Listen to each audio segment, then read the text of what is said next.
Hello and welcome here, everyone, to another lovely Wednesday evening. I am excited to be here. My name is Orbital. With me is the best minion to ever wander off the ridge. It is Random Minion Caster, and we are going to be your casters for this evening, at least for the first best of three. We have two amazing teams. It is going to be Indiana Tech versus Bradley University Sword, and they're going to come out here and give us a what for hopefully improving the record. RMC, how you doing? Orbital, today was a very tiring day on the Rift. So I'm hoping off the Rift will be more fun. And when I get to watch other people on the Rift, my experience in solo queue was not great today. That's it. We are now in Champions Division. Orbital Champions Central A to be specific. And the two teams we've got today, Indiana Tech, currently listed as 1 win, 2 losses, but looking to correct that record and sitting just at 50%. Indiana Tech at 1-1, sitting at 4th. So tonight, we could see these teams even out one way or the other. And that's their hope. I mean, it will inevitably happen, but of course there's another match even after that one as well. That one, of course, will be casted by our lovely friends Yanni and Shivan. It is going to be Illini Esports Orange versus Fisher Falcons in the Legends division, so even a step higher than the skill that we are hopefully seeing here tonight. And of course, let's take a look at some of the skill that will be gracing our screen here today, starting with Indiana Tech. It is going to be Bandit Boy in the top lane, KCBO in the jungle, Raid Boss is mid, aptly in the mid lane, Icy Ice Baby in the ADC role, and then Fire Song at support. And Orbital, I believe we were told, keep an eye out on KCBO in the jungle. Very aggressive, proactive player, and often sort of the catalyst of action for this team. And I love it when that is the jungler, because the jungler is going to be everywhere on the map, and that means we can hope to see action everywhere on the map. I mean, we say we hope, but we're not sure, because the enemy team is going to be trying their best to shut down all that action. Let's go ahead and take a look at BU Sword. It is Linus Tech. Of course, in the top side, I didn't know they played League of Legends as well, but, you know, we'll leave it at that. James Bond Meow in the jungle role, and then Neon Diamond in the mid, Joy Joeyson at bot lane ADC, and then 4x Supernova at support. Linus Tech Tips fan, Orbital. Unfortunately, it's not Linus Tech Tips himself, just a fan. Though, as far as I know, League is probably one of the least intensive PC games, if I recall correctly. That said, let's talk about James Bond Meow for a second. Because James Bond Meow, we were talking about the other side's jungler, KCBO. Well, for Bradley University Sword, James Bond Meow just recently hit Grandmasters. Peaked at that, did drop down to Masters, so currently sitting at Masters. But if we're talking jungles, some jungle v jungle action tonight should be spicy. I know, and I mean, even League of Legends itself is starting to trend maybe towards a little bit of jungle love. I mean, RMC, a jungler that we have not seen in ages, got some awesome adjustments, at least maybe in a hopeful chance of renewal. I believe Rek'Sai was one of the big targets for those adjustments in recent, I want to say, patches. And the fact of the matter is, these are some of the larger patches to hit in the most recent start of Season 14. I gotta ask you, are we gonna see some massive changes there, especially with these two going head-to-head? Definitely massive changes for Rek'Sai. Literally paragraphs, Orbital paragraphs. That thing's an essay. And I'm gonna be honest, I haven't read through all of it. However, both these junglers tonight, I don't believe, have actually been practicing the Rek'Sai recently. So I don't know if we'll actually get to see the changes that have come through. If anything, James Bond Meow is a very eclectic champion pool, including Warwick and AP Shyvana, Orbital. Yep, that is indeed AP Jungle Shyvana. I'm used to see it more topside, though Jungle, it can be there as well. Keeping KCBO a much more standard jungle champion pool, pardon me. Things like the Viego, like the Lee Sin, like the Graves. So neither of them strike me as a Rek'Sai style. As much as I wish. I mean, I miss Rek'Sai. First came out, very fun, very interesting. I mean, it ult literally just to travel to tunnels, and now, of course, you ult to try and kill the opponent, which makes a little bit more sense, but I digress. More farm along. Yeah, that was... Oh my god, that's even as bad as maybe even a Rengar ulting or stuff like that, but that wasn't a nightmare, and Teemo's was. Taking a look at some of the other lanes, though, the idea that, hey, there's going to be some manipulation in the jungle role, I would say mid and ADC have, of course, been hit with some of the larger ones as well. We've seen the likes of some interesting champions, namely, to me, TF coming out in the AD position has been very interesting, and you can even flex it everywhere. I wonder if we're going to see that here in the draft today as we do go ahead and hop right in. Okay, and going into the first game, I believe it is going to be BU Sword on the blue side, and we've got Indiana Tech on the red side. Orbital, immediately the Smolder ban coming through from Indiana Tech. It has been a champion that's been rising up in priority very, very, very strong. It feels like once you hit that 225, you get yourselves a mini Elder Dragon, and both these teams have been practicing the champion. And it has to be, and this is gonna be, what is it? It used to be there were like 3 other pros that you had to keep eyes on red side in previous years. So it's like, okay, that's understandable. Now, do keep in mind these players did draft on a third-party client, as we do know. Riot has had a couple issues inside of the client that we like to kind of prefer over in this situation. So we're seeing the Volibear, the Viego, as well as the Ornn and the Lee Sin, as well as the Ahri. And then, of course, on the flip side, it is going to be a little bit of a messy Lissandra. So let's go ahead and talk about some of these champions, because the Ahri specifically stood out to us as being a blind pick, first pick for BU Sword. Yeah, and the surprising part isn't that we're seeing an early blind Ahri being picked. The surprise is who did it, because Indiana Tech's mid laner Raid Boss is well known for his Ahri, most played champion by far, and BU Sword did their homework. So this isn't really a Neon Diamond champion necessarily. This is a steal away to kind of deny it from Raid Boss, and we'll have to see how that works, because Raid Boss obviously had an answer with that Lissandra prepared. And with that, it kind of draws down to the bot side, in my opinion, because we still look at the Twisted Fate versus Senna versus another tried and true matchup in the Varus Bard. Bard maybe not so much, but has been rising in priority. But, I mean, Varus has literally been in the S-tier ADC pool for I don't know how long. So it is kind of that mix and match between what do we want to see work and what do we see not. And then the Volibear Viego on the side of BU Sword rounding out that top side. A little bit of interesting factors for BU Sword. And I say that because I don't really see a strong tank. Volibear obviously is going to get tanky, but man, is this team kind of squishy. A little bit. Depends on how this Volibear goes, and to me, that's a big question overall. I do suspect that we won't be seeing that sort of AP Nashor's Tooth Riftmaker style build, or if we do, Linus Tech Tips fan has to dominate this lane. Now, Volibear did receive some buffs that makes his lanings a little bit better. His ultimate duration on disabling the turret has been reduced, but it's been compensated by coming out more frequently as well.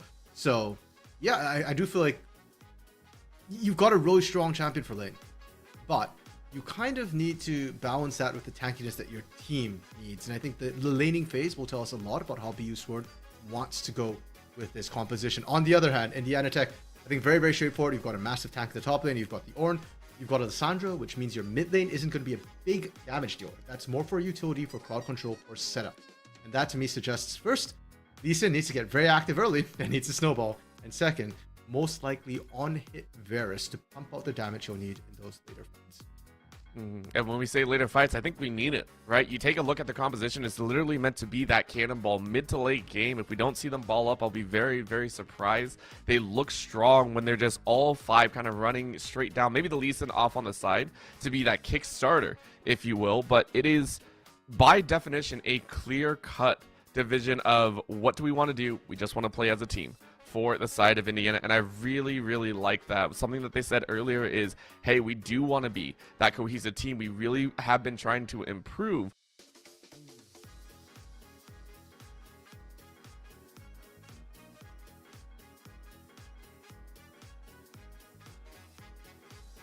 Yeah, BU Sword, were they the team that...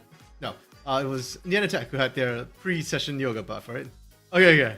No, I just wasn't sure. Yeah, I think Indiana Tech is actually, they've loosened up, they've prepared themselves, they had a bit of pre-game yoga to loosen up here. And I think Bradley University Sword might be the ones who need it, because their comp is the one that's going to want to be playing fast and loose with the likes of an Ahri, Volibear potentially being the one to make some of these early aggression.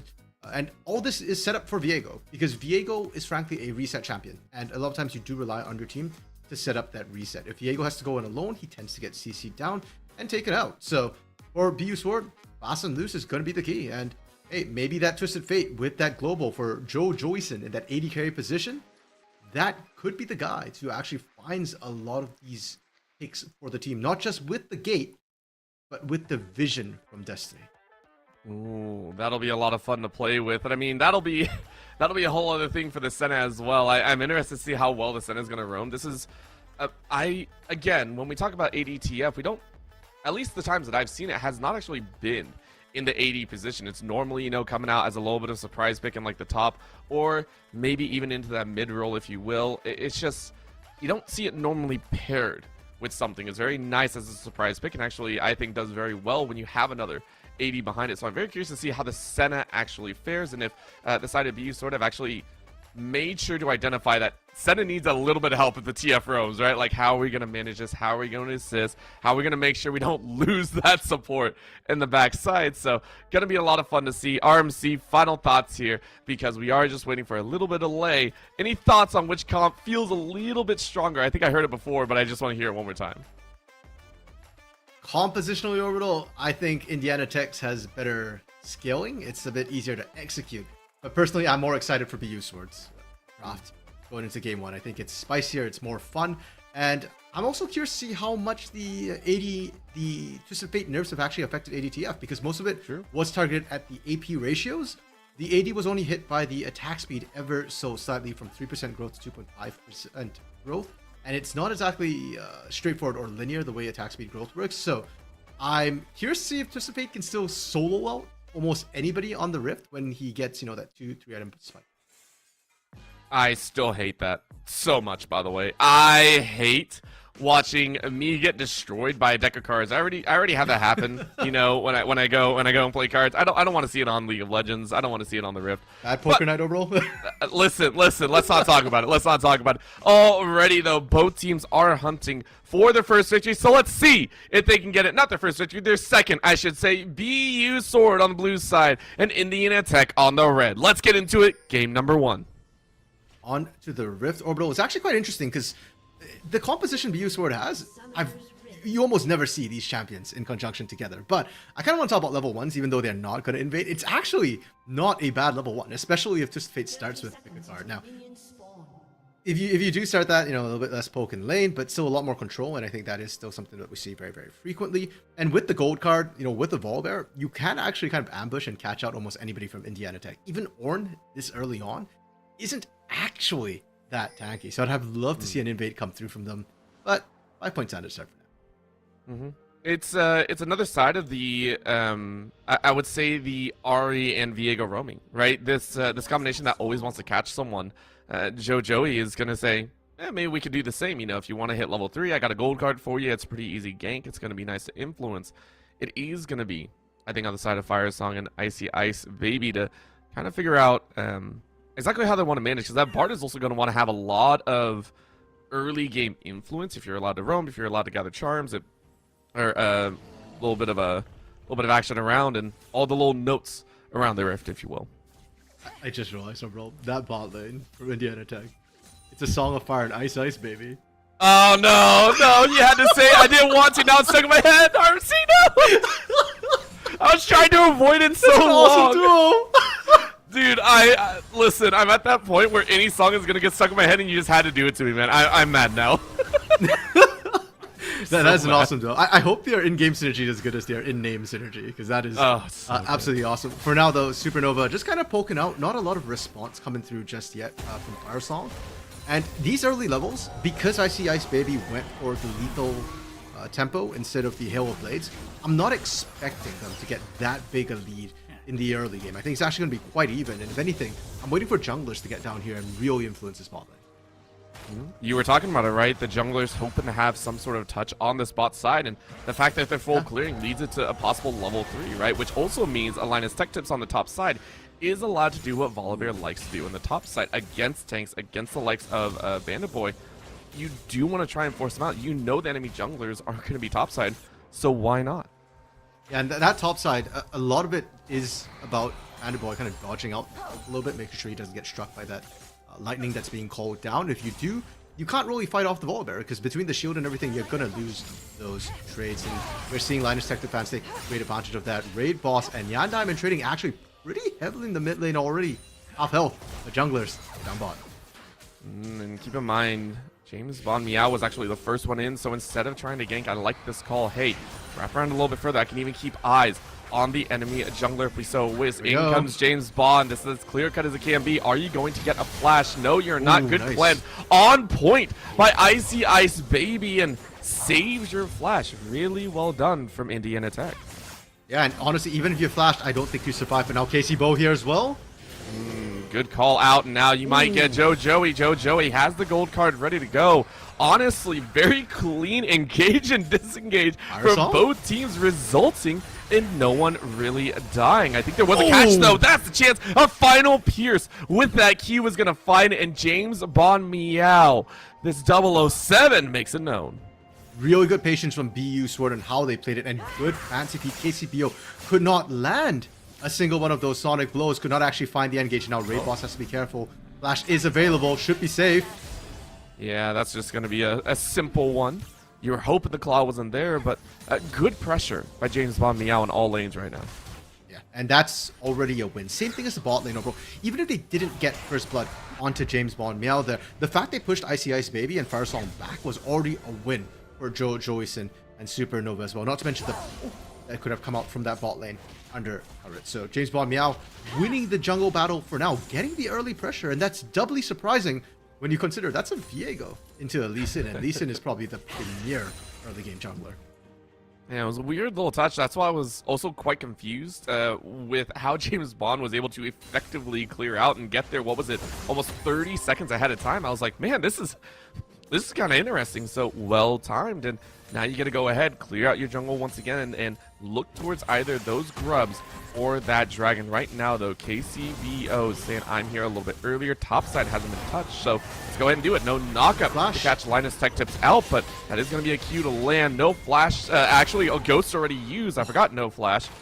Linus Tech Tips is going to survive, albeit very, very unhealthy. Yeah, now Raid Boss has to be careful about moving out of that mid lane. Already used the teleport, still at half health. And yeah, actually, I think they could fight this if they wanted, but instead they're content on the side of BU Sword. Just deny the one Void Grub for now. Maybe try and get the control over the lanes. Focus at Dragon. Instead, we see this very frequently where teams will trade Grubs and Dragon. This time it doesn't even, like you said, doesn't really feel like you're fully giving it up, right? This does feel more, even though they didn't want to fight, it's the, okay, you're going to have to fight for all 3 grubs in the future if you actually want to make them useful for Indiana Tech. Instead, I do expect to see some control here with the warding from BU Sword. As you said, that dragon is up. It's a mountain dragon, not exactly the most impactful, but it's a nice one to have, you know, come mid to late game. So maybe we go ahead and see those wards, but take a look. Icy Ice, Baby, and Fire Song. Already able to get deep wards in, able to spot out if James Bond Meow is going to be around. I like what Indiana Tech are doing. Yeah, and KCBO responding really quickly as well after that sort of upside skirmish, taking the Void Grubs. KCBO actually able to reset and get down to Dragon very quickly and in time to stop James Bond Meow from being able to sneak this. Bigger question though is the lane states that are coming through. Charmlands. Oh, and that's so easy. Remember, not too much. You do burn the flash, but Raid Boss doesn't actually have too much available. Instead, the rest of the team's coming in. And look at this collapse. I wasn't even watching the minimap. I should have, because Fire Song is on Bard, comes around with the Q, and it's an easy snag of the enemy jungler. I was going to say Raid Boss wouldn't be around for the dragon, but who needs that when you kill the enemy jungler? Linus Tech Tips, of course, getting in on the top side, getting a little bit of value, but I mean, this is going to be a turnaround. Bandit Boy saying, you're out of position, you're caught, but the Thunderlord comes in, locking him down. The lightning might be enough, but is that a final strike? No, Bandit Boy robs Linus Tech Tips of a kill. I mean, that's what you get for overextending, but man, was that a little bit dicey.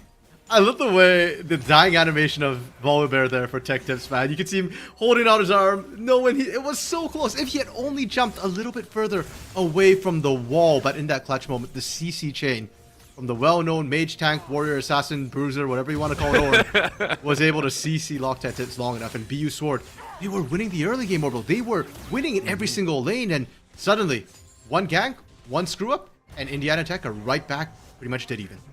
Well, they're going to try and break it into a half car lead, I would say, because right now, Bandit Boy doesn't have any flash, doesn't have any teleport, and I mean, that should be handed over to James Bond Meow. Another Q should be up in time. There it is. A little bit of a stab, a finish.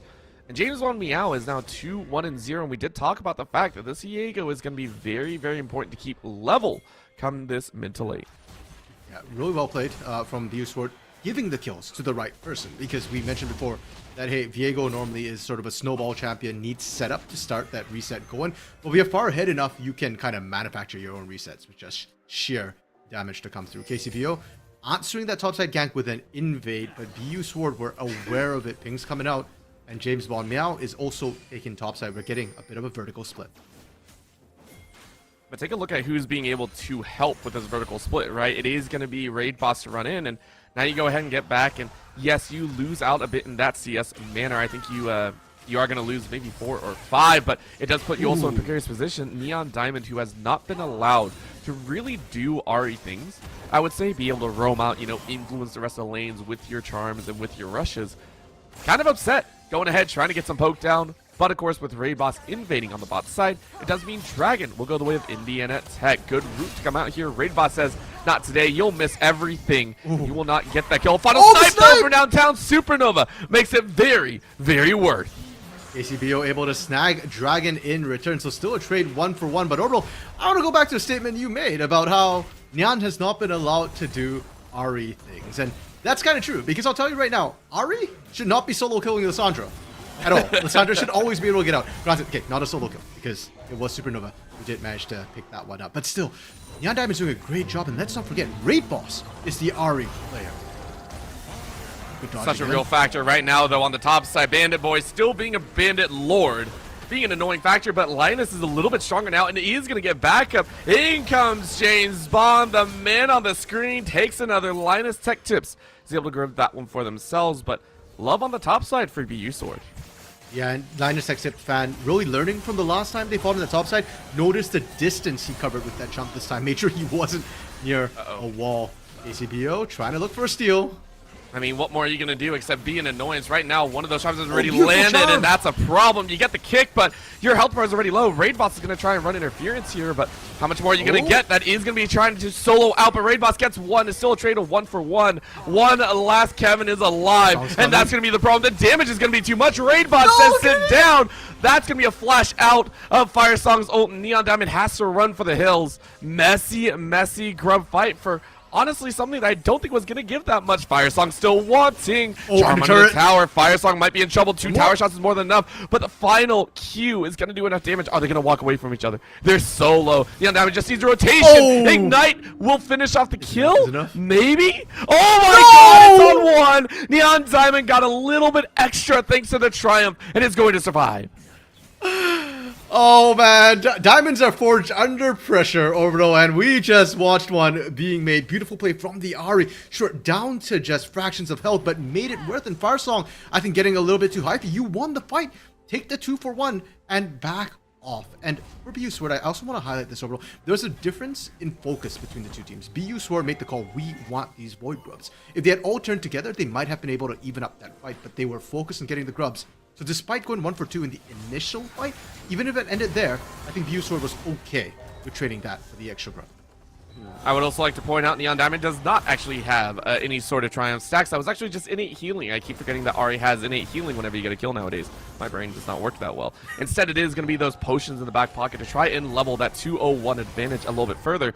Meanwhile, on the top side, Bandit Boy getting chunked out, but bot side is where it's at. James Bond has been getting a little bit too much freedom. So KCBO and Firesong are going to try and get these kills. Supernova punted back, but a flash out. Still lands the Chain of Corruption, though, as Icy Ice Baby says, Joey Joseph, you're in trouble. Mid lane, we got a solo kill, but that doesn't matter because in this jungle side, Indiana Tech are trying to run. Now comes the TP in, but the kill comes through. James Bond says, I got that kill. Now how much more can we get? The bar Q is going to land. No execution comes through, though, and KCBO gets the revenge kill. It's a 1-for-2 overall on the map. Another gold card will slow them down, but KCBO still has the damage. A flash in with the Ring of Frost seals the deal as Raid Boss is turning into a Raid Boss. Joey Sin watches as your teammate TP's in, but stun. I mean, it's way too late. Neon Diamond, maybe you can clean up here. Diamond in the rough. Q lands, but Icy Ice Baby is still fine, and they're going to run interference. Indiana Tech getting away with only losing 1. Very nicely done.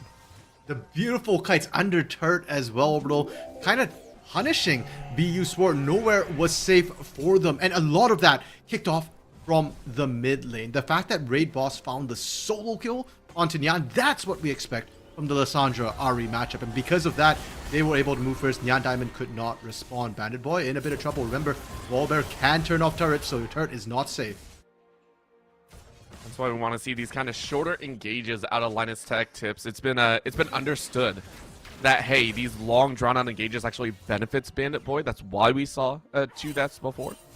For right now, though, is going to be a little bit of a different pace. Take a look. You did talk about the AP Volibear build that we may or may not see. Now it's straight up into that tank build because in the mid lane is where all the action is. Again, it is going to be the Glacial Tomb to hold. Raid Boss is still alive though. Chewing out time, and guess what? They get another kill right now. Indiana Tech are showing their technical prowess with these re-engages, with these coverages, the reaction ganks as it seals away to Indiana Tech getting out of control right now. And that pre-game yoga session really kicking in for Indiana right now. They've warmed up really, really well. And we were saying that James Bond Meow had such a good early game. He was outpacing KCBO, and KCBO was like, enough. Now I show you what the Lee Sin can do. KCBO has been moving faster ahead of James Bond Meow in a lot of these rotations. And Raid Boss as well, starting to come online since he's picked up the Malignants. He's been winning this matchup. And for BU Sword, it feels like you really need to play around that ultimate or else you're going to suffer for it. KCBO, can he dash over? Oh, it's still get out of jail free, right? Like those Qs, those W, it's so frustrating to watch. KCBO is putting on a solid class in how to do this. Linus Tech Tips, though, saying they want the same. We've been watching this top side every so often, but it seems Bandit Boy is starting to get tanky enough. You can see the Bramble Vest as well as that Bombing Cinders in hand, and when your team's taking everything else on the map, you don't really have to be feared, right? Bandit Boy, more than happy to watch this Infernal cry down from the skies. And that's one of the problems for Volibear, unfortunately, is that he's kind of decide, do you build damage or do you build health? And if you build health and become a tank, it's very hard for you to 1v1 people at that point. You're seeing how much mana it's taking to kind of cut through and actually damage the Ornn. And the Bramble Vest you mentioned as well, Orbital. It's important because when you don't build AP, Volibear is roughly about 50-50 damage between physical and magic. And the healing and regeneration is actually a big part of his kit. So having that previous wounds plus the ability to cut a more significant portion of this Volibear damage when he has to on-hit so much is doing wonders for Ornn. And just surviving the lane. And remember, Ornn doesn't need to win a lane, he just needs to survive. And only losing 2, honestly, is not that bad in the grand scheme of things. For right now, though, it is going to be a full-on invasion from Indiana Tech. They are invading into this top side of BU Sword's jungle. And I mean, you even watch, right? James Bond literally just had to watch his jungle was invaded, and Linus Tech Tip fans did not get the heads up. You are now getting ganked by not 1, not 2, not 3. It is 4 enemies in the top side. We talked about the tankiness, and it's all just HP. There's no damage behind it. Raid Boss on a rampage. To be fair, the Linus Tech Tips there, I do think that he tanked an inordinate amount of time. The problem was his team is not ready to respond. You saw how BU Sword was behind the beat on that one, trying to move up. And now, Indiana Tech not only find the kill Orbital, they are hit. They'll get the turret damage top side. They got poked down bot side as well. And I am actually a little bit worried for BU Sword. That doesn't feel like your jungle anymore. It doesn't, and that really bleeds into Indiana Tech's entire gameplay, right? This composition that later on does want to ball up just siege towers, team fight to death. It's becoming a more noticeable fact that BU Sword cannot deny, right? Indiana Tech right now, 4-1-5 on the main engager for the team, I think. You know, you had the Lysandra just being a menace, and then KCBO able to grab any of the stragglers at 5-1-4.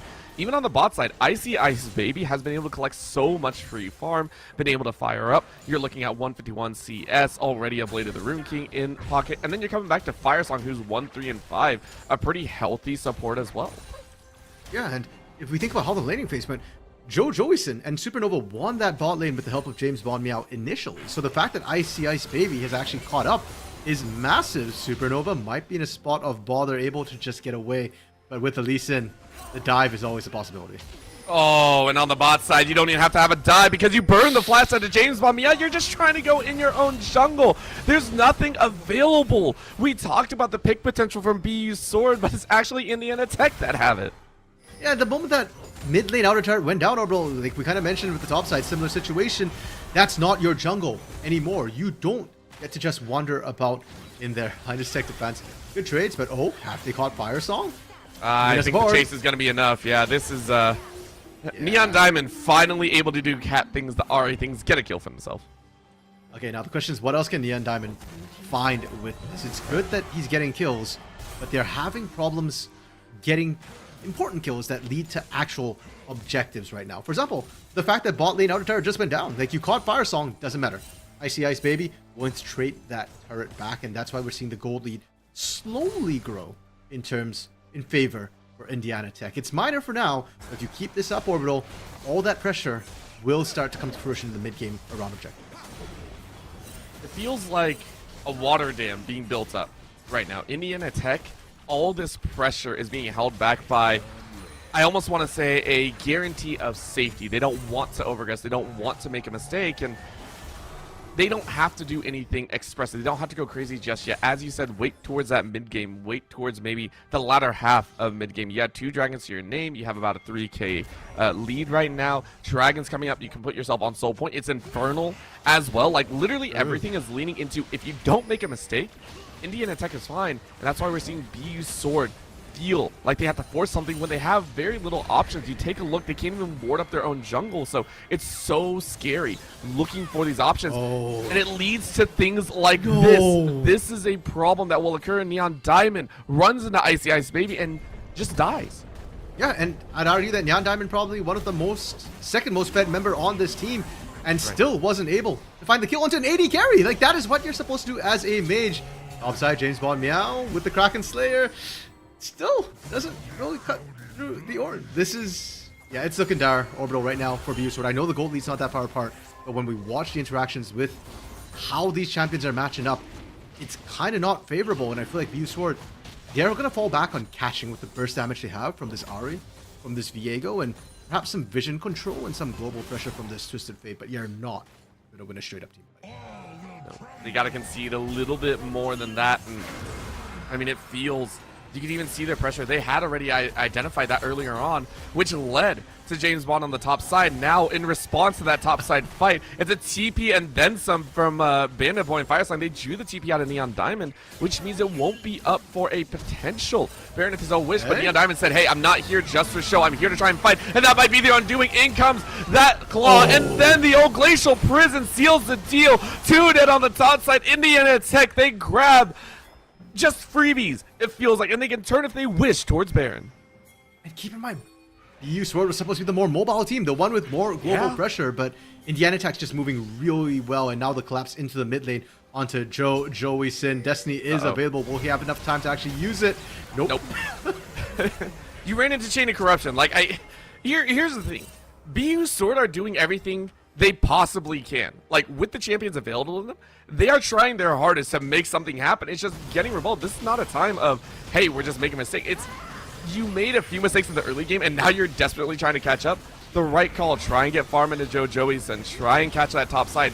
These are technically right calls. Even this attempt at a Baron negation will be an attempt, but it's still going to be Raid Boss right in front. It's still going to be the bully moment. Take a look at that. They do peel them off of Baron because that Bard ult lands, and now the kick in. Linus Tech Tip is going to try and run them down, but remember, they're all just HP. Neon Diamond off the far side is able to land the charm. How much can you get? We talked about this Fed Ahri, and you are able to get 2, but you lose the rest of the members, and now you are going to fall. You did deny the Baron, but at what cost?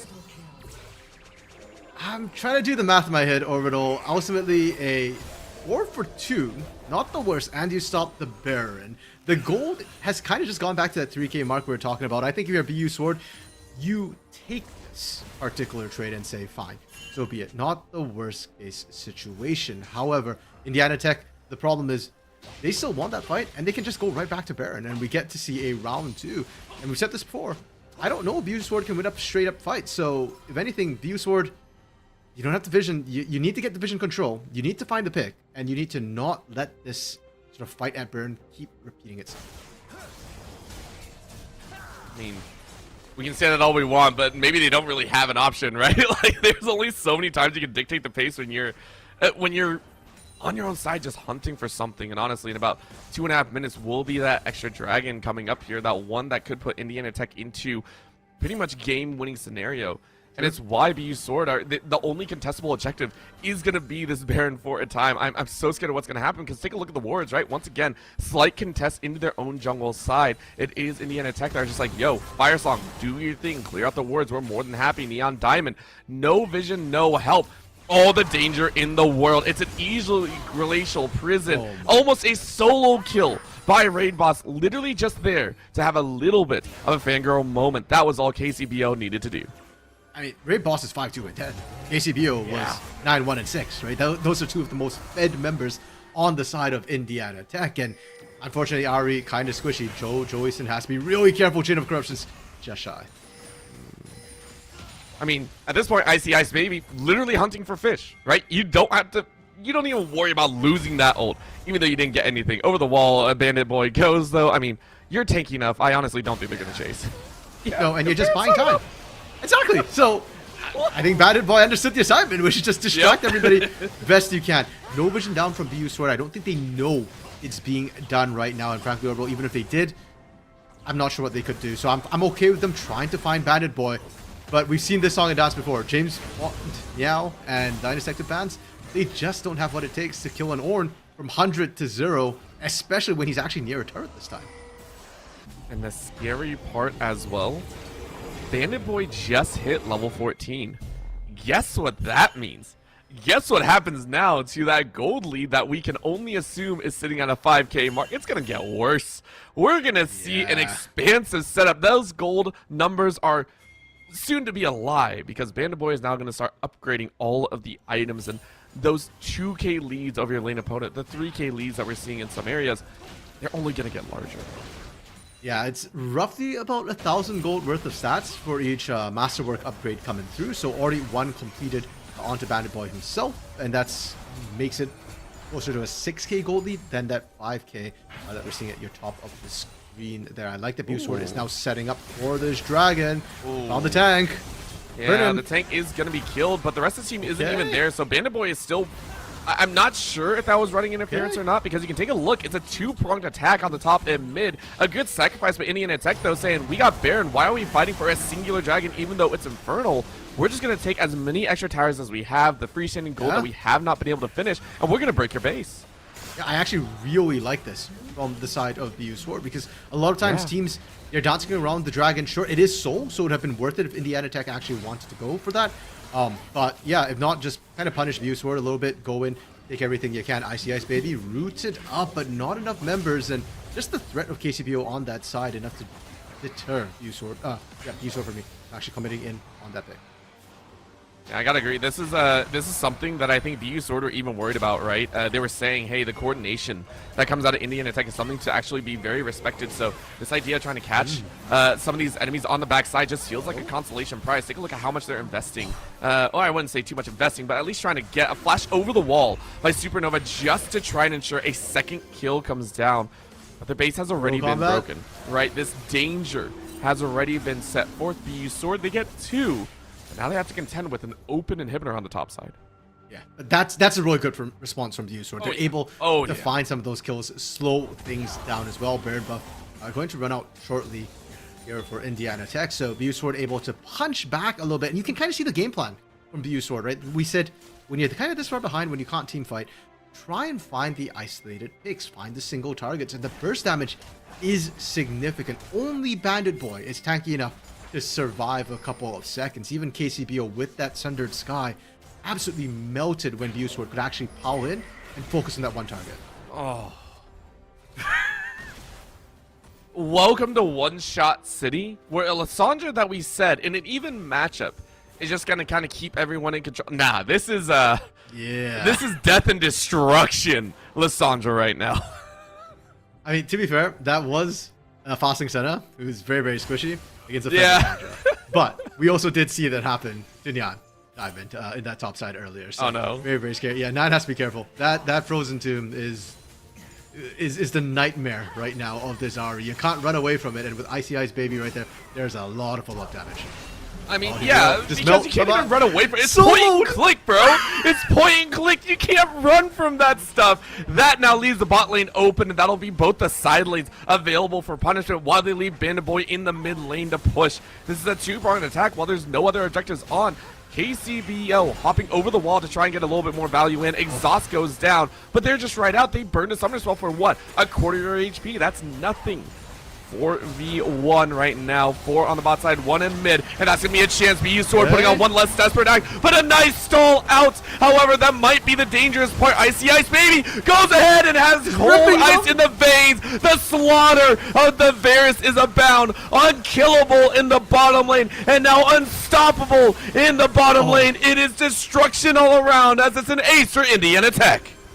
ICI's baby peeling off for now, and Nyan Diamond is back up. Nyan Diamond, of course, the most dangerous Fed member of BU Sword, dueling out and winning against KCBO. Oh, flashing away from that Q. The piercing arrow would have been their doom, but it is all doom and gloom right now for game number 1. Indiana Tech, in a pretty high kill game, is going to go ahead and take their victory. Yes, one death on ICI's baby, but it's still not going to be enough to save this base. Well played. Game 1 goes the way of Indiana Tech, and we'll see what game 2 has to offer. Huge props to Indiana Tech in this game 1 orbital. How cleanly they played their composition as well. It felt like the moment they found the advantage, the moment they kind of hit their stride, they just kept on going. And we said, hey, watch the junglers for good reason. KCBO kicking off the action, and then Raid Boss just picking it up and never letting it go from there. I would like to even point out, it wasn't so much that KCBO stopped getting to those fights early. KCBO was actually getting to those fights early, was doing what Viego wants to do. It was actually how fast we watched the Lee Sin actually catch up, right? First it was a 30-second window, then it was a 20-second, then it was a 15, and then it was pretty much neck and neck. That's what we're so impressed about with these two teams, and I think that first fight kind of exemplified it. By textbook, in that bottom side, it was clean. You know, everyone had the right spell reel. It was like, hey, dodge these and then throw these. It was as textbooks as you could have, and in this point, the textbook fell to the side of Indiana Tech. Very well done, very well played. Game 2, I'm excited for even more. So RMC, I gotta ask, if you had to change anything for BU Sword, would you want to change anything? I think part of it came from draft, because when we watched their execution, individually, the mechanics were definitely there. Where their teamwork started to fall apart a little bit was towards the mid game. They faltered a little bit, and then from there, I think composition took. Because we kind of mentioned that their comp is fun, it's chaotic. I liked watching the draft for it to come through, but it's not the most cohesive. And if you fall behind, the comeback mechanic just becomes, we need to facilitate a catch somehow. Like, we can't front it back. So I think going into game 2 orbital, I'd like to see some draft changes. Maybe don't try and get cute and deny away the enemy's sort of one trick or their most played. Pick something that's more comfortable for yourselves. I know that Nyan Diamond can be a really strong, Karma player, Twisted Fate player if you want to deny that. I don't know if he plays it AD or AP, but there are other options rather than trying to deny away. All right, well, there you go. Maybe some thoughts moving in. BU Sword going to sharpen it up along that anvil, maybe to get a little bit more glitter on the sword, or if it's going to be dulled by a 2-0. Indiana Tech hoping to do some work here. We'll see if they can do it. We'll go to a quick break, and we'll be right back with some more NECC League of Legends action. Don't go anywhere.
And welcome back here. A little bit of a break because, man, we had to go back to the blacksmith and see what was going on because Indiana Tech showing up with some modern tech or maybe some old school. Either way, but look clean throughout the game. Yes, one or two little mix-ups in the early game, but, man, KCBO and Raid Boss looked phenomenal. And overall, that goes back to the point where we kind of ended off on before we went to the break, which to me is dropped for both of these teams because we could see the hands that BU Sword had. The mechanics, the micro was certainly there. But yeah, I think for BU Sword, one thing they did say was that they were confident in themselves, right? And I think they need to kind of double down on that. Don't try and pick away your opponent's champions. Pick what you're good at, right? We mentioned that Nyan Diamond really good at Smolder, Karma, Twisted Fate, things like that. I'd love to see him get his hands on one of those instead. And I think that also, leans into it on the blue side, power picks and everything like that, because we saw the Ari in game number 1, or we saw it, right? We saw it here on the desk. We did not see it on stream, but it was B1 Ari pick. It was a pure counter pick. It was just the Shadow pick. And going into this, BU Sword have actually opted into blue side once again, which means they really put high priority on those first picks. So that means that B1 pick needs to be impactful. Agreed. And you know what? I think you can still pick the Ari if you want, but ban away the Lissandra if you're gonna do so. And in a game 1, in a best of 3 orbital, you don't know what the other side's bringing to the table. So understandable that you blinded it, didn't expect the Lissandra counter to come out from Raid Boss, because I don't think Raid Boss plays a ton of it, but Raid Boss I'm sure has played against it at the time. Now, the other sort of adaptation I'm curious to see come through from the draft is actually on the side of Indiana, potentially. Do we see them change up the bans because it was the Milio, the Seraphine, the Smolder? If we do see an Ari ban sort of come through, or pardon me, if we see a Lissandra ban come through on the side of BU Sword, do they still let the Ari open? Do we think Nyan Diamond's performance on the Ari was good enough that it warrants a potential ban? That is the big question because, I mean, towards the mid to late, it was the Ari that actually picked up, I think it was a double kill in that last desperation fight, so it wasn't... I would say the worst thing in the world, but of course we'll leave it up to the teams to determine as we do get into draft. Once again, they have drafted outside, so we'll try and walk you through a little bit of what these champions, what champions are being banned and what champions are being picked. Because Indiana Tech being put on the red side once again, I expect their R5 to also be very heavily questioned, right? That I think last time was top side. But there's the Lissandra ban that you and I were discussing. You know, hey, are we going to see that ban and maybe even the Ari on the other side? That's its own question, right? Yeah, and this opens up the Gragas as well for the side of Indiana Tech. There we go, the Ari case. So that was what I was wondering if we answer, and that is that a Karma top? Oh, I mean, no. Wait, yeah, Diamond's the Karma pick. First of all, I love the Karma pick if it's for mid, because I still think despite the nerfs to Malignant and to Karma, she's still really strong in the early game. But that's more in the mid lane. They're drafting to draft order orbital. This is the actual draft order. This is not positional order. I appreciate this from them. Okay, hey, listen, to the team, go. Shout out to you guys for making our lives nice, because now we get to see the follow through here. Never mind, I lied. Well, we'll have some fun. Anyway, the Lee Sin and the Varus, once again, a 2-piece battery combo for the side of Indiana that was still very, very powerful, right? Even though on the bot side, the Varus wasn't that strong. It's still there. The Milio denied away, or actually picked up, I think, because last time it was like Bard, I think, in the bot side. The Janna now locked in with the Varus. Yeah, Milio was banned by Indiana Tech last game. So I really like what we're seeing so far. We talk about the strength of the Karma. If it ain't broke, don't fix it. So Indiana Tech still running with the Lee Sin Varus duo, which frankly was very, very effective. KCBO was all over the map with this Lee Sin help that lethal tempo Varus get going. And now Warwick, another sort of specialty champion for the side of BU Sword. James Bond Meow, most paid champion by far overall. And I haven't seen a Warwick jungle recently, so I'm very curious as to how effective it can be. My knowledge of Warwick is that he's a farming jungler till level 6 and then looks for ganks, which is in stark contrast to what we see from Lee Sin. Oh man, there's so much to kind of piece away from this, and I'm getting interested, right? Like that. All right, the Nico's kind of fun. I appreciate a good Nico play, but good. This is oh boy. Okay. This is there's a little bit of anger with the pop. Whenever I see a Poppy against a Lee Sin, I always assume it's anger. And then the R5. Okay, so we haven't talked about top lane that much. Linus Tech Tips and Bandit Boy had a very fun exchange, but this is one of those more interesting situations to be had, right? The Poppy and the Malphite, quite literally, I feel should never really die against each other unless we see jungle intervention. Yeah, there's a lot of shields, a lot of safety, and you're not making it to win the lane orbital. You've picked these champions for very specific reasons. For the side of BU Sword, NECC Tips fan is picking the Poppy against the Lee Sin. Like you mentioned, it's really good into that. And even against non-mobile champions like the Nico, like the Varus, like the Janna, Keeper's Verdict, the ultimate to knock them away, can be massive. You can stop Nico from ulting your team. You give yourself a massive advantage in the upcoming team fight. As to the Malphite that we're seeing come through here for Bandit Boy, well, that's to take out the Ashe, because it's an unstoppable force for a reason. You can't stop it, and Ashe isn't mobile enough to dodge it unless she flashes. This entire composition from BU Sword, the bulk of the damage does come out from just that one player from Joey Sin. So shut down the Ashe, you win the fight. Depending on what the Warwick decides to do, right? We've seen some funky stuff before. Maybe we get a full AD. Maybe we get that Viego power that we didn't get to see in game number 1. Maybe we get to see a scary... I mean, listen, I've seen Warwicks in my day take off a little bit, and it's scary, right? Having pretty much a life-sustaining champion in there, but I do agree. This side of Indiana, once again, feels very cohesive. You can almost see the pure identity on the front and center, right? Malphite going in. We talked about catching the Ashe, but it also leads to a very nice follow-up. Whenever we talk about engaged tools, you want a secondary or a third option behind. You have the Malphite R5, the Lee Sin in the R1 position, but then even the Nico, we haven't really mentioned it. Nico needs help being able to access those champions, and when you have a Malphite, it's awesome. You're like, hey, I don't even have to hide in a minion, or I don't have to act like a minion. I can literally just follow up behind the Malphite. And my engage with the Pop Blossom is solid. And that's when that Poppy for Linus Tech has become so important, right? The fact that if not, Poppy's just going to run at you and you don't really have a lot of chance. So Orbital, let's break it down, because yes, both teams kind of want a team fight, but I think there's some slight differences in how these comps want to operate. Let's start with BU Sword a little bit. We mentioned ultimately, this is a composition about Ashe. Keep her alive, she carries the team fight. If she goes down early to a Malphite, which is unstoppable, by the way, Steadfast Presence won't protect you from that, the fight gets infinitely harder. But there is a backup option for them, and that is the Warwick you mentioned, Orbital, specifically with Milio and Karma in his back pocket, because he does not do the most damage, but he's not going to die with the heals and shields they can provide. And that kind of puts the shoe on the other foot now, because Indiana Tech has more damage. Lee Sin could potentially carry the rest of the fight depending on his build. Nico can potentially carry the rest of the fight depending on how the fight breaks down. But to kill the Warwick, that's going to be an Icy Ice Baby and a lethal tempo Varus. Without that, I fear that a Lee Sin and Nico can't actually defeat the Warwick. So it does feel like we're balling down a lot to keep the AD carries alive. Whichever team walks away with their carry intact is going to be able to actually walk away with the Nexus in the game.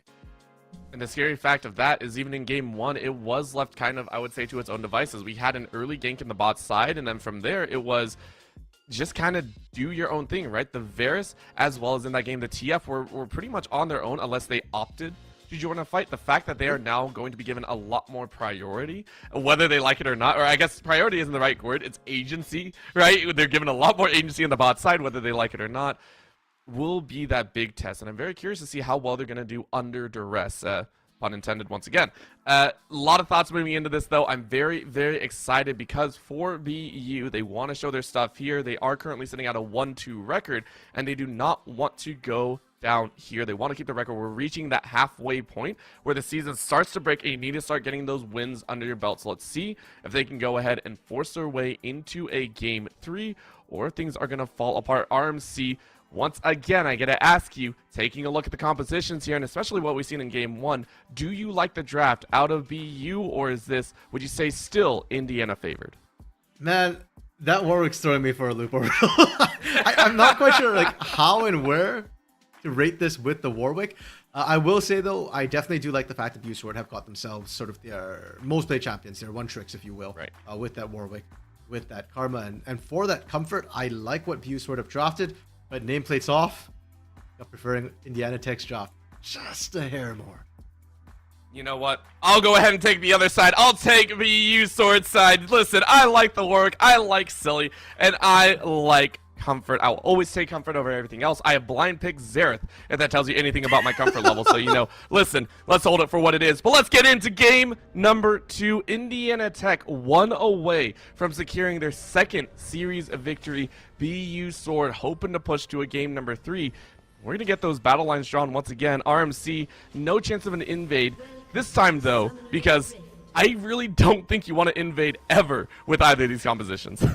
Yeah, their level 1s aren't great. Orbital, I'm not sure you're going to be able to secure any kills here. However, let's talk a little bit about how we think the early game will go. I will say, for both junglers, I do not want to see them talk. KCBO will really struggle to do anything with this Poppy. We already talked about how Poppy basically counters a lot of what Lee Sin wants to do. The steadfast presence stops the engage. They're tanky enough to survive the initial burst, and Malphite's not going to help there. So I think both junglers are aware of this, and they're probably going to see the focus on the bot side. KCBO looking for kills down there, and for James Bond Meow, like I said before, my memory of Warwick was more of a farm till 6, but I do think James Bond Meow needs to cover the bot lane at least to make sure that it doesn't become a 3v2 situation. All quiet on the Western Front here as Linus Tech Tips fan says, I'm not a fan of that shard. That's annoying as heck. Backing away. And for Bandit Boy, it's a whole thing once again. I know we said we didn't want kills. At the same time, Linus Tech Tips fan being like, yo, I'm gonna straight up try and proxy farm was another thing that I was very surprised about. So we'll see how this turns out. Once again, though, junglers on the top side. A little bit of help over to James Bond. A little bit of a nice leash. Identification being made of, hey, things might get a little bit interesting after these full clears.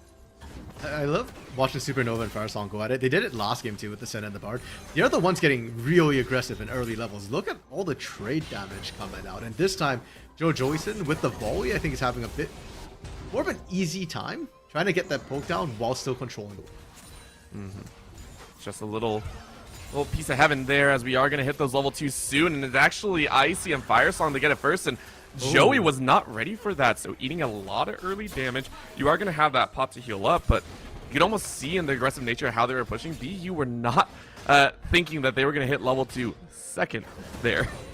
Yeah, I mean, with the volley again, like you'd expect them to be able to kind of control the wave a little bit, push if they wanted to, and I think they were just kind of playing it safe. Keep in mind, we mentioned the junglers as well, so for the side of BU Sword's bot lane, pushing out is a little bit more dangerous for them. The trade as well, Orbital, because of Milio in their back pocket, I think Joe Joyson's okay. You will be able to heal up and be a bit more reactive. No, this jungle situation occurring. KCBO has to jump away. Ghost was used, so it looks like you're going to be safe. Instead, James Bond is pretty much all in on this situation, right? You have no flash. You have nothing. Thankfully, Neon Diamond was there to route him out, but I would say a win for the side of BU, rushing KCBO out of the jungle. Okay, Orbital, so Warwick is not a farm to level 6 jungler anymore. I mean, with the surprises around every turn. Yep, like I said, I'm not familiar with the jungle Warwick. I think I've seen him more than I've seen him jungle in recent splits, so good to know, good to learn. Oh my goodness. One more auto and he'd have been down. Nice Tech fans going for it. I'm not sure you're going to like this. That is that Q when you flash out of tower range. We said we didn't want to see kills. Like, what's going on here? We weren't expecting at the top side. Yet Linus Tech Tips fan, I have to give length to the entire name because, man, that was pretty fancy. Yeah, and you could tell Linus Tech Tips fans knew exactly what he needed to do to get the kill. Even holding off that last auto until he was pretty much on the escape route so that knew that, hey, I can do this flash, not die. I'll be fine, I'll be good. And it's a solo kill, Orbital. No jungler intervention needed. We're talking about junglers in the top lanes like, we're tanks, we're doing this. Now, it's not the tanks, it actually is the jungle, as Raidboss actually loses out on the clone, which means you do have to burn that flash. Well invested. Remember, this is something that we talked about. BU actually did have good early game pressure. James Bond was able to react to the lanes a lot faster. We're seeing it again, but this time without the loss that followed in game 1. Yeah, they won pretty much all their lanes last game. Things kind of fell apart in the mid game. That's it, Orbital. Take a look at the CS numbers in the bot side there, because it's kind of the opposite now. BU Sword is winning out in pressure. James Bond Meow, great invades, stopping KCBO from being aggressive, but in the individual 1v1s, the 2v2, Indiana Tech is actually just ever so slightly ahead. That feels good, right? That is going to lead to a situation where Joey and Supernova are allowed to kind of dictate the pacing, but We haven't talked about someone in a while because it got run out of their own jungle. Take a look at where KCBO is, actually routing through the top side on enemy side. Both junglers opting to have this kind of vertical situation occur. And that might make for messy gameplay coming up here. I'm very curious how they're going to opt for these rotations and who's actually going to make a play first. Instead, James Bond going to go for that first dragon uncontested by anyone. Yeah, and that's a really good read from KCBO because as we've seen, decent great ganker, but not ideally suited for dueling against Warwick, who has so much sustain and can kind of outtrade you 1v1. So KCBO is the one trying to avoid the matchup and does find a way into answer topside. It's being contested, by the way, by Detective fans up there on that Poppy, but has to be careful that Detectives doesn't get pinched in exchange or in return. I love the fact that you pointed out it's a good read because it's a good read by the rest of the team as well, right? You do need to rotate up. You knew just about everyone on BU was rotating closer towards that dragon side, but now it's a secondary value. I said it was a good one.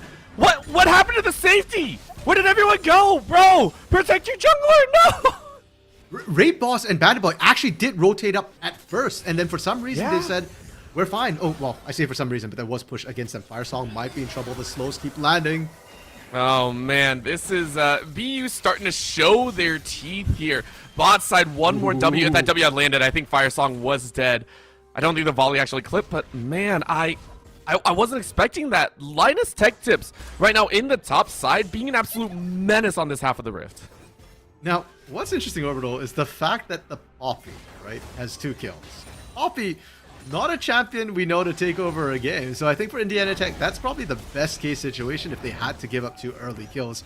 But now Bandit Boy has to be very, very careful about how he lanes against Tech Tips, because if you died once solo, you can die again, and it's only going to get worse as Tech Tips gets tankier or stronger with these items. It's such a weird thing to say, because it's still a tank versus a tank. It is, but we've also seen, I think it's the Phase Rush jungle poppies before that are just like assassins pre-level 6, and then you're just like, I hate life. It's not. It's not this time, right? It's bombing center, it's wave clearing and everything, so I do agree. It's going to be difficult. What this does mean is KCBO, who has had, I want to say, little to no early game presence so far, I don't even think has had a reliable gank in any of the lanes in the early game, is going to be even less so, right? Because now with the TP starting to become unlocked, I think in about 2.5 minutes, you have to be worried about this tanky Poppy being there, and it's going to limit your choices if you're always fearing that. Of course, like I said, 2.5 minutes is how long that's going to take. Yeah, and so it'll become everybody else's problem, but for now, Orbital, it's still Bandit Boy's problem and will be for that time till we see the TPs come through bot side. Just trades coming through a little bit back and forth. Oh? They didn't get the ward. That's like the whole fight right there was over the tornado and everything. Good ward keep by Indiana. Oh no. Oh no! Oh no! KCBO, your jungle is not your own. That's gonna be a pinch against the wall. I don't think you want to be here, KC, but take a look at that. Oh, the whip! The Keeper's Verdict whip. KCBO was able to bait it out, and can Bandit Boy help out? That's gonna be the Dragon Kick into the knockup. Look at the arrow from downtown! The arrow from Joey locks it down. You're able to get one, and now the rest of Indiana is on the run. BU says PU, get out of this smelly jungle. Big win for the squad. Oh, rest in peace, BO. This is such a hard game. And again, we're talking about the fact that Tech Tips, should just be Bandit Boy's problem. But Tech Tips, I love the aggression. Getting out of lane. Even if you can't take the time to roam all the way to the bot side, even if you can't go to the mid lane, just invading the jungle right now is creating so much pressure. And BU Sword, the teamwork this game, Orbital, has been so much better as well. The way they're collapsing in when they need to, the way they know exactly how much Tech Tips buy them, has been spot on. Well, this is a nice little piece that you get. No way you survive it. No way, Supernova. No way you kill them again. Bot side, we got a random kill, though. It's a 1 for 0 as Icy was able to grab a solo. But again, this denial, like, I understand that's a kill, but I mean, BU have basically eliminated KCBO from this game. Now they get another one because Firesong is going to get slaughtered. And James Bond, you do not have infinite duress, but Firesong not able to follow up. BU now have control over the enemy jungler, the enemy top, and what feels to be soon, enemy mid. Yeah, and I love this, the early game strength they have just eating down right now. Oh my god. There's no way you can outrun that. That's double speed ups. Yeah. And that's how this comp works over. That's what I'm talking about. The heals, the shields, the support for this Warwick. And look how healthy James Bond has been as well. all these ganks, all these clears, and James Bond Meow basically never drops below 50% health arrow. Just shy. I will say, I think that was a bit over ambitious in that arrow. Even if you land, I don't think Tech Tips can solo out Bandit Boy from 100 to 0. You need to land that build.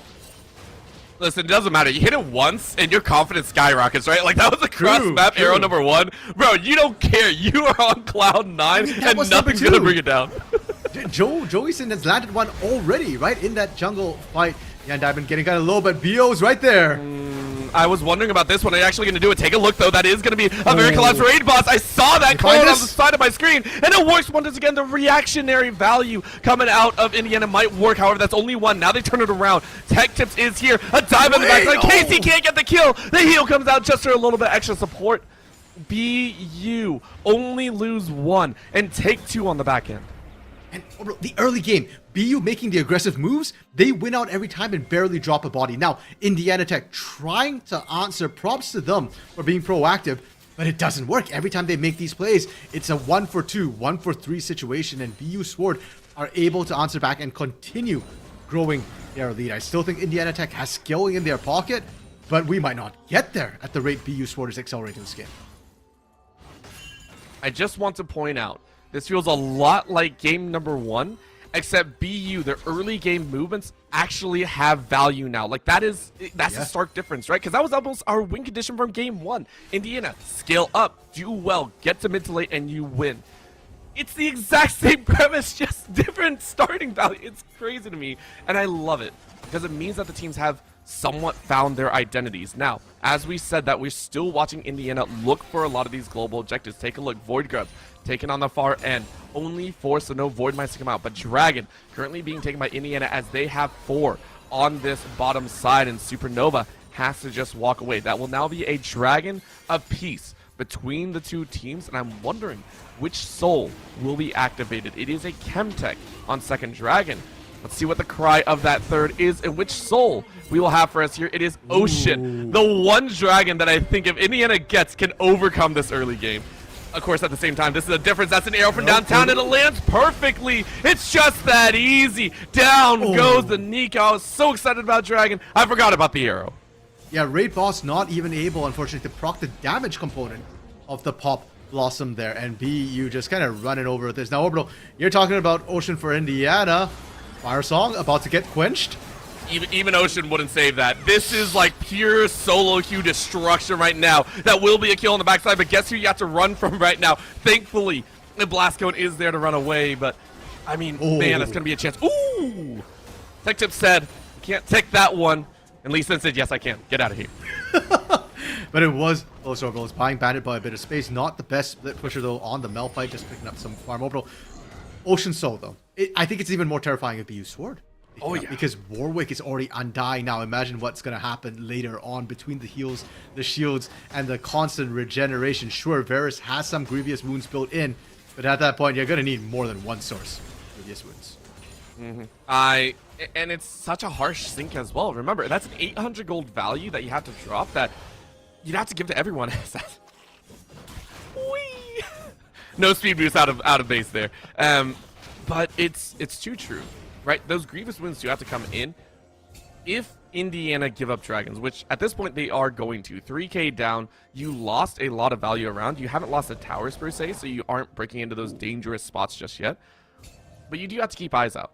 And with the Herald now coming up as well, BU basically have their choice of where they want to set up for the next global.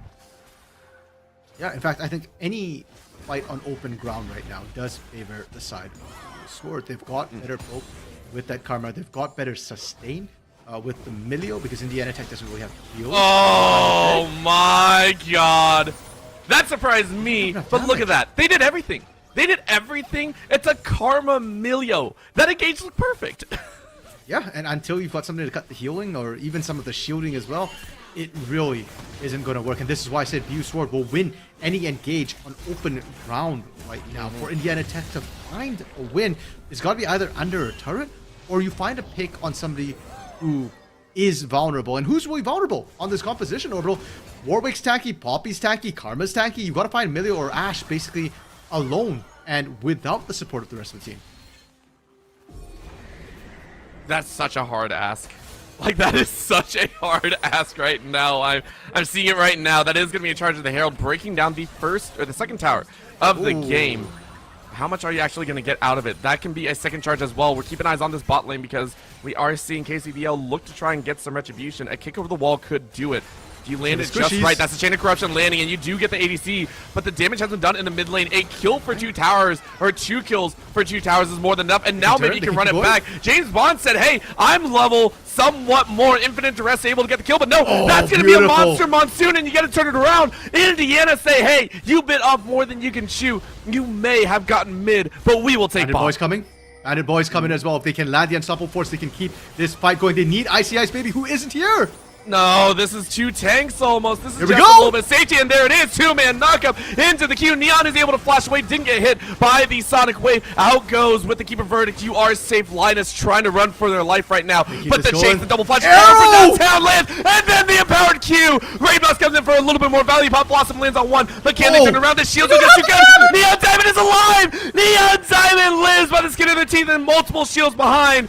Are you kidding me? Chase to chase to chase again. Icy trying to run away, but you can't. The slows from the Ash are just too good. It looked good for Indiana, but BU come back with a nasty, nasty fight. What a roller coaster of events over the fact that Indiana Tech, we were just saying the only way they get back in, find the picks, the squishy targets, and what did they do? They find it on Jojoison, they find it on Supernova, but the resulting chase, even after they took down James Bond Meow, against the tanks, just not enough damage. If they were just a little bit closer, Orbital, maybe Indiana Tech turns the tides, but instead it's BU Sword in the extended fight on that second round of resets, able to find that. And all this was happening as well, Orbital, let's not forget, they did take both the turrets in the mid lane, so the map is wide open right now. I would even put the topside tower that just fell to be a consequence of that mid-game fight, right? That was 3 towers technically in the back pocket. It was a very nice push from Neon, who quite literally joined the fight again, ran topside and just pushed that tower. BU have gotten so much, and I also want to point out this bot side, Tech Tip saying that, yeah, I got that one too.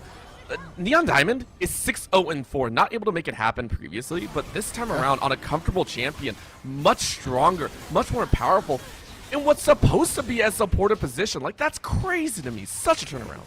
Yeah, and the composition, I think, flows a lot better this game as well. Before, I mean, Ari Viego is a combo, but really that's a mid to late game combo.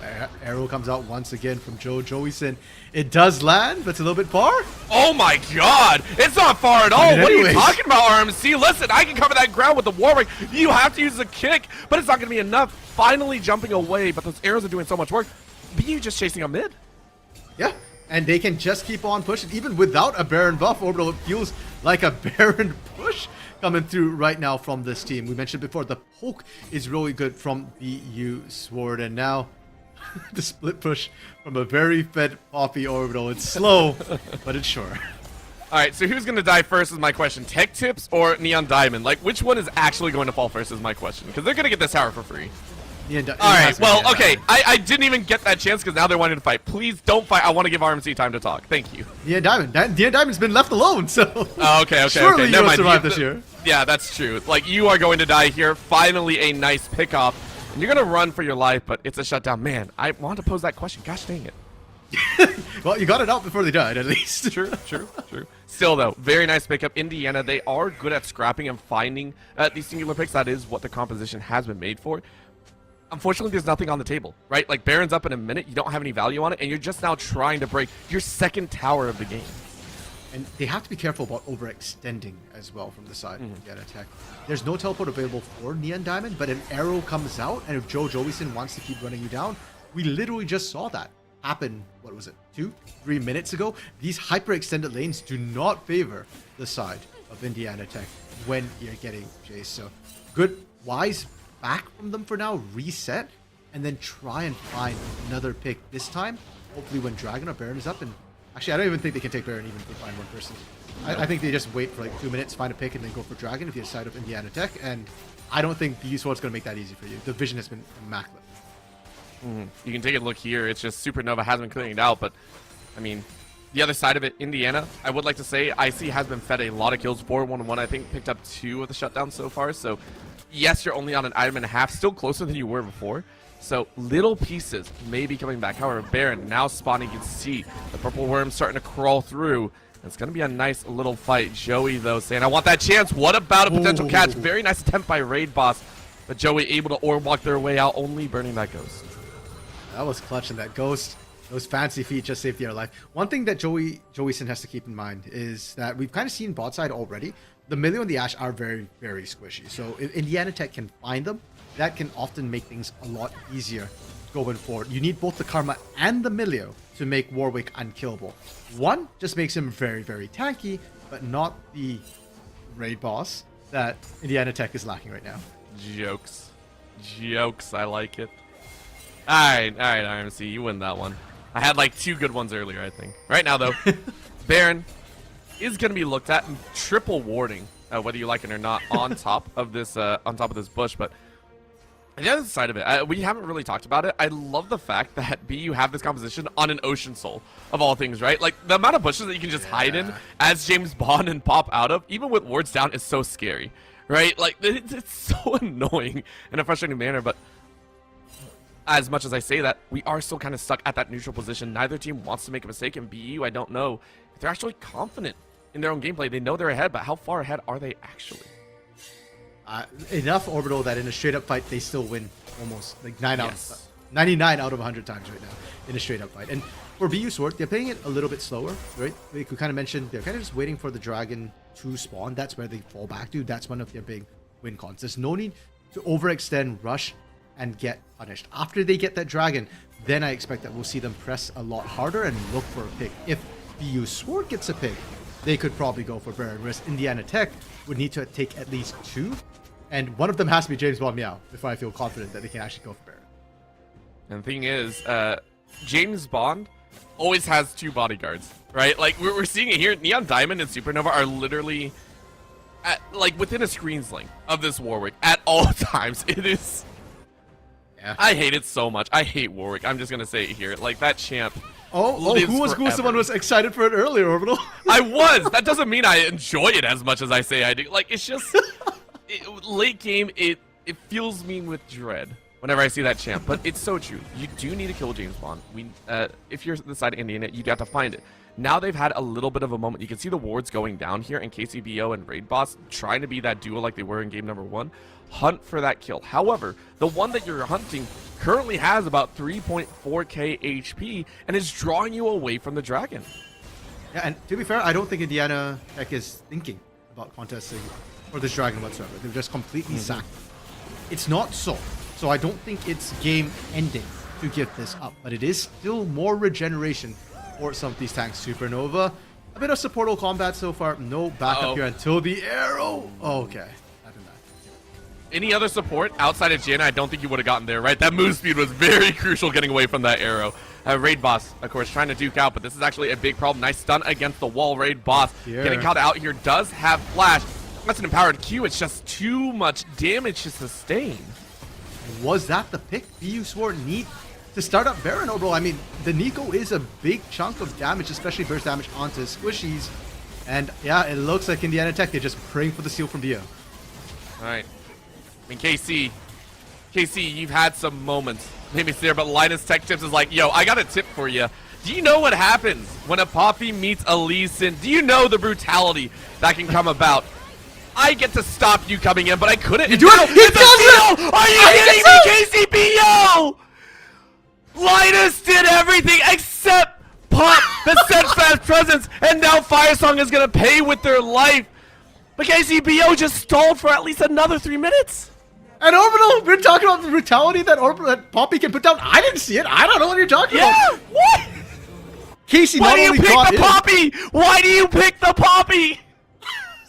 The keeper's verdict was innocent this time, Orbital, because it actually disengaged and got Casey the free out. Now, Indiana is still down a member right now, and BU is still really strong. They are pushing in revenge, but they have to be careful for a potential catch. Those are 2 tanks.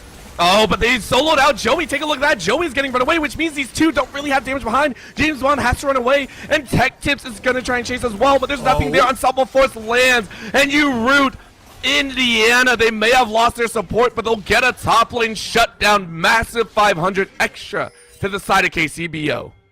Okay, can they keep pushing though? Overall, because Indiana Tech has been on the back foot this entire game. This is the closest they've been. 2,000 gold down, and even with this, I'm still scared for the push. We've said it so many times. BU Sword, long extended lane, very, very dangerous. Neon Diamond up front. I mean, they're going to try and chase it out. Raid Boss doesn't really have the ult, but take a look at that. ADC support combat, whatever you want to call it. Icy wins it with ice in their veins. Q does not land, so they can't follow up. Massive damage out of the power Q. Keep in mind, the only reason Joey died there was because KCBO was able to get both summoner spells out earlier. However, Bandit Boy, a little bit dangerous. You don't want to step up when the rest of the team isn't there. Ooh, boy. Okay. That's a little bit scary overall. And you can see that Indiana Tech, one member up, looking for that push, still can't really push in with that Baron. So it looks like this Baron is just going to be a stall Baron for the side of Indiana Tech. They're still looking to scale. And Orbital, the worst news for Indiana Tech is, not only can you not push and find turrets, Baron buff will be off of you as Soul, Ocean Soul, potentially for BU Sword spawn. So you still have to go toe-to-toe without buffs, without advantages, against a team that has been dominating this game so far. And you're also riding on the fact that you can just out DPS it. Because take a look down the row. I'm seeing 0 grievous wounds on anyone, right? Like, I don't see it on anyone. As you said, Icy does have it built into the kit, but that's only on, I believe, people that stand on the hallowed grounds, or the grounds, right? The E. It's not that much. I mean, the fight's going to be ever evolving. So at the current moment, you are hoping for that type of chance. Raid Boss, though, has been very, very pivotal in trying to find these, but Fire Song, this is now the second or third time that they've been caught out in dire straits, and it just feels bad. Yeah, unfortunately, as an Enchanter support, you don't get to roam out and just ward. You will get picked off, as we just saw. Good news, it doesn't matter for Indiana Tech. There's nothing to fight over right now. Dragon's going to take a minute. Fire Song will be back up if you can find Yan Diamond. Perhaps worth a little bit more. Oh, and expending the flash. Wow. I know that was a lot. I just don't like seeing Raid Boss lose the flash when they have actually been really good at these spot blocks. I just want to point that out. Even though Raid Boss is 1, 4, and 3, they found engages pretty well. Losing that flash before Dragon, that worries me. Yeah, and that's why I was a bit concerned about that particular spell being used. It's going to take much, much longer for that one to come back up. In contrast, the Neon Diamond actually just respawning and getting to that Dragon. And that Dragon is the pivotal fight. If you Sword get it, I don't care that Indiana Tech is caught up in terms of gold. I just don't see you taking down a Warwick with 2 supports on them. Heck, at that point, even Joeyson with the heals, with the shield, with the regen, might actually be able to go toe-to-toe with Icy Ice Baby. Yeah. I mean, you saw the gold there, right? It was a pretty heavy lean into Icy, but in the mid lane, Neon Diamond has had so much impact and didn't really go the supportive side, so a little bit more damage-oriented. Right now, we are getting this a Dragon, one of the big ones, but that's a catch. Arrow comes down from that down. Catches the big monsoon. You might not have it. That's going to be a split fight, though. Take a look. BU trying to cause it on the back line, but I don't think they got it. The survival is there. Ensemble Force is able to fight, but Joey's untouched. That is melting pot for BU. So as they slice, they dice, and they punch their way through the likes of Indiana. The tech fails, and BU Sword watch the fight 3-0. At the critical moment, Orbital, Joeyson has been sniping time after time, and sure, you didn't stun Icy Baby, but you did manage to get the slow, and that was all James Bond needed to go undercover, finish his mission, take out the target, and that soul is theirs. Orbital, BU Sword, they haven't won the game yet, but it feels like we're right there. I mean, with that soul, now it's just like, it's icing on the cake, right? We've been waiting for BU's Sword to have a good fight for a while. We saw Indiana consistently find picks. I was actually getting a little bit worried.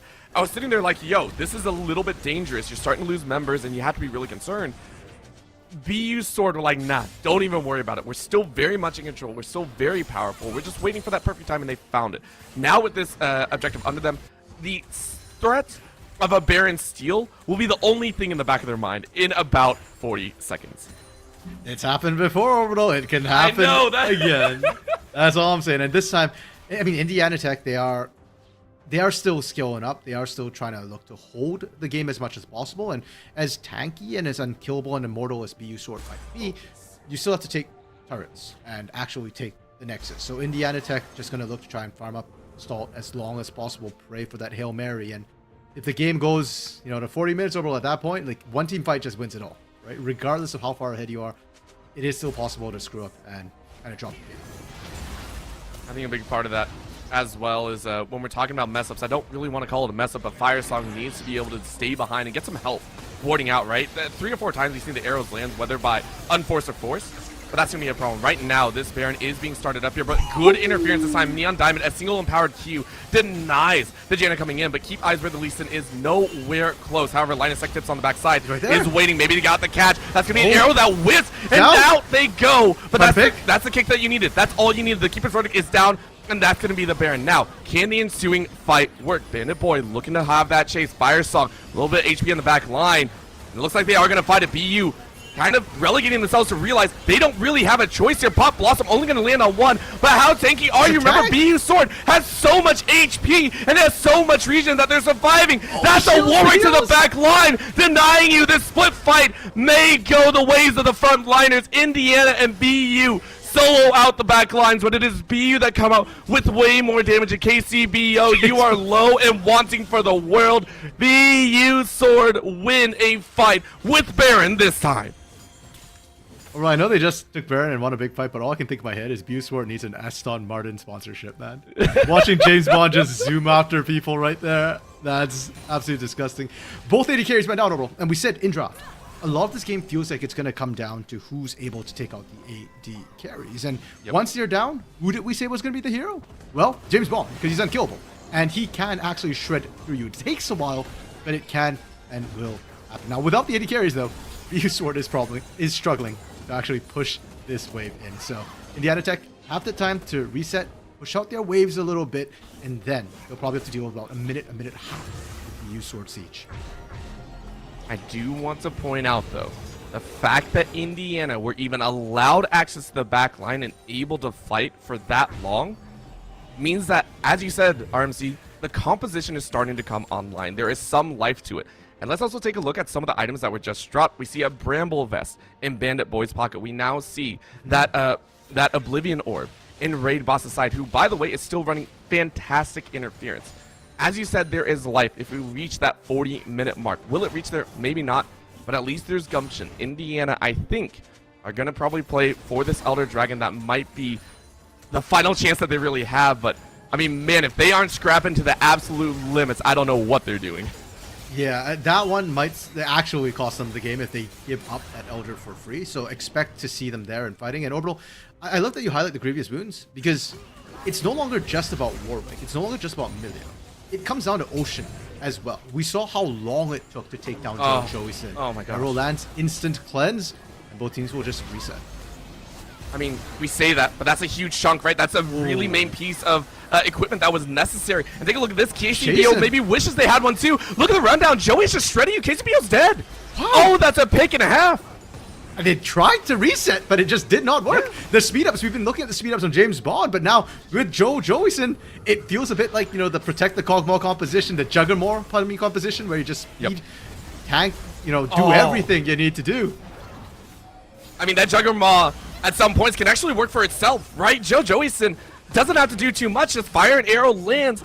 And honestly, big MVP for me right now, because with that kill, you don't even have to look at Elder. That's in a minute and a half. Who cares about that? We want to take the base. BU want to end this game right now. Bandit Boy trying to run interference, and yes, the heals are coming through, but a single empowered Q from Neon Diamond can actually shape them like they've been hit by a diamond. Topside inhibitor is down. BU backing up, playing the safe game this time around. Oh, one empowered Q almost took out Fire Song right there. 2/3 of their health through the shield. That was absolutely nutty coming through. And Orbital, those shields coming through from Neon Diamond as well are massive. One thing we kind of haven't talked too much about, I feel like we almost need a Serpent's Fang right now to cut through all the shielding that we're starting to see come through here. A little bit of poke, and they're just not taking damage whatsoever. Indiana Tech, their backs are up against the wall. Supers are pouring in top. Elder in 30 seconds. Do or die. Well, Neon Diamond is actually a little bit zoned out here. But, I mean, the damage is just too real, right? Fire Song, that is now about the 5th time that they have been zoned out of the fight, and that's just supportable arrow time. But the arrow does miss this time, so maybe you get out. Yes, Ice is there, but a good punch, and now they zone out James Bond. But look at the shielding, look at the healing. Keeper's Verdict takes away a huge front line. Pop Blossom is able to land on 3, but where's the damage? It is nowhere to be found. BU Swords say, we will win. Indiana Tech running for the hills. James Bond front and center. Ain't Not a sending. spy this time, but they are going to win. TP into the back line. As that is Neon Diamond saying, screw the kills. We want the win. We want a game 3. Ray Boss and Fire Song trying to stop your chase. They actually just walked right past the turret. The entirety of Sword's looking Oh my at. god. Straight through the front door. This is amazing stuff here in game number 2. Game 1, a little bit of ride. Game 2, much more their style. We kind of said it after the last game. All Sword needed to do, go back to comfort. And they did just that overall across the board with these champions. It was absolutely gorgeous to watch from them. Horrific if you're an Indiana Tech fan, because it's like a very slow-mo car crash. You see it coming, you know what's gonna happen, and you can't do anything but watch. It's just unfortunate for the side of Indiana, which I think going back to the drawing board, they'll have a lot to talk about for BU Sword. I mean, what a turnaround. 180 degrees, and it was so much fun. I highly doubt you are going to get some of those, if not all of those champions. I mean, right now we are seeing some very heavy, I want to say differences. Top and mid specifically have impressed me a lot. So we'll see. I'm going to give them a little bit more time. We'll see if Indiana can come up with an answer, or if BU Sword are going to complete the mini reverse sweep. Don't go anywhere. NECC will be right back.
And we are back. Look at this. We are in the finale. Act 1 is done. Act 2 is done.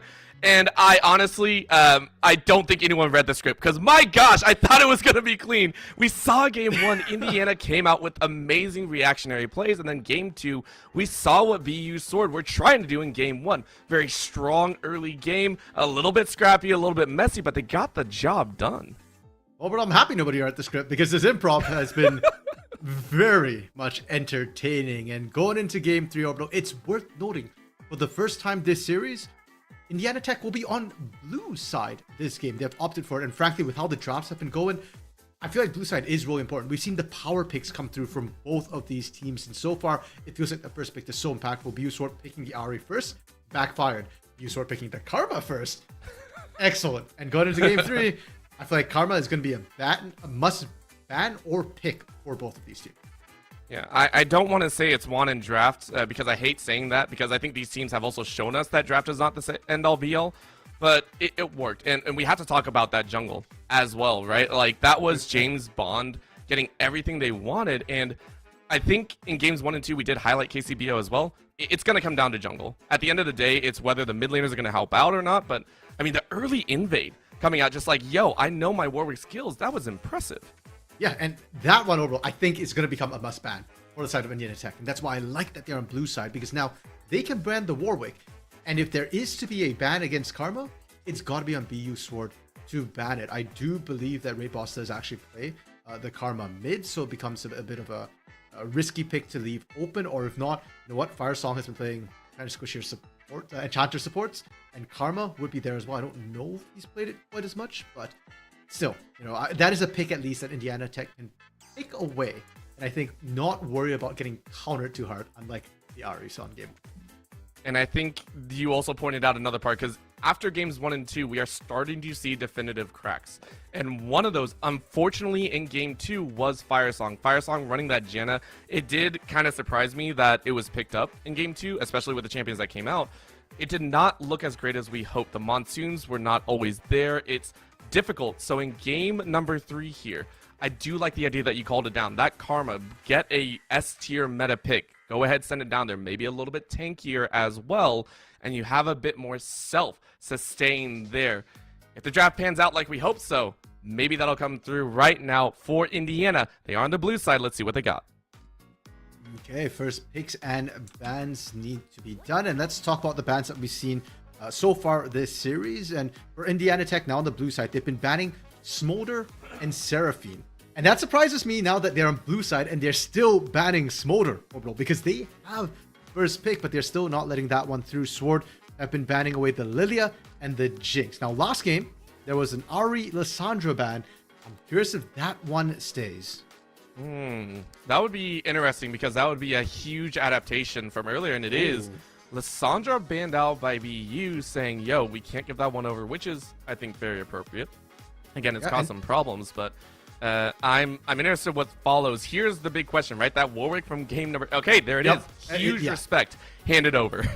And this does mean, though, that for the side of BU Sword, either you ban the Ari or the Karma. They went with the Ari. So, okay, Karma is open. They respect Raid Boss a ton to ban both the Lissandra and the Ari away from him. And there we go. It had to be. Oh. Please do it. He's been nerfed. Please. He has, but it's still gonna be okay. So the reason that we're so interested in this is we've seen massive shifts in the mid lane, right? Both players have been able to kind of fight back in different scenarios. The fact that we're picking up Aesol so early on now leaves it open for a counter pick on the side of Raidbots, who has had both good and bad, and you actually opt for the team instead with the Galio. Okay, that is an interesting one. So generally what counters Aurelion Soul is anything that can kind of stop the channel of his Q. And then you can kind of just bully him out from there, because a lot of his damage is tied up into that. Now, it's worth noting, Aurelion Soul has been nerfed 2 straight patches because he kind of got a bit of a buff. Was it 2-3 patches ago now? And using the Galio as an interrupt. Now, actually, Orbital, we don't know if that's a Galio support or Karma support. I'm assuming it's a Karma support because that works a lot better with the Ezreal. And Galio kind of works better into the Aesol, but now I feel like you need a bit more damage because Ezreal takes time to ramp up, and Karma, Galio, sure, they've got a bit of early damage, but perhaps not enough to deal with whatever it is that BU Sword are looking to finish drafting off of that top side. I mean, we saw some of the other bands come out because now the top side is coming in. We saw the Ashe and the Emilio locked in on the side of BU's Sword, which is still the Ashe, very, very strong in Joey's hands. But the jungle's banned away, the Lee Sin and the Viego taken away from KCBO. On the flip, it was a top side focus, which we haven't even gotten to because we have to talk about that top side. The Graves and the Wukong, too strong, I would say almost team fight engagers or bringers because of the Graves with the damage. But on top side, we're going back to that Ornn. But a shift of the Gwen for that top. Okay, now we got to talk about top lane RMC. It cannot be denied any longer. Yeah, because before, Bandit Boy and Linus Tech fans, they've kind of been running more tank-based champions, things, like the Poppy, like the Ornn, like the Volibear. Now Gwen is a whole different kettle of fish right now, Orbital. And considering that Tech Tips won the last matchup on the Poppy, if you can do that same thing on the Gwen can definitely take over the game. So I love the fact that Bradley University Sword seems to have picked a more aggressive stance this game. And it's good scaling paired with the Aurelion Soul. You've got Wukong to kind of bridge you there, and Ashe is a very strong laning champion as well. On the other hand, though, Indiana Tech, they got that Karma Orbital that we were talking about, that sort of all-consuming pick that defined the last game. And Orbital and Karma, Ezreal Orbital, that bot lane, sure, Ezreal needs time to scale, but the Karma alone is very oppressive. The poke that comes out with Ezreal as well, Milio cannot match that in terms of sustain. So that scaling bot lane is also going to be an early game strength for them. And then you throw in Galio just to add more pressure into the side lanes. I think both these teams, they're kind of looking to go for late, but from our experiences, the early is going to be kind of explosive too. I love the fact that you pointed it out. You and I have been so surprised with the willingness of fighting. I think that has to be identified, right? We see these champions come out, and it really brings to light that it's always about the players playing the champions. That is why we set it up. Like, look, a Poppy Malphite, there should be no solo kills. There should be literally nothing happening up there. We got 2 solo kills in very strong fashion. That's why we're putting so much emphasis. It doesn't matter if it gets mid to late. Whoever gets the early advantage is going to take over. It feels like. Now, at this point, I do want to ask you, because now we've seen pretty much every solo laner, jungler, bot side, everyone have those window moments, those moments that they are in the spotlight. RMC, I want to ask, where do you think we're going to get the massive kill streak where all of the death occurs? Because I swear it always happens sometime in the early game. Yeah, you know what?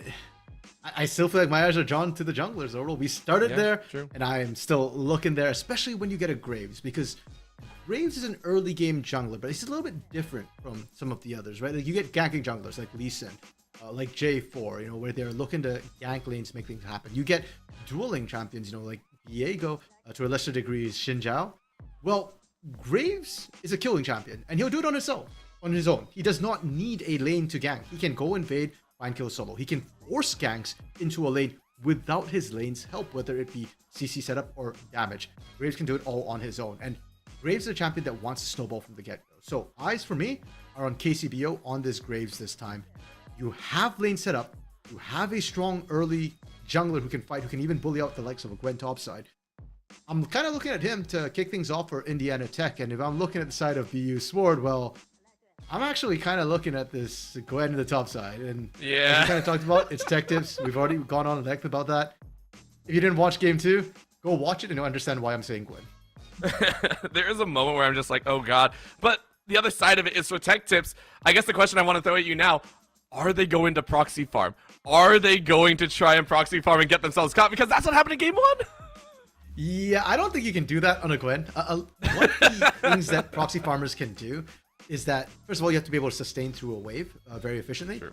And Gwen actually isn't that tanky. So minion damage does stack up on her, and she doesn't have a ton of regen. So maybe after Riftmaker, sure, you can proxy. But at that point, like, do you need to proxy, or do you even want to proxy? And she's also very vulnerable to being shut down by ganks very quickly. So if Tech Tips does proxy farm Orbital, either he is absolutely crushing it, or I have a lot of questions, which would be answered very shortly. That's the other side of it, so we'll go ahead and see about that one. Bot side has also not had their major moments to shine in the early game, but we have seen solo kills occur down there as well. So we'll look at pretty much every single lane and say, hey, where is this going to break out? The final question about this early game, RMC, there's a lot of front end damage on the side of Indiana. are we going to see an invade? Do you think we are finally going to see an invade happen in this game 3? Ooh, that's actually a really good question. I actually didn't think of the invade too much when I saw like the ore and the armor and Ezreal, but that is an ASO Milio on the other side. Gwen too, not too great level 1. I think Indiana could pull it off. I don't think they will. I think that's an unnecessary coin flip for both of these teams, and I think given what they've drafted, at least for Indiana Tech, they're looking for more standard early. Mm-hmm. I can agree with that one. They've done that throughout the series as well, because as much as we're talking about this early fighting inside of the lanes, we have seen them be very tempered in their early game aggression. I mean, remember game number 1, that bot side engage, that Nedden BU sword, a first kill before things got out of control, was very controlled, very hands check style S situation. And it looks like the teams agree with you as well. Indiana just setting up with a 5-point, don't want to get too messy. I think that's appropriate. However, the stacking is already starting here. By the way, Neon Diamond is just trying to be an annoying pain in the butt. You can heal up pretty well, but just getting a little bit of damage check down on Raid Boss. And for Neon Diamond, you're trying to scale as fast as you can. Because one thing that Aurelion Sol has always struggled with is that laning phase, especially early on when you don't have enough damage to actually clear the wave effectively. You can get out-traded, and more importantly, you can get ganked. So Neon Diamond wants to skip that phase of the game as quickly as possible. And keep your eyes in the mid lane, because as much as I say that I think KCBO is going to be the one with the kill streak, it could very well start in this mid lane where the Aurelion Sol is very, very vulnerable early on. Just that early coordination. It's funny watching these two actually throw stuff at each other. I don't know why, because I know most of the damage doesn't really stick. Both these champions, Galio does actually have more now than he used to in the past, but it's just funny watching them just like throw spells, and both of them are like, really, we're really gonna play this game right now? Like we just want to farm and hit level 6 and then roam out, or no. you know, we just want to scale, and they're like, no, we're gonna bully. No farm, all kills overall. That's how this game rolls. And, okay, so to be fair too, you already talked about the fact that Neon Diamond is looking to try and get those stacks rolling. They get some of the Dragon's Breath down, get that generating. But for Raid Boss, you're also looking to try and get some of that damage down to set up easier ganks. And if we're talking about ganks, by the way, KCBO is pushing James Bond out of the jungle.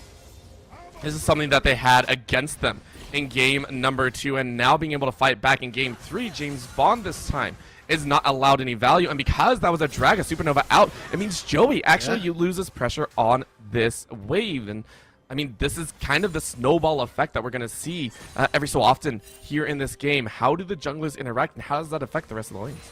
Yeah, and this is why I was talking up that Graves, right? You can do your own thing, and heck, you won the 1v2. ACBO stole away Gromp, so James Bond is going to be behind the beat on this one. And I know we're watching mid because there's trading happening and there's damage, but I'm looking at jungle right now personally because KCBO is already on the other side. Yeah, I mean, look, they'll get close to death here, but that's a flash out. Neon, you can't recall inside the Winds of War, by the way.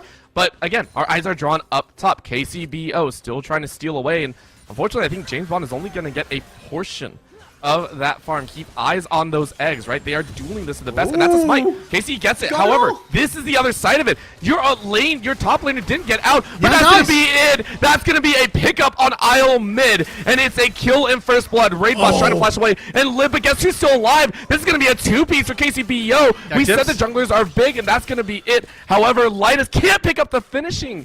So it's a 2 kills for KCBO, and honestly, huge start for Indiana. That's exactly what Indiana Tech want. And hey, if you lose the Galio, no biggie. He is partial utility. More importantly, you shut down Aurelion so early. You try and slow that stacking. And bonus, you pull Tech Tips out of that lane. So now Bandit Boy up a little bit of experience. And early on, Ornn, we know what he can do. Yeah, and especially without a ghost, Linus is actually very susceptible to these long trades. And we talked about it, right? The Gwen is not exactly tanky. If you want to get tanky on Gwen, you got to get more kills than just one. Bot side, though, with all of the aggression, has actually led to a plate being taken early on. This is probably, I think, one of the first times we've actually seen a plate taken without more trading of the summoner spells in bot side. It's a little bit different show there.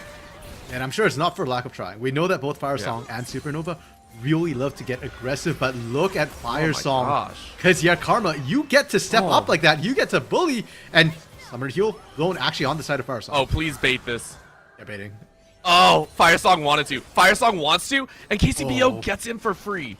However, you're not going to challenge much further. You're just going to look at Gromp, maybe get a chunk just pushing if this in. wave pushes faster. That is what they're hoping for here.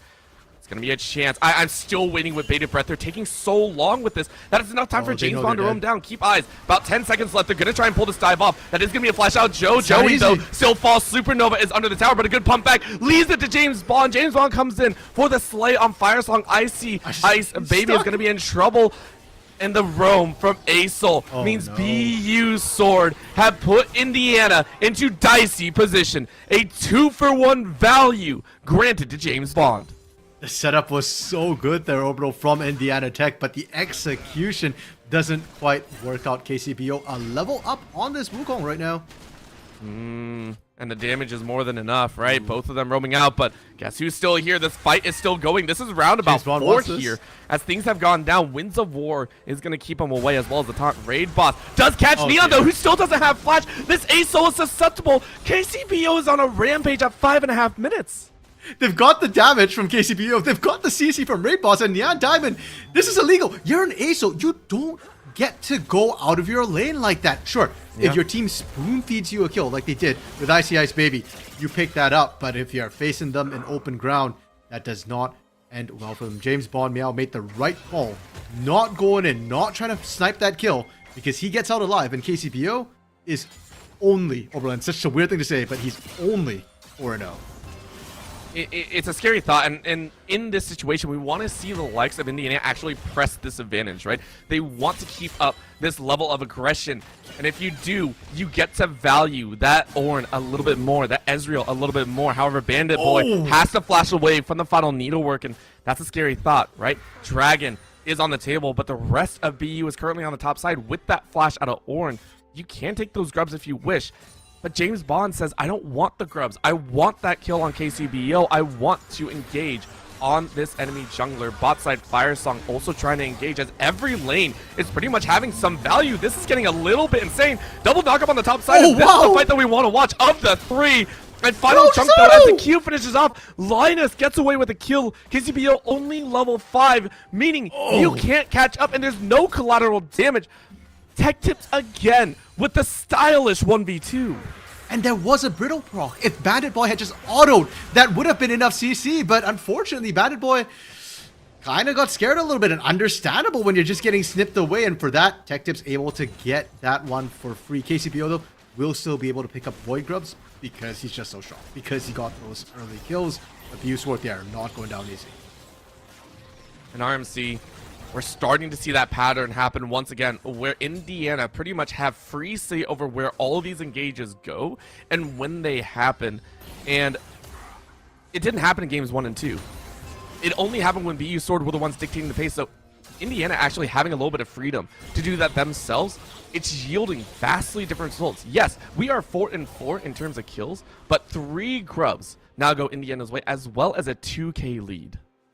And the gold distribution that you're mentioning as well, Orbital. The fact that KCBO is the one to pick that up, and significantly as well, 1,000 gold already ahead of James Bond, means that Indiana Tech is going to be really strong early, but the scaling's not necessarily there for them. On BU side, you saw Tech Tips is up, James Bond is up, and for the ASO, you don't care about the gold, you care about the sacks. So your Gwen, which is one of your big late game hyper carries who wants the gold, is accelerated. It's perfect for BU Sword if they can actually get to that point. In Indiana Tech, I feel like you've got to turn these screws harder. You got to accelerate the pace of the game, or else BU Sword's in a great position right now.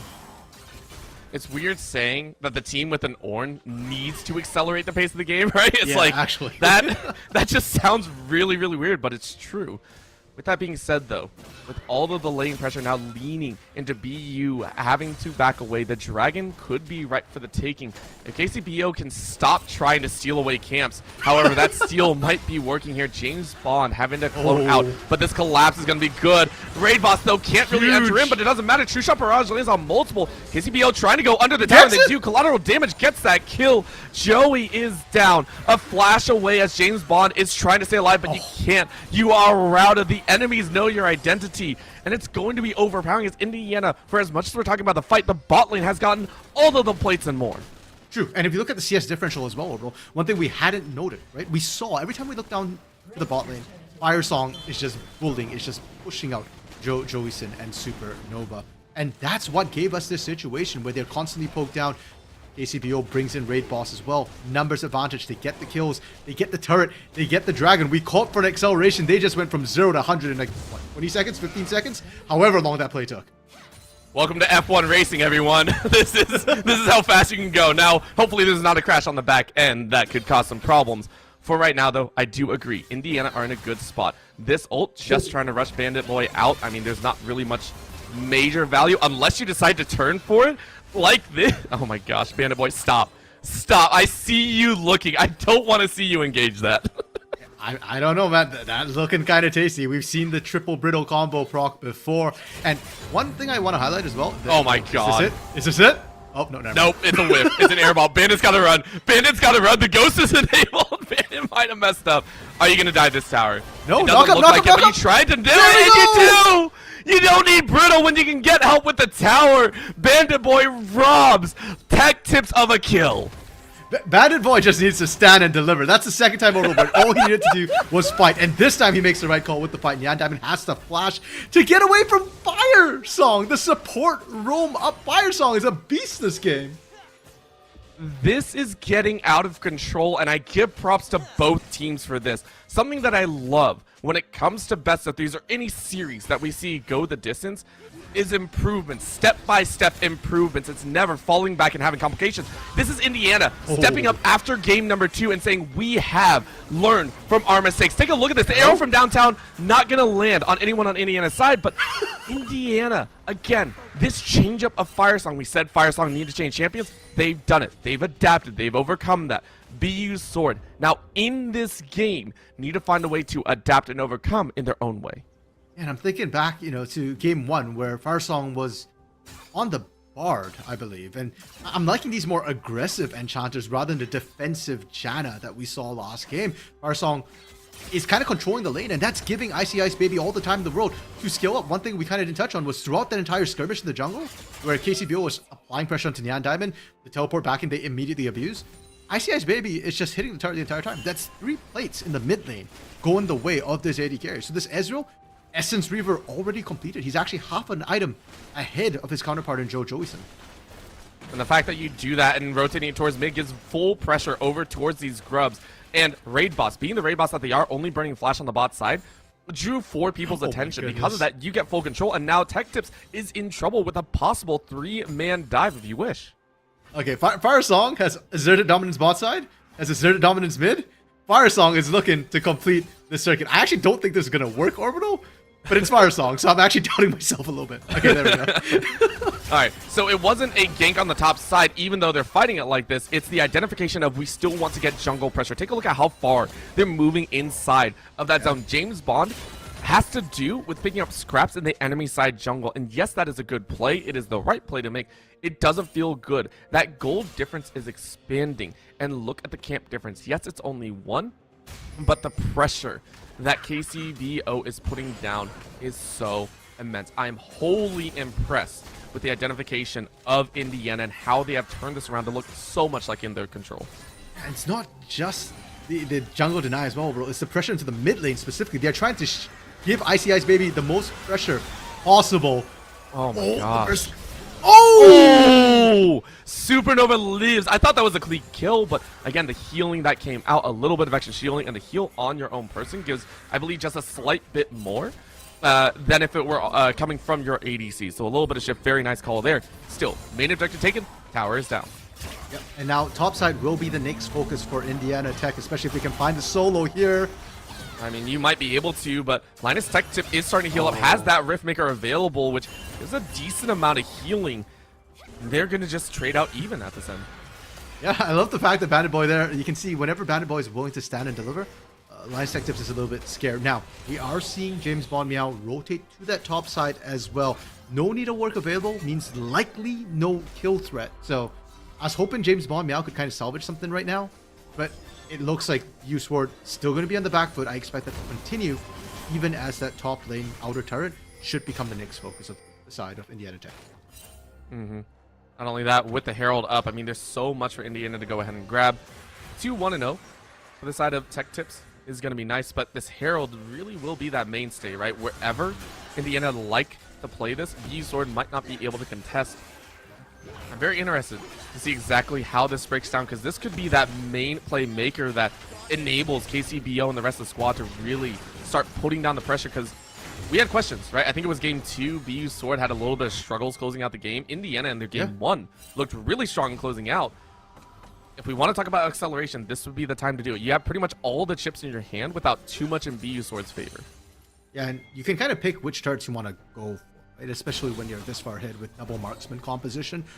We've seen teams kind of run Herald down one lane, take the turret, especially look at how low this bot side turret is, right? You can still pilot it into the mid lane as well, get the additional burst of damage. But there's no rush to do it. Although Dragon is on the map, so I'd much prefer Indiana take that first and then look for the rotations, because that doesn't give BU Sword any avenues to try and find a counterplay. All they can kind of do is farm in this sort of situation. With the dragon going down, we have one of the safest dragons available and one of the least played for, in my opinion. It is the mountain dragon that will go ahead and terraform a bit of this land. A couple extra pillars up inside the jungle, which makes vision that much harder to deal with. So it'll be really, really nice for the side of Indiana. They've been warding up pretty heavily on that bot side just to give themselves a massive advantage to know who's coming around. And because of that, they get free bot side tower. Easy does it, and they're going to drop Herald. This is what we were talking about, right? How quickly can you break open the game? I'm actually very surprised we're doing this, because they could potentially take an inhibitor pre-19 minutes, and that might backfire as a ton of minions would be pushing in.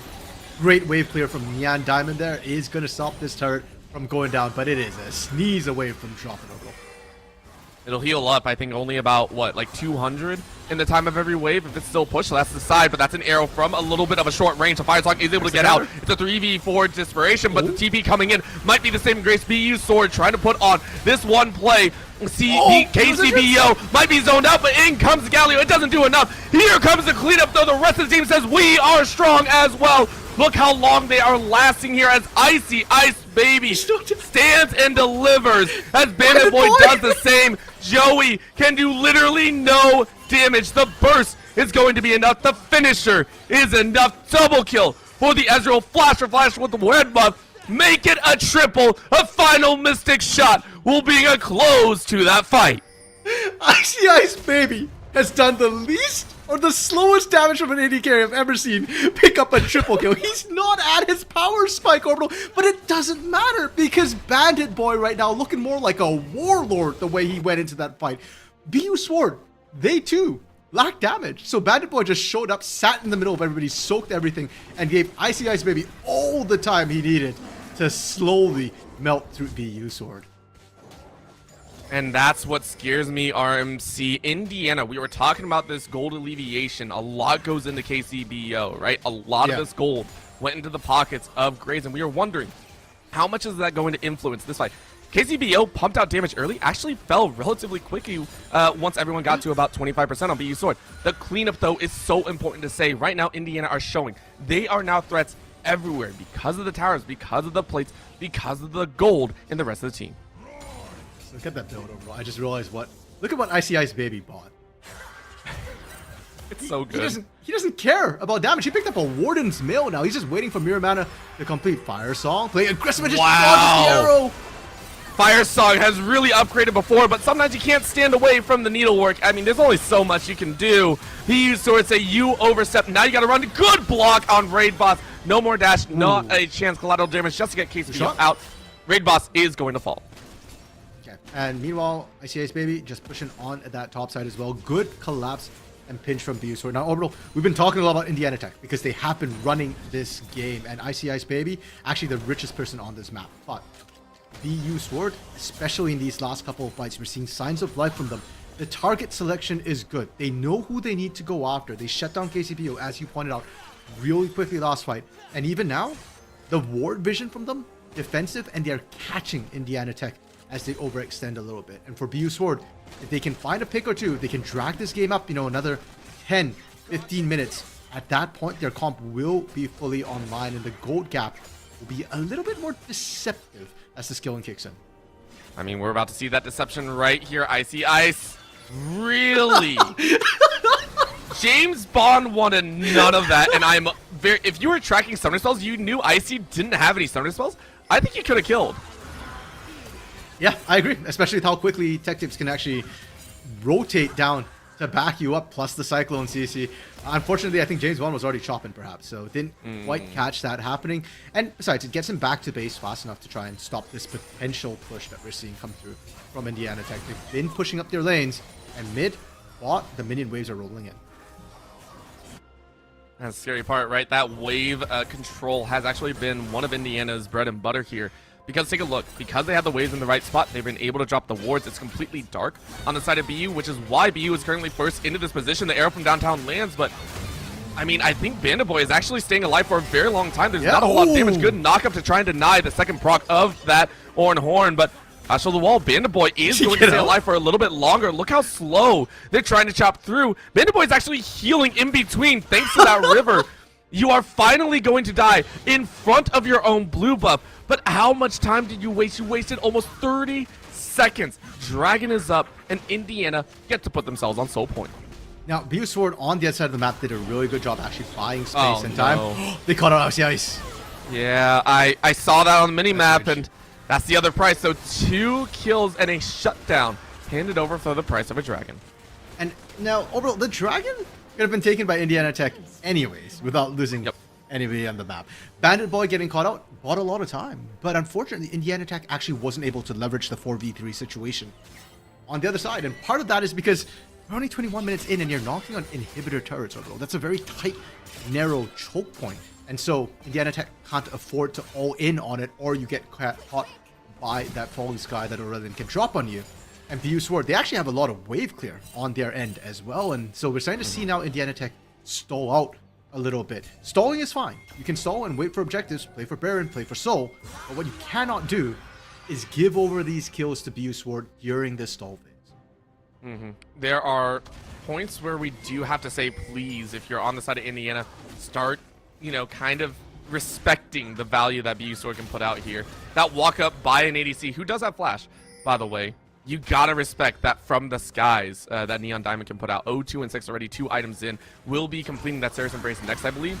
It looks like they weren't, though, as that's going to be a nice little collapse. Fire Song is caught out. No speed ups available, but a nice flash over the wall by James Bond to deny Raid Boss. A way back out. KCBO, you better run for your life. I don't think you're going to get this one. They're going to try it, though. Raid Boss.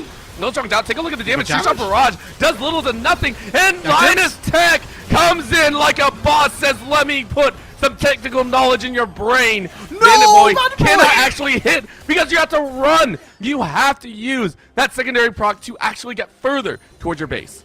Is this it, Orbital? Is this the time when BU Sword's comp is actually starting to come online? They're gonna turn onto Baron as well. Keep in mind, 22.5 minute Baron.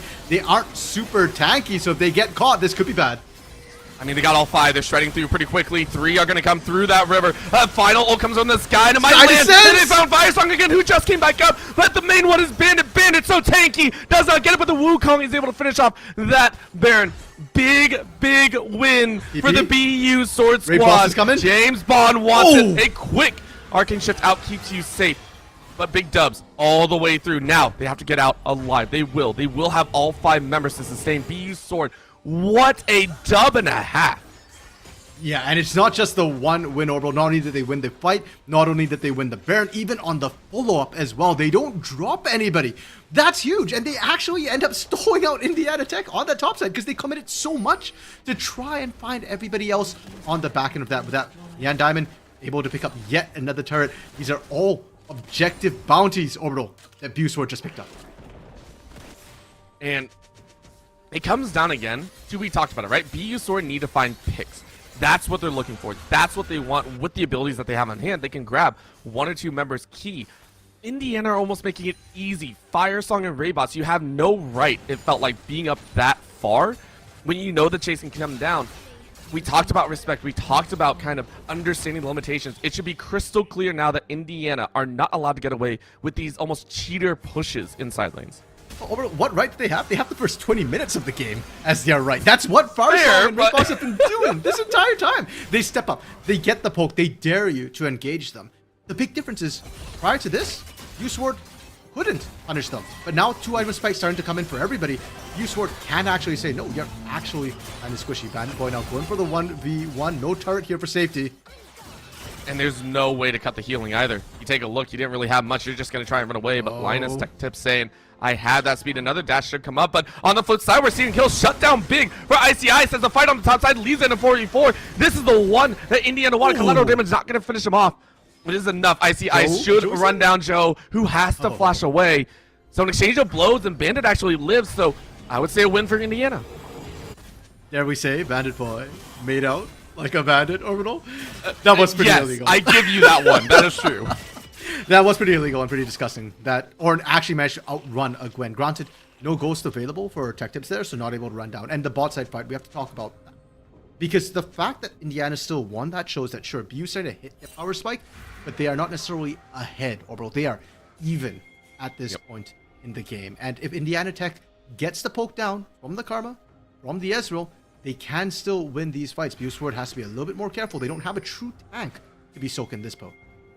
And that's why they need the wards down. Take a look, littered around, making sure they know who's in front, who's around, and that's how they're almost able to catch Joey here. Even with the stun, it doesn't matter. You have no summoner spells to live. The ghost might be able to get you out, but take a look. A final shot with KCK BO might be able to win, but you can't give up this dragon. You want to fight. You turn around, and Joey is allowed to live, but you are out of the fight. Main damage dealer is there. Big wombo here. This is going to be the jungle pinch that they want. Fire Song again. Use on everything, and down goes the support, but it's only a support. Now the main damage dealer is here. Exhaust goes down, and you are able to live. James Bond able to survive. Now how much in the backline are you able to keep? As in they go. Linus Tech Tips has to run for the hills with Milio down. There's not much safety for BU Sword. The flash in and the taunt denies another. As Indiana say, we might have let the catches go, but in a 5 squad, we are that much stronger. Fight still continues. I mean, the range with an Ashe brings with the volleys can still be very, very annoying. James Bond leaving the clone behind to buy space, and Dragon is up. But Indiana Tech is being a little bit cautious about this one. KCBO has to smite and could be caught. I mean, that's so rough. An arrow again! Joey, who has been on the receiving end of so much pressure, might have made the game-breaking play. BU's Sword now trying to chance it out, and look at the shred. Linus still living. James Bond, though, not able to follow up, and they're going to take their wins where they can. BU Sword say, hey, you can't actually do this, Dragon. If you do, it's a little bit dicey. You got to keep track of us. I'm not sure Indiana can actually take this. They haven't swept, so James Bond Meow still has the smite available. They're trying to zone. That's Nyan, though! He's not that. That's great. It's still going to be enough. You have to watch his ult, and BU Sword run Indiana off, and now they're going to chase. Take a look at this. Tree Burst is nothing. In goes the storm, the massive storm to draw you in. Raidboss running the wrong way. Down goes Icy, and Icy falls melted to the ground. Indiana might have won the first 20, but the next 7 so far have been all BU Sword. They were sharpened. They were forged in the adversity of the early game. BU Sword, they are now being quenched in the blood of their foes, and the skilling is well and truly online. Orbital, they are actually starting to win these extended fights, and unfortunately for Indiana Tech, they're just constantly not quite able to finish the fights quite quickly enough. And the longer these fights go, BU Sword has plenty of damage to keep coming on through. We keep seeing these fights go back to recalls, people coming back in for round 2s, and Indiana, some of their damage with the Graves, with the Galio, with the Ornn even, it's front loaded. Once you blow that, you're done. You don't have a second shot in that chamber. To put that in perspective, KCBO was sat on 5 kills since about minute 15. They just picked up their next 2 kills in that bloodbath at 28 minutes. That is how long it has been since they've been able to collect a kill, and they're about to die for their 4th time. There is no out. There is no chance. BU Sword are now the hunters in this game. And if you're an Indiana Tech fan, this is the moment where you start going, the sky is falling, the sky is falling. And this isn't a joke. Baron spawning, BU Sword already there right at that moment. Indiana Tech, they don't have the vision to safely walk into the pit. Fire Song doing Fire Song things with a Fire Song ending. I mean, you gotta try, right? Like, you gotta look, you gotta try and pull it off, because take a look at where everyone else is. Indiana making a little bit of desperate play, try and push it in the waves, but it doesn't do anything. BU Sword have enough shred, have enough value to go ahead and push away, and they get the Baron uncontested. I saw a 1 HP on there, and I was like, Oh my god, if we saw KCBO for some reason come in, that would have been silly, but it is still Baron to BU Sword. I was waiting for the True Shot Barrage to come in from ICI. Right. That unfortunately, no dice this time, and BU Sword with Baron buff, with the skills well and truly tilted in their favor. Over the last time we saw a similar situation, we were saying BU Sword weren't ahead. They were only even, but approaching 30 minutes, 4,500, almost 5,000 gold up.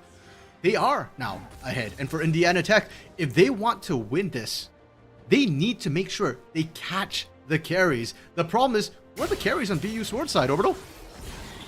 I honestly, everyone. Yeah, basically. So you need to catch 4 people. Good luck with that. It's a painful one to discuss, but it has to as Firesong takes another rough route. This is not a good way to look. You walk right into the face of the opponents. BU Sword say thanks for the meal, serving up this mid lane on a silver platter. Firesong gives, and Firesong takes away. Really good pull coming through, though, but James Bond on the back flag. And it's the skies are falling again underneath the tower. BU Sword say we are also the shield. We protect our own and we take your lives. Not even a tower, not even the base will defend you now as the dragon's roar is heard. Raid Boss will fall. That is the 8th for Neon Diamond, and that is the ace for BU Sword. They're pushing in, looking to end Orbital. 30-second death timers on pretty much every except for KCBO. Firesong just respawned. BU Sword don't want to stick around. They're going to play this by the book. They're going to play this slow. 7,500 gold lead. Better skilling composition than Orbital. 1 minute. Watch that timer. That's Dragon. It's potential Dragon Soul for Indiana, but I think BU Sword's going to take that one.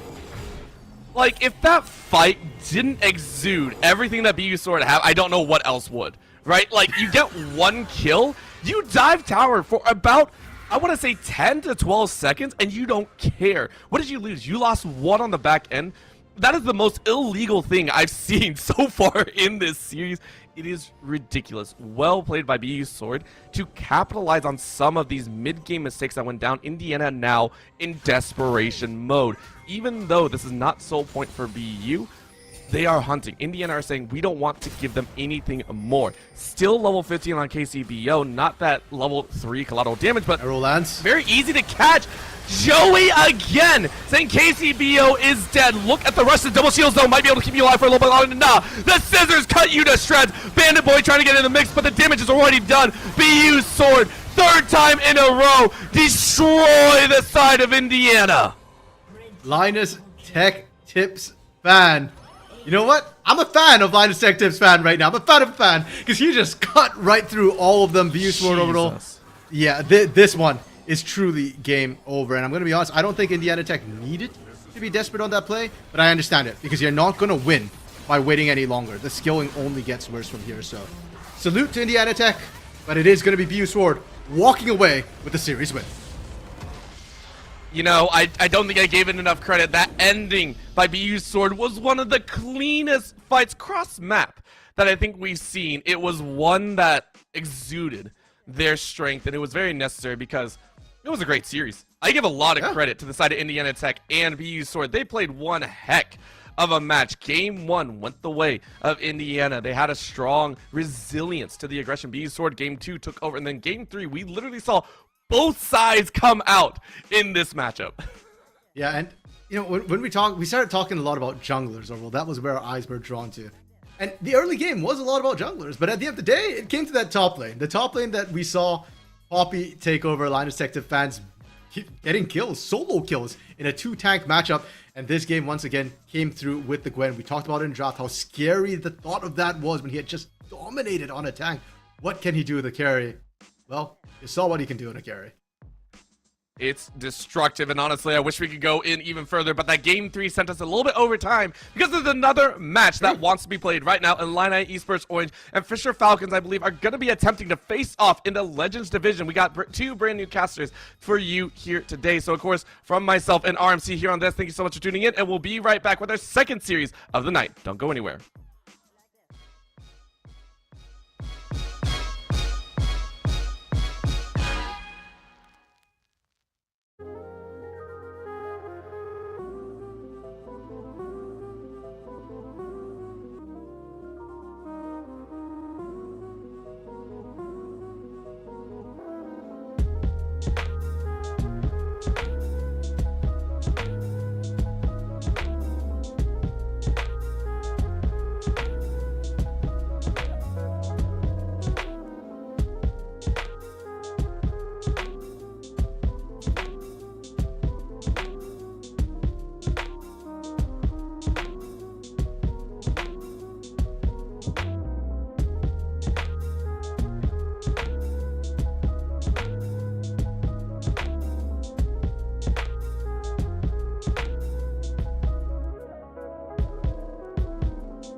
Good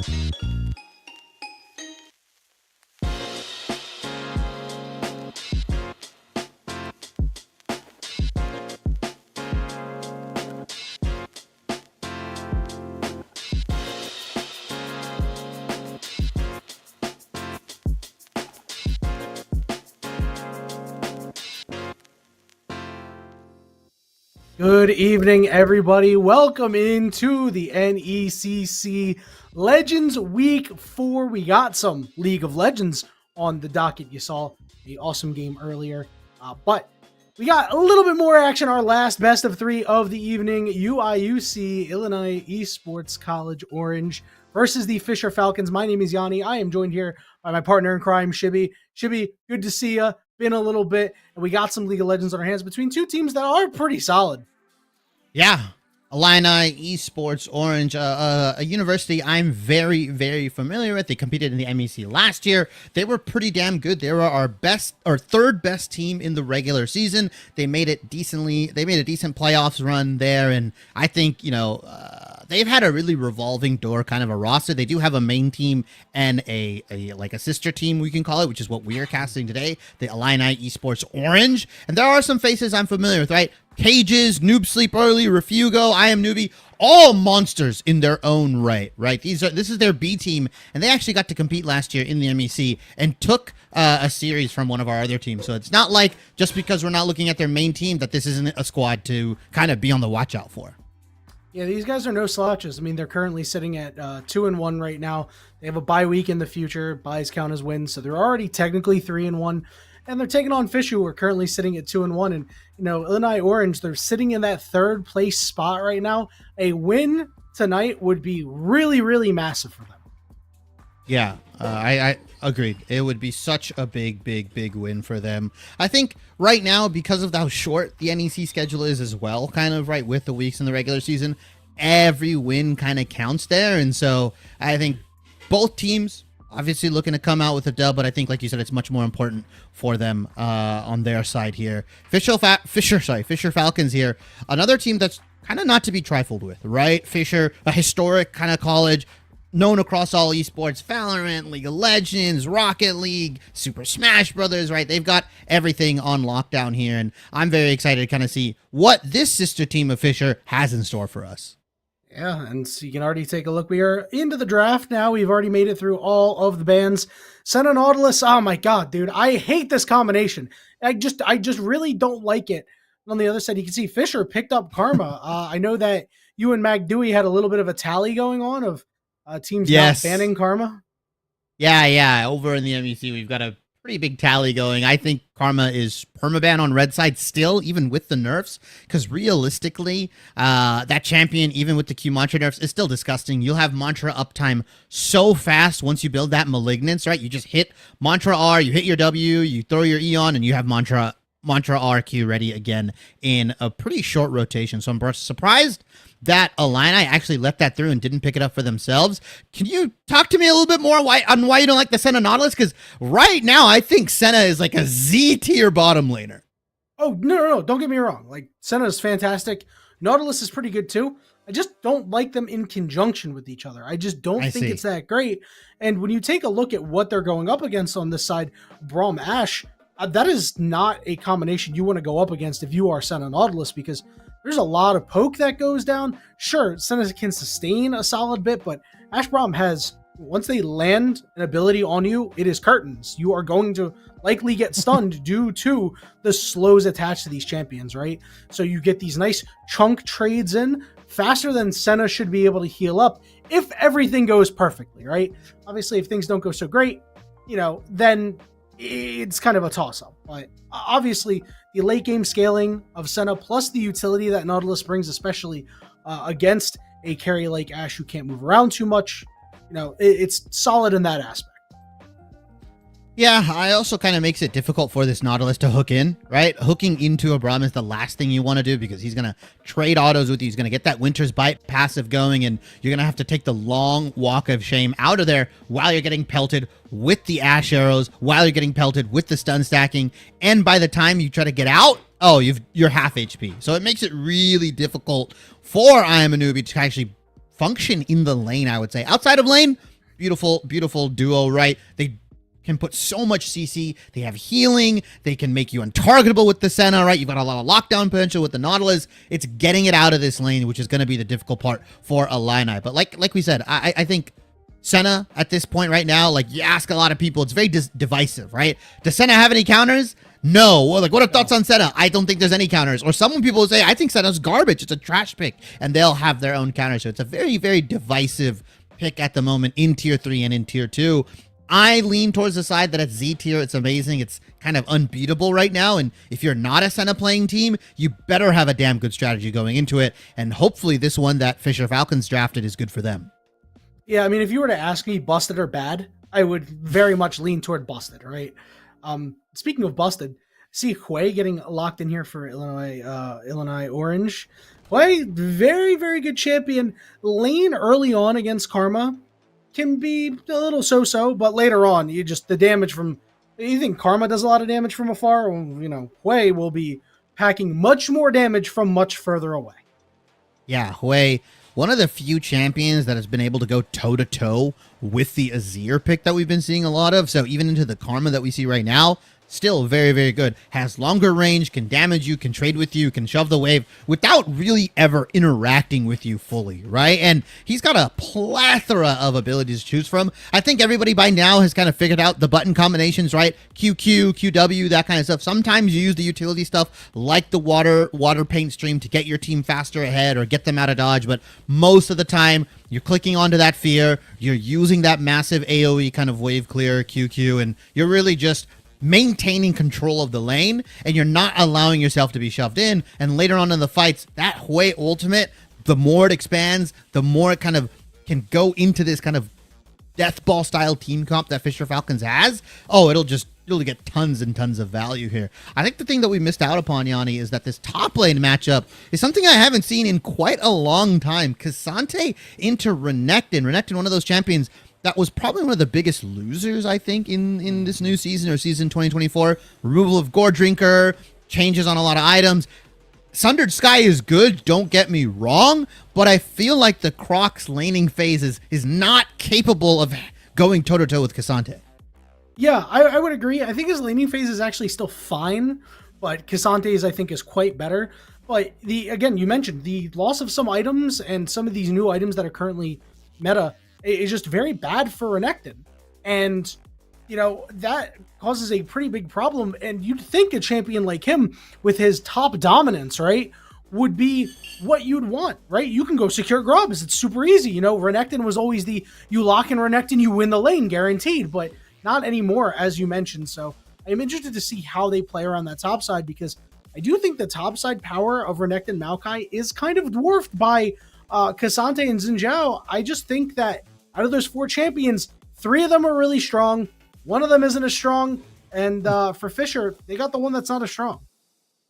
Yeah, I think the cool thing about Fisher's composition is that they have a really, really good kind of disengage tool for themselves, right? Maokai, one of those champions that can just function both as a heavy disengaged champion and engaged champion, right? You want to throw the grasping roots down, you can engage with the Ashe, with the Braum. You can go in. Oh, they're looking to come in aggressively with the Nautilus hook. Maybe Xin Zhao's going a little too far forward. He's looking for a pick. Throw the grasping roots down again, and you can just back out completely.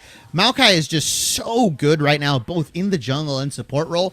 I saw some nerfs coming his way in the next patch. I still don't think it's going to be enough. This guy has been too good for too long, and you can see why so many teams value him. He's just such a versatile tank champion that can disrupt kind of one-dimensional, I'm going to say, playstyles. Yeah, and he's the ultimate flex pick, right? You can flex him into three different roles, technically. Obviously, top lane Maokai is not what it once was, and you're going to see mostly jungle Maokai, support Maokai, but I mean, the buffs are going to be nice for him to stick in the jungle, I think. I think this would be more so your area of expertise, if I'm honest. But, I mean, these saplings just cause a lot of problems for supports to try to deal with. Yeah, I think saplings just provide you a safe, effective way of clearing bushes, laying down vision, and God forbid you've got to kind of go in and face check these bushes here. But Yanni, we are on to Summoner's Rift. We are. We did make it. We are here, and you can see the squad of Fisher College on the red side, Illinois blue or orange. I'm sorry, on the blue side. You can see how that was easy to mess up. But that's gonna be fun. That's gonna be fun. This whole series. Fisher's team. I mean, take a look at some of these names, man. These are some really, really well-known names. I mean, Topo's been around for a long time. He even used to play for Illinois, right? So it was like he played for that team for 4 years, from September of 2016 to September 2020. Nice little revenge game for Charles up in the top lane. Currently a coach over of BlackRock Esports, who is moving on to GSL groups for the NACL Open qualifiers. Yeah, I also think, familiar bot lane, right? DMK, the 22,000 trick player, right? He's played every single role, I think, in collegiate. Legit, I think he's played everything. And you've got Sword Blue in that bot lane. DMK and Sword Blue, man, they made top 8, I believe, last year on Fisher in CLOL. So they're not a bottom lane to be trifled with by any means. Refugo and Newbie definitely have their work cut out for them if they think it's going to be an easy peasy stomp Senna Nautilus lane. Yeah, and they lost to UST, right? But they lost to UST 2-1, right? Yeah. And that UST roster, super, super powerful. Remember, they won CLOL Championship last year. There was the Shogo Daption lane. If you're able to take a game off of a team like that, definitely shows that you are worth your salt as players. So I'm interested to see how Illinois deals with this bot lane. I do think that Senna Nautilus is a good response if they want to play passive. Yeah, if they kind of just want to play not to lose and even it out here, as Sword Blue is just abusing that Braum and abusing that level 2 spike that they got down here. Yeah, this lane, like I said, Nautilus just not allowed to play the game. I'm not going to say he's completely useless in lane. There are windows of opportunity for you to throw a hook in, to at least trade some damage back, even if it does mean your life here. But this Braum, yep, there you go. He's pretty much primarily trying to go for that Ashe, of course. But this Braum Ashe lane is so oppressive, right? And it's going to have to draw cages down here to relieve some of the pressure that Refuga and Newbie are feeling right now. You can see they just can't trade back effectively. Yeah, the good news for the side of Illinois is that Cages is about a step ahead of this Maokai, right? And, he's just a little bit faster than him. So he's able to get down there first and be able to break them out of the oppression that they're under. That will be really big for Refugo and Newbie down here. Yeah, and we got Topo in the top lane here, just shoving the Cassante in, but Cassante's completely fine, right? Mm-hmm. He's one of those champions that deceptively will get shoved in, but once you start trading at them, once he starts kind of getting a little bit of levels, backs for his first armor item, then he just starts to become a problem, right? A nuisance in this top side here, and we're going to see Renekton have to abuse these early laning levels, these early lane phase, to really just have a foothold on it, and it's not going to be for long, because eventually, once the ultimate comes out, the outplay potential from Cassante skyrockets to 1,000 here, and I want to keep eye on that once they hit level 6 to see what this Cassante can actually do.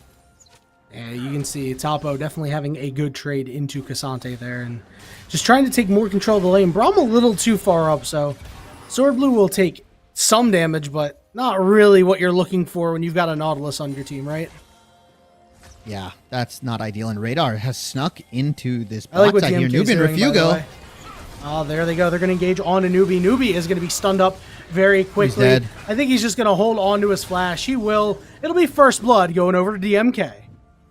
Yeah, and Radar just snuck in. There was never an opportunity for Refugo or Newbie to ever ward past their own tri-bush. And even then, they were constantly shoved in. And like you mentioned, DMK holding that wave, that was the idea you were going for. That's what you're about to say, right? He held the wave there, forced Refugo and Newbie to step up. And the moment that happened, Radar in there with the gank immediately. Very well played from them.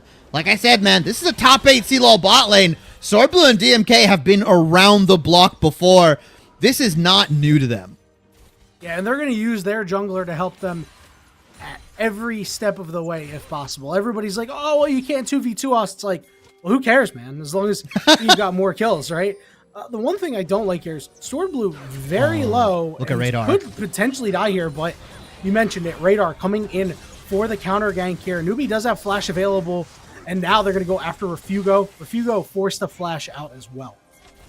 Yeah, Newbie and Refugo now flashless here. I wouldn't be surprised if Radar pays him another visit after he bags here. I do want to see Cages abuse the fact that Radar spent a ton of time in that bot side. I want him to go for these grubs here, even if he doesn't have top lane priority. As long as top lane 101 can keep Topo in this top lane, keep him interested, it'll give Cages enough time here. But Noob Sleep Early is here to help out. Topo's a big, scary crocodile. He could ult in 1v2 here.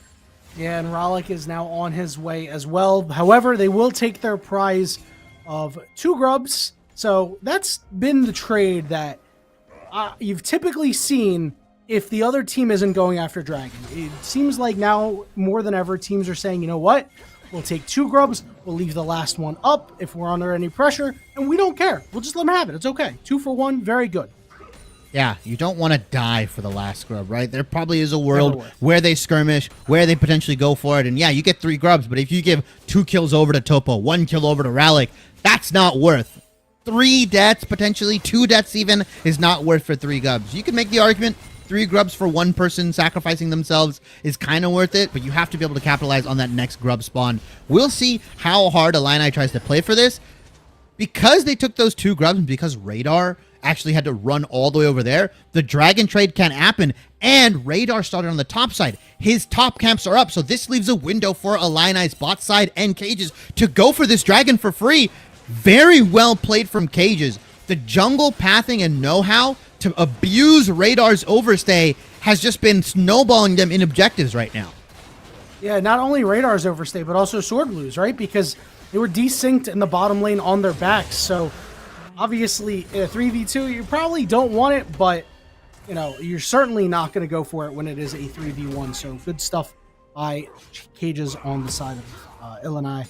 As right now, Shibby, other than that bot lane action we saw, nothing else has really happened. You know, the Karma and Hui are just chilling in the mid lane. You know, Hui missing a little bit of mana and no teleport available is a little worrisome, though.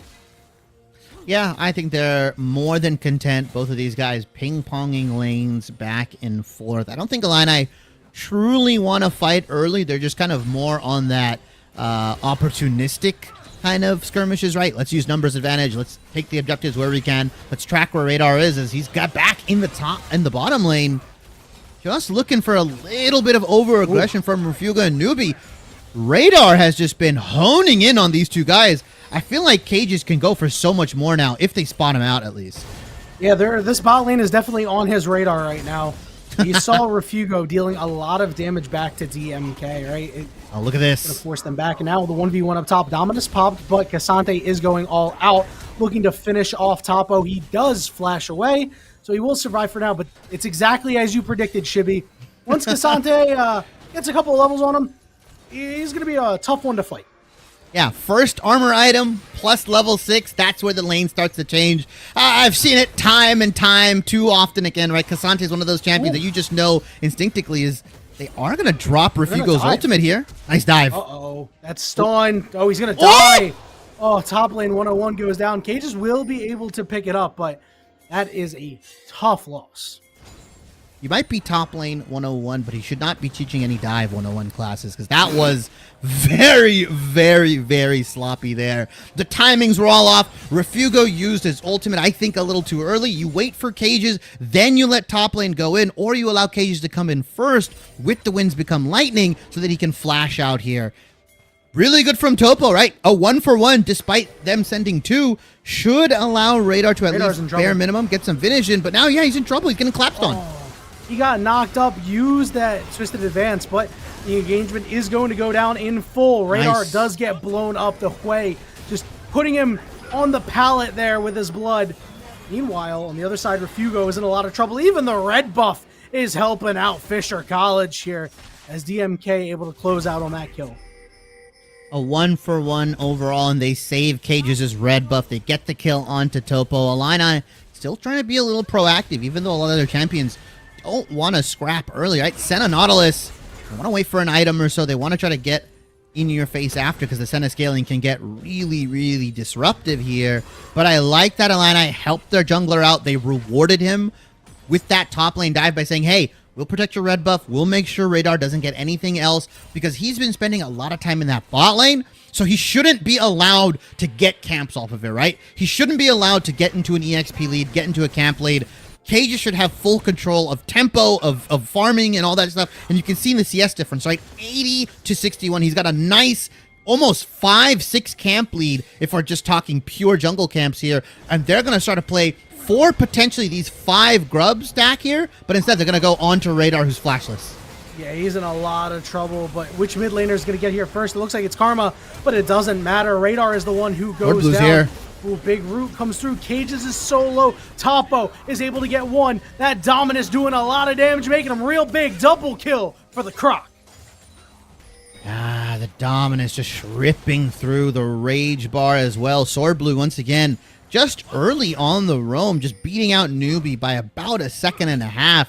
Is able to help his team, and he's been the one on Fisher that's been saving some of these kind of disaster plays, right? When Radar was caught near that red buff, Sword Blue was there, hammering away on Refugo. Now, when Radar was again caught near Grubs, who comes to his rescue? Sword Blue again. The man is just in sync with his jungler, and that's just experience right there. Hey, listen, when Radar craps his pants on his wedding night, Sword Blue's gonna be there to help him out. Wherever Radar is, Sword Blue is there waiting in hand. He's still here. Look at him. He may have bit off a bit more than he could chew. Radar is going to get caught out. Radar jammed there. Counter UAV went up for Illini, and now they are going to get on top of these robes.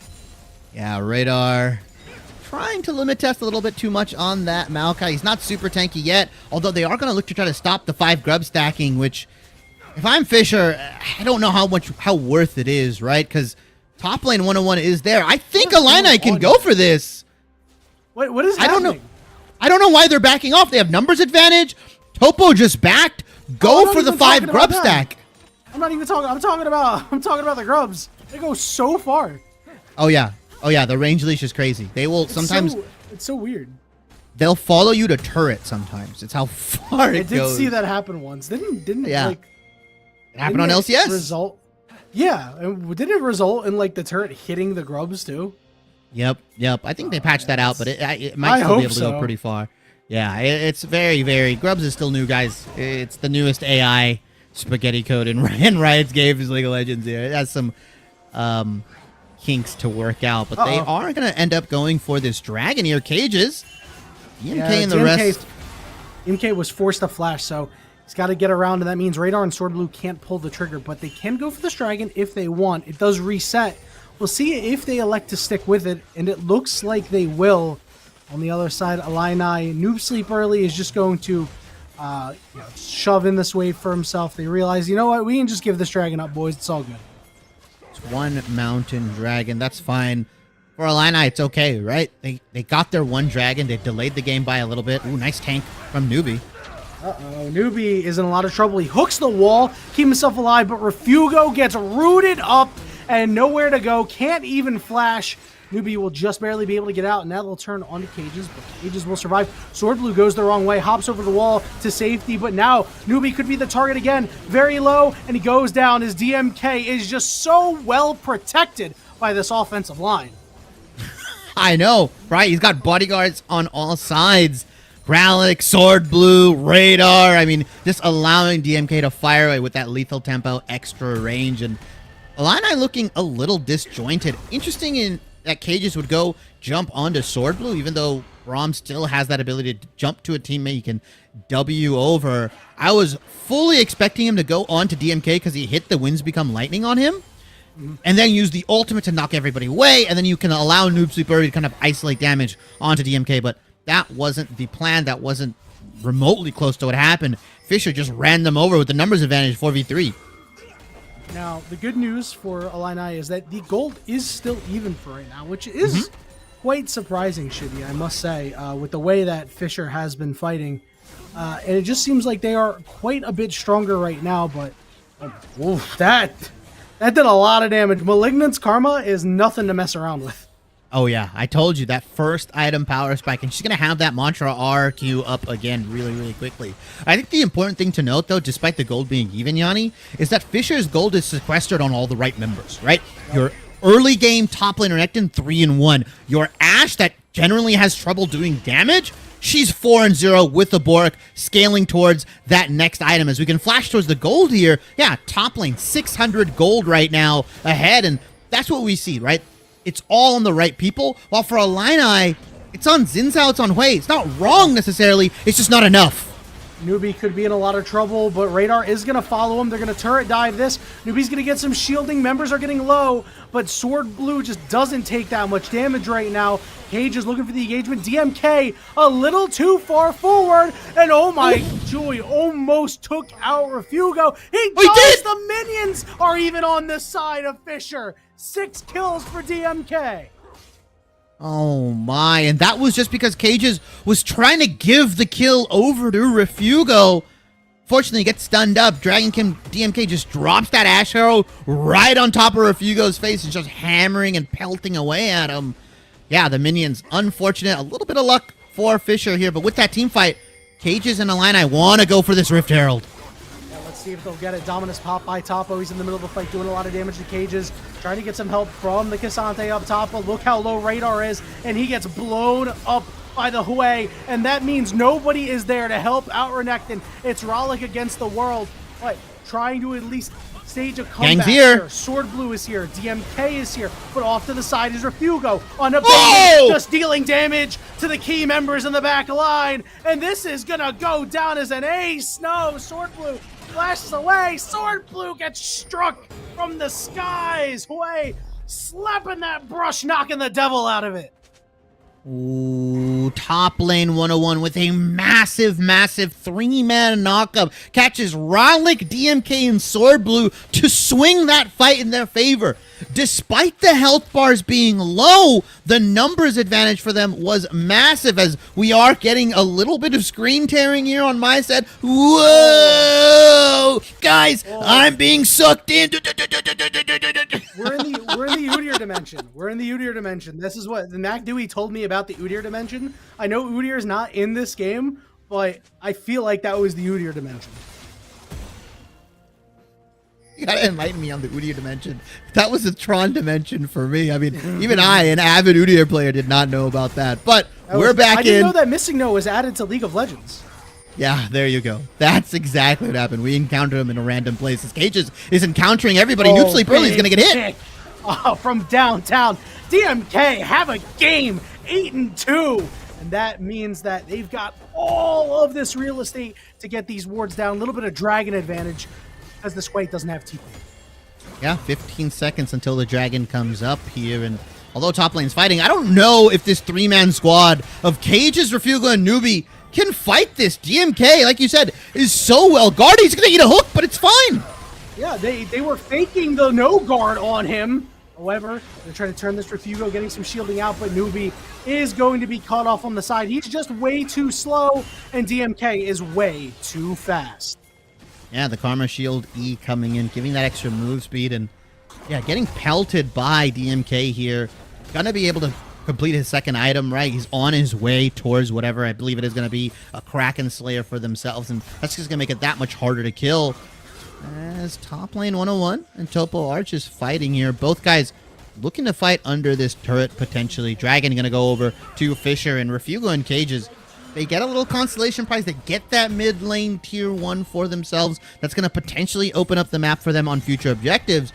But Fisher, despite taking a pretty bad fight around the Rift Herald, still swinging back. And the thing is, DMK can easily carry this. I know it's a roughly 2,500 gold lead for Illini, but we talked about where the gold is. And for Fisher, having it on your AD carry is probably one of the biggest things, especially with this Maokai Braum frontline. Noob Sleep early, caught out once again. Yeah, he's in a lot of trouble. Ralik is going to be able to dodge everything out, deal a bunch of damage. He went to melee range, which is a little scary, but he will close out on the kill all the same. And now you can see a return play top potentially. Yeah, TP is available for Topo if he tries to TP out here, but he's just going to walk it. He's got the Bard chimes. He manages to survive through that. Does have to burn his flash for it, so I'm sure he's not that happy, but Rift Herald getting used in the top lane. Someone drive the whip. And I call them Bard chimes. Realistically, obviously, those are the Infernal Soul Shards. I like them. But They're mini bard chimes, right? They're red bard chimes. Oh, Twitch chat, Kinda like- Twitch chat appearance. There we go. The Void Mites are here in the top side, and I don't know if that's a favorable trade, right? Yeah, you get 2 tier 1s in the mid and the bottom lane for Fisher, but that's 700 gold dropped in the pockets of Illini for that tier 2 top lane. That's also going to allow you to push up your vision line for this upcoming Baron that they potentially might try here. Illini, I think, getting the better of that objective trade. Well, you have to remember, Shibby, you already mentioned it, the gold going to the key members of Fisher. Rollick was able to get solo turret gold down there. DMK only split with one person. Meanwhile, 700 gold was split, I believe, 3 ways in the top lane. Now, it did go on to some key members. I believe it was Cage's newbie. It might have been top lane 101 too. Yeah, honestly, can't remember. But I don't think you get nearly as much value out of that. Now, the only problem is take a look at Kasante's items. Yeah, DMK is gonna tickle the guy, right? That's what's gonna happen. It's not gonna be a good time if top lane 101 can jump onto DMK. It's gonna be up to Rollick really in that big AP damage onto him, right? Getting those mantra Qs down, rooting him with the W, just keeping Kasante away from the Ashe is the #1 goal for this Karma here, and the #1 goal for Fisher, right? As long as DMK is alive, the fight should be won. The moment someone like Cages, someone like top lane 101 gets on top of Ashe, it's panic, right? It's like ants scattering, like, what do we do? What do we do? What do we do? As Newbie and Cages are going to clear out some vision here on the bottom side, just to kind of maybe potentially set up a pick. Topo is here.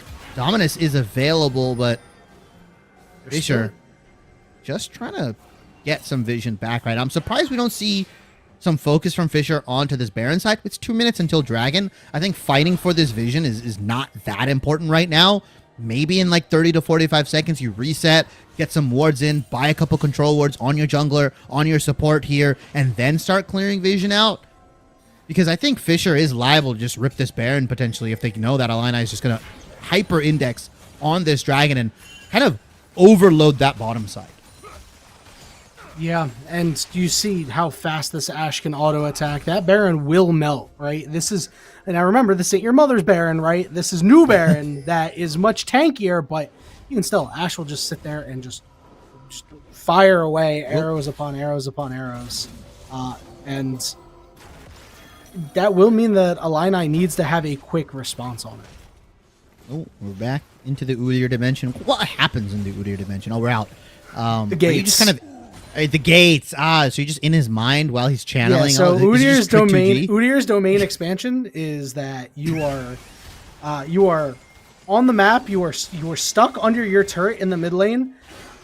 You are 5 kills, but you're watching as this Udyr has broken the top inhibitor and the bottom inhibitor, right? And ZZ Rot portal's back and everything like that. And you just realize that you can't stop him. That's a dope domain expansion. ZZ Rot back is pretty OP. But we're back here into the game, and right now we're in that lull period. Both of these teams vying for positioning, and you see Fisher, they've got pretty good vision line for themselves. Illini is just going to try to walk up with Newbie. And if top lane 101's not here, I feel like Illini just can't walk in. Right? As Newsleep is going to get... They do find the way, and they're dumping everything they got on him, and he gets blown up instantly. Rollick does get tagged with the ultimate, but it's going to be a 5v4 for right now. Big double knockups. DMK! Knockups coming through Nautilus. Cages gets on to DMK. DMK, he's trying to cut it out, but he gets all over the wall. He's got to flash away and deal with the Kasante, but his team's trying to help him out. Meanwhile, on the other side of the fight, it's Radar bearing down, able to take out the Nautilus, and you took a look at the backside. Look who lives with a sliver. DMK with barely enough blood in his big toe to keep him upright. I said it was going to be a problem if this Kasante gets onto DMK. What I didn't say is that if Noob Sleep early goes down, there's nobody to help top lane 101 with this Ashe, with full sums and everything. Unfortunately, Kasante is not at that point where he can 1v9, and even then, when he uses that all out, he shreds all of his resistances. He becomes like butter. And so, DMK, being the hot knife that he is, slices through Kasante here, and that's going to allow them to pick up that Baron off of that big, big team fight win. Started off by DMK just firing the Legolas arrow into Noob Sleep Early's heart. And Fisher could not have split that fight any better.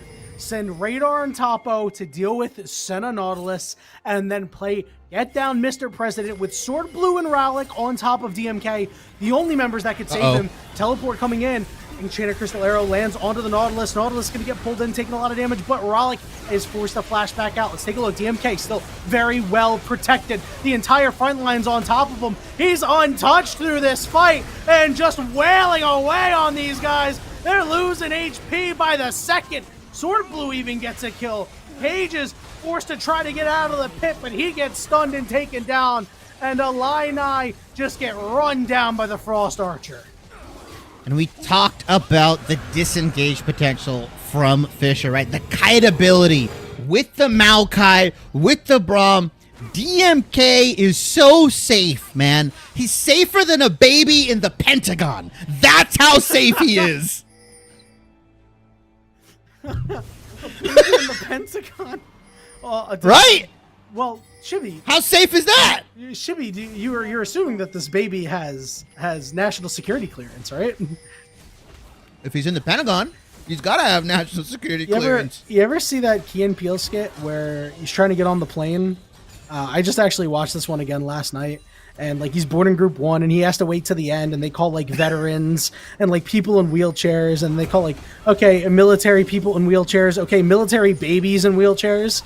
Like that is the one who's got national security clearance right there. It's DMK as the fight breaks out once again, and DMK is still very well protected. Cages off to the side though, couldn't do much more. DMK, oh my god, look at the shielding, even gets knocked up. Newbie's on top of him, but DMK still alive, does get knocked up again, but he is just unkillable right now.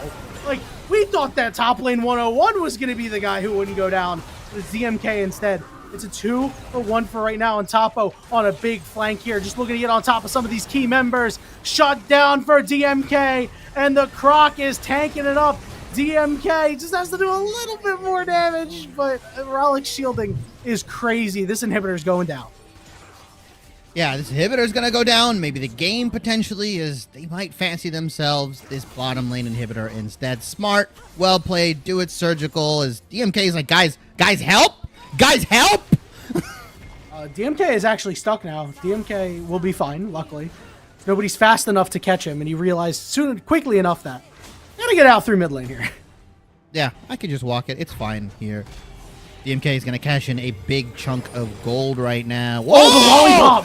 What? Oh, that's huge! They catch DMK! No! What a hook by Newbie! He took the shutdown, but listen, he earned it.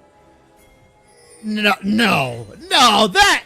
Riot Games, come on! That was the biggest lollipop I've ever seen. It's like those carnival lollipops. The ones the size of your head! I'm going to tell you why that should have landed. You see Nautilus's hook, right?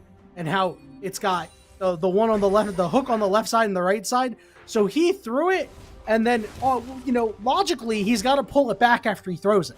So on the time that he pulled it back, the left side of the hook, it caught on DMK's cape. It caught on Ash's cape and pulled her in. And that's exactly what happened. Yeah, you know what? DMK, probably not happy about that one. Although, Newbie gets that 1,000 gold shutdown. Don't know how crucial it is for them as we take a peek at the gold at the top here. It's nearly 6,000 in the favor of Fisher right now. And DMK just so far ahead. Look at him. 14,000 gold. The highest income earner in this Fisher family here. He's in the top 1%, and he's definitely playing like it. Yeah, he is living his best life right now. Got the penthouse suite and everything. He's got the nice new pinstripe suit. Hiring Harvey Specter as his lawyer if he gets any trouble. Like, you're living the La Vida Loca. Yeah, this Dragon coming up in a minute and 20 seconds. Fisher should have control of this. They should start looking to muscle their way in as Radar.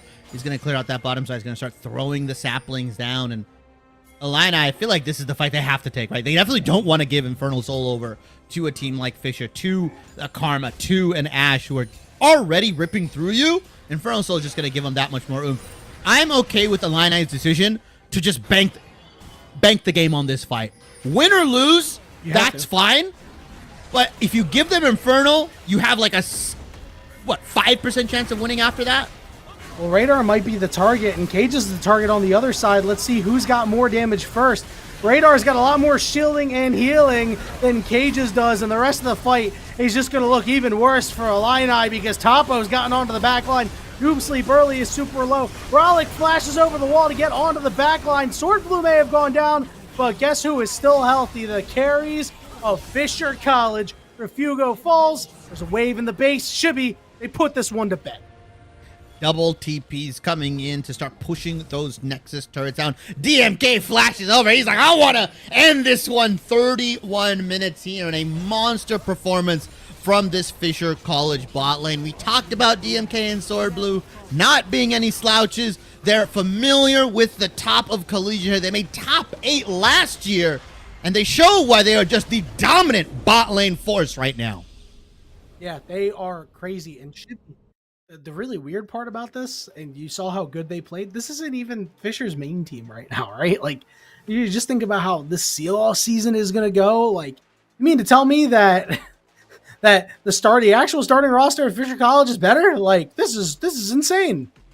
Oh yeah, the starting roster is actually stacked head to toe, top to bottom here, but Fisher Falcons here taking game 1 in a pretty commanding fashion, right? There was one fight around that Rift Herald where they slipped up just a little bit, but after that, no banana peels, no blue shells, nothing could trip them up here, and they were just allowed fight after fight after fight, and you saw the karma shielding coming in. Mantra E. Oh, I have Mantra E again. Oh, wait, would you like another Mantra E, maybe? That's how many Mantra E, like, it was like 4 in one fight. DMK's health never went down in any of those, and even if it was even the slightest bit, he had lifesteal. He was back to full HP in a matter of an instant. Really, really well played from Fisher to understand their win condition, to understand their comp strengths, and just steamroll Illini here, despite Cassante getting onto the backline, despite the Xin Zhao getting onto the backline. It just wasn't enough. And this Fisher squad is a team that has played together for a very long time, and they certainly played like it. We're going to take a very short break as the teams are going to break apart, and then we will reconvene, and when we are back, we will give you the Game 2 draft between Illini Esports Orange and the Fisher Falcons. Don't go anywhere.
Welcome back, everybody, to the pre-draft, I guess you would call it, between Illini Esports Orange and Fisher College.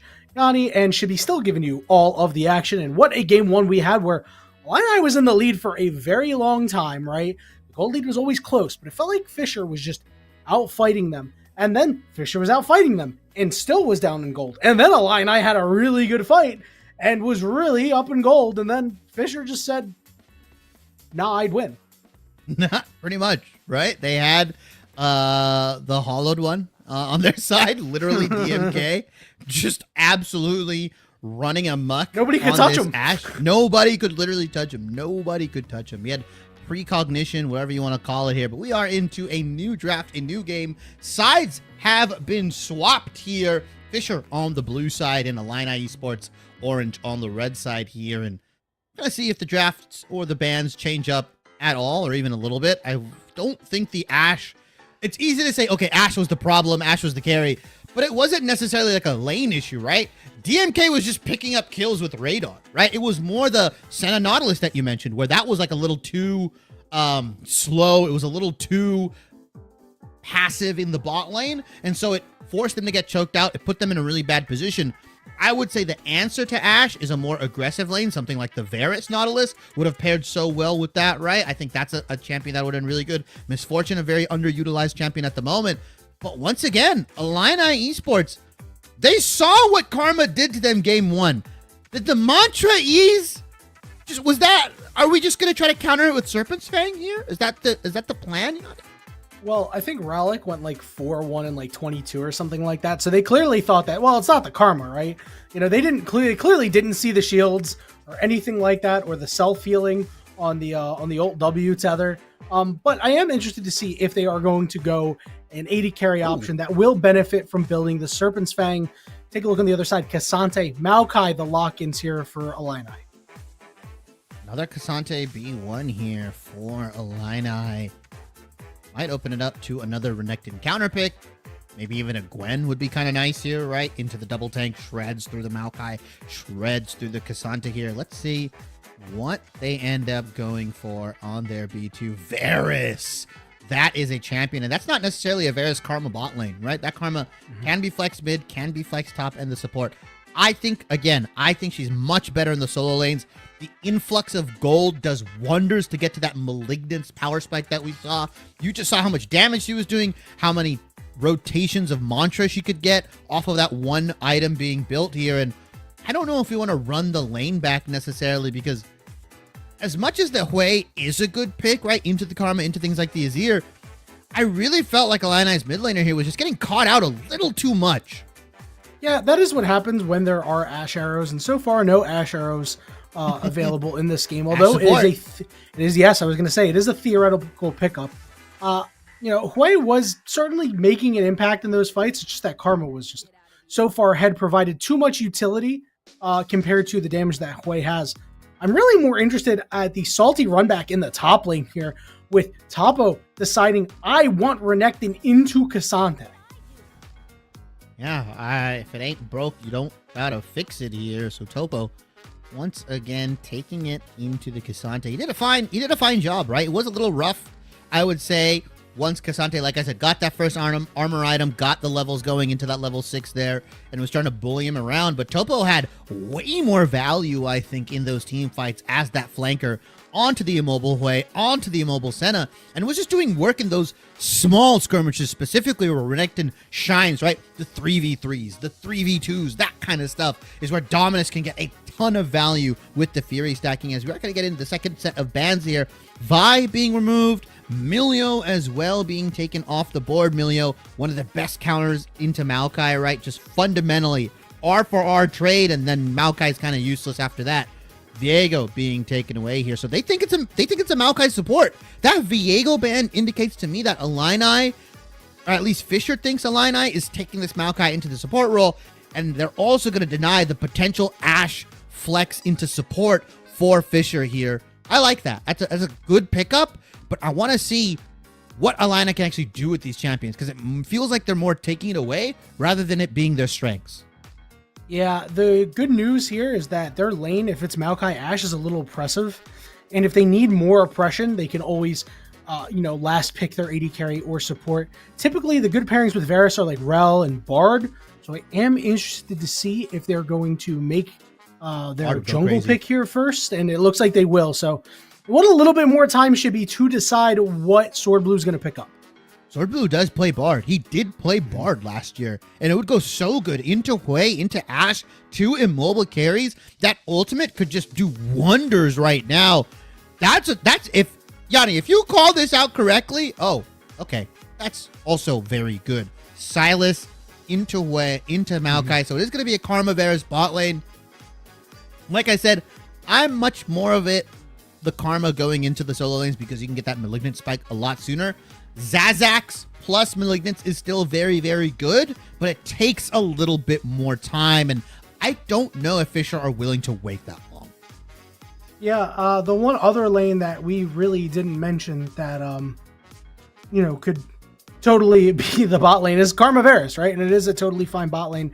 And that does mean that this last pick has to be a champion that you don't really want to give another good ultimate to Silas on, right? And Silas with Lulu ultimate, not so bad. He's definitely got some better options, but I think that this pick is really, really good, and it is going to be on noob sleep early to kind of shut down Ralik in the early game. We should have known that it was probably going to be a Silas mid when they locked Sejuani, let's be honest. Yeah, double melee solo lanes for Sejuani here. I love that pairing. I'm a big fan of it, right? The skirmishing power for Fisher, that 3v3 in the top side. Yeah, Alina, you are not allowed to go to Grubs. You are not allowed to go to Rift Herald. Sorry, you are just not allowed into that top lane, top sector for anything. It is so good for Fisher right now.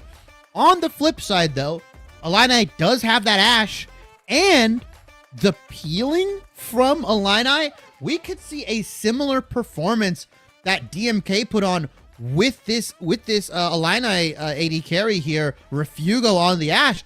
He could put up similar numbers, right? It's very, very possible. He's got a Lulu in the back pocket. He's got a Maokai for that disengage, right? You throw the Twisted Advance on, you throw the roots down, and you know what? Ashe is allowed to free fire away, especially into 3 very short range champions in that Silas, Renekton, and Sejuani.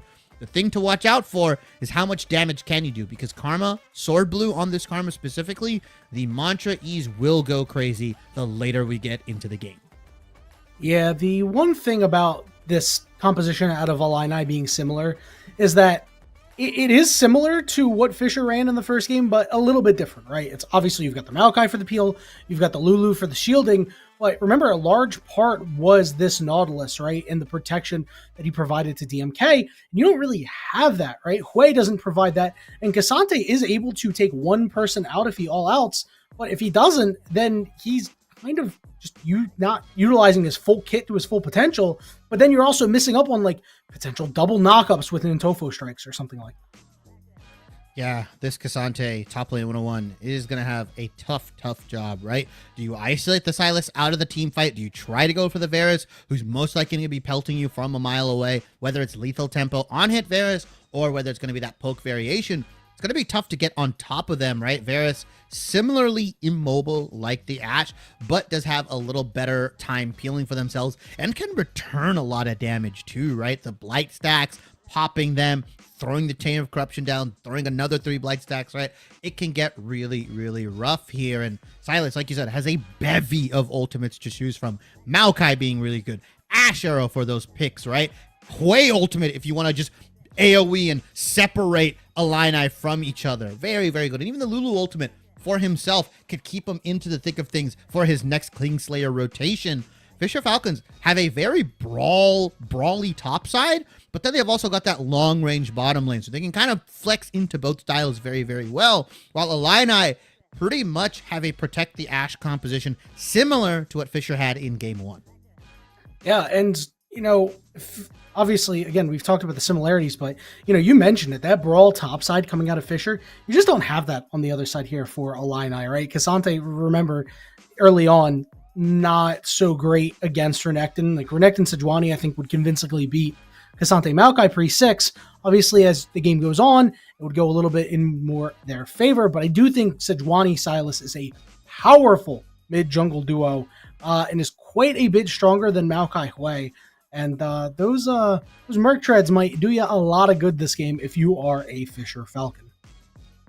Yeah, I think for Fisher, play around that strong top side. You don't really need to give a lot of attention to this bottom lane here. It's Varus Karma. They should have priority. Like you said, Ashe Maokai, very, very impressive. Yeah, you haven't seen Karma in the bottom lane. You haven't seen Varus just pelting away at you from a screen and a half away right now. And I mean, it's a tough hill to climb for Illini. They've got the composition. They've got the champion. They know what to do. Now it's all about execution. Fisher up with a 1-0 game lead in this best of 3. Illini looking to turn around, looking to tie it up so we can get to that oh-so-savory game 3 in our hands. And we have made it on to Summoner's Rift. And one thing they got to watch out for is Radar. Then getting a ward onto where they think Radar is going to start would be paramount for the side of Illini. Yeah, Radar liable to just gank you at level 2, right? We've seen tons of Sejuanis at the higher levels. They'll just go for a level 2. They'll go Q and they'll go E. And because they have the double solo lane, specifically melee, they're not worried about getting the proc off with the W, right? They're just going to headbutt you, charge in. And if you get caught by it, if you get misstep or you're too far pushed forward, you're going to die almost immediately here, especially with Renekton and Sylas, two of the best champions to proc that permafrost, because you have the auto resets with Sylas with his passive and his Kingslayer, and you've got Renekton with the potential double stun into the double permafrost stack into one more auto, and you get stunned again here. Just a really, really good game for Radar to shine, and specifically this Fisher topside. Yeah, we'll see if able to get the job done again. I guess you could have a relative guess of where the Sejuani is starting, but I am surprised that there's no more than that lone ward in the topside river, Shibby. You'd think that... oh, no, there's a ward in the bottom lane bush too, I think. But again, still not a whole lot. Yeah, I think Noob Sleep Early actually ended up spotting out Radar here, but because he's overextended, Ralik is going to get a cheeky little abscond abduct onto Noob Sleep Early there. Yeah, and nice job to chunk him out. Obviously, you know, melee into range, it's not supposed to go that well for you, but you get a nice early trade like that. Plus, you get a little bit of first strike gold in your pocket for that. Well done. Sword Blue is slower than molasses right now. DMK also taking a couple of auto attacks too. Yeah, you're going to have to kind of take that walk of shame right now. Lethal Tempo Ash is just going to hammer into, and they want that, right? They want these nice extended trades because you got Lulu with the pick slow, you've got the E, you've got the autos coming in.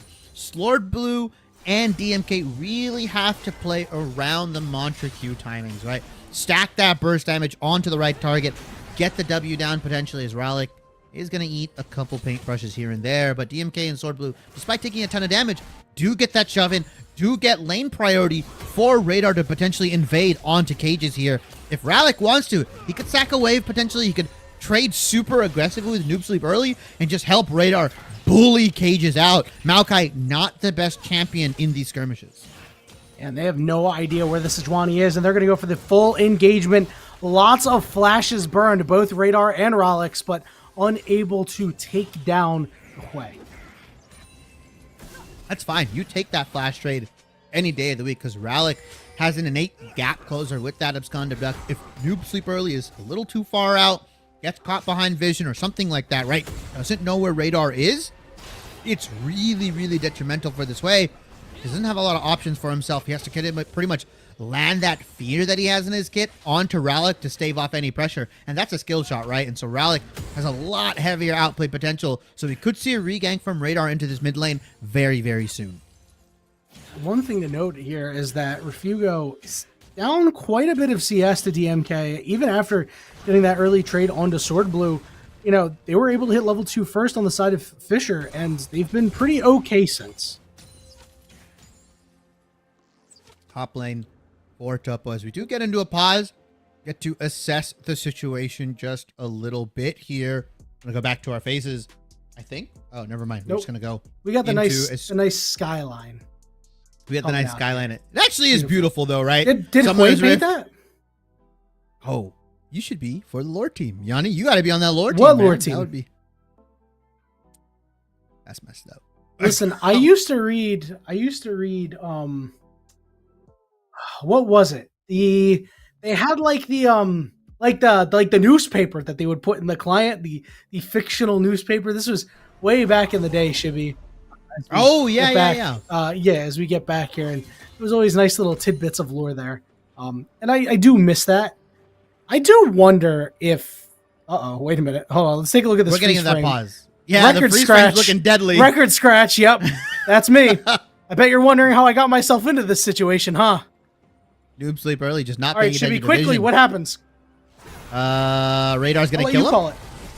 Let's see. Will they take him down? And it will be first blood going over to Rallick. Rallick's still alive. Are they going to be able to stun up cages? They are. Does this mean that Rallick's cooldowns are back? He didn't even need the cooldowns. It's a 2-0 in the mid lane. Meanwhile, in the bottom lane, Refugo flashing forward will be able to take out Sword Blue, but there's some big problems here. Newbie's got no mana left and has to deal with DMK's auto attacks. DMK rifling away, hitting the Q, just whoa, all right, can he hit him from downtown now? Because Newbie flashed away. DMK on the chase, wants to hit him. Flash, auto him, DMK, auto him. Oh, DMK. I'm surprised he didn't charge the Q in the bush and then flashed over to get Newbie, instead going for the flash E. Still a net positive for Fisher Falcons here, getting that double kill in the mid lane here. Rallick already sitting on the Catalyst of Aeons, building towards that Roa. Very, very close. Could be a very early Roa for him. Maybe 10 minutes, 9 minutes. That would be really nice. The Sword Blue roaming into this mid lane. Cages catches him out. So we do go back into the Udyr dimension. Whoa! Totally tubular. I think I saw Lone Wrecker. Yeah, I think I saw a lot of visions from the past here. Topo, though, doing fine. Having a much better go at this Cassante. Give him a warm-up game. He's completely fine here. Rallick trading into Noob Sleep early. And despite everything that transpired, the skirmish in the bot lane, the skirmish in the mid lane, Fisher Falcons up a nice, chunky 2,000 gold lead. Oh, yeah, they are chunking this game like it's salsa right now. Looking pretty good. Rallick 1-0-1. He's up CS. DMK's up CS right now. You take a look at the gold. Should be 500 plus in the mid lane, 600 for Fisher in the jungle. And then, you mentioned top lane going a little bit better for Topo this time. Yeah, very, very good there. And Fisher Falcons, seems like they have more control of this early game than they did in game one, right? They understood, hey, we were just on the flip side. We were just playing a comp similar to this. We know its weaknesses. We know its strengths. Let's hammer it in early. And I think that's where that Silas pick kind of came in at that last second. We got Renekton, we got Sejuani, we got Silas. Why not just give it to them very, very early and make it so that Illini have to dig themselves out of a 10-foot hole? Yeah, and Illini hoping that hole doesn't get a little further. Cage's engagement here, but Rallick has the grasping roots to come out. Nice dodge, abscond, abduct, and they're just getting the job done. Noob Sleep early, the next target. No mana, no flash, no life left in this man. Oh, never mind. They just, again, it's the second time that we've seen somebody try to give over a kill, and it does not work out this time. Yeah, he should have been dead. I am Newbie.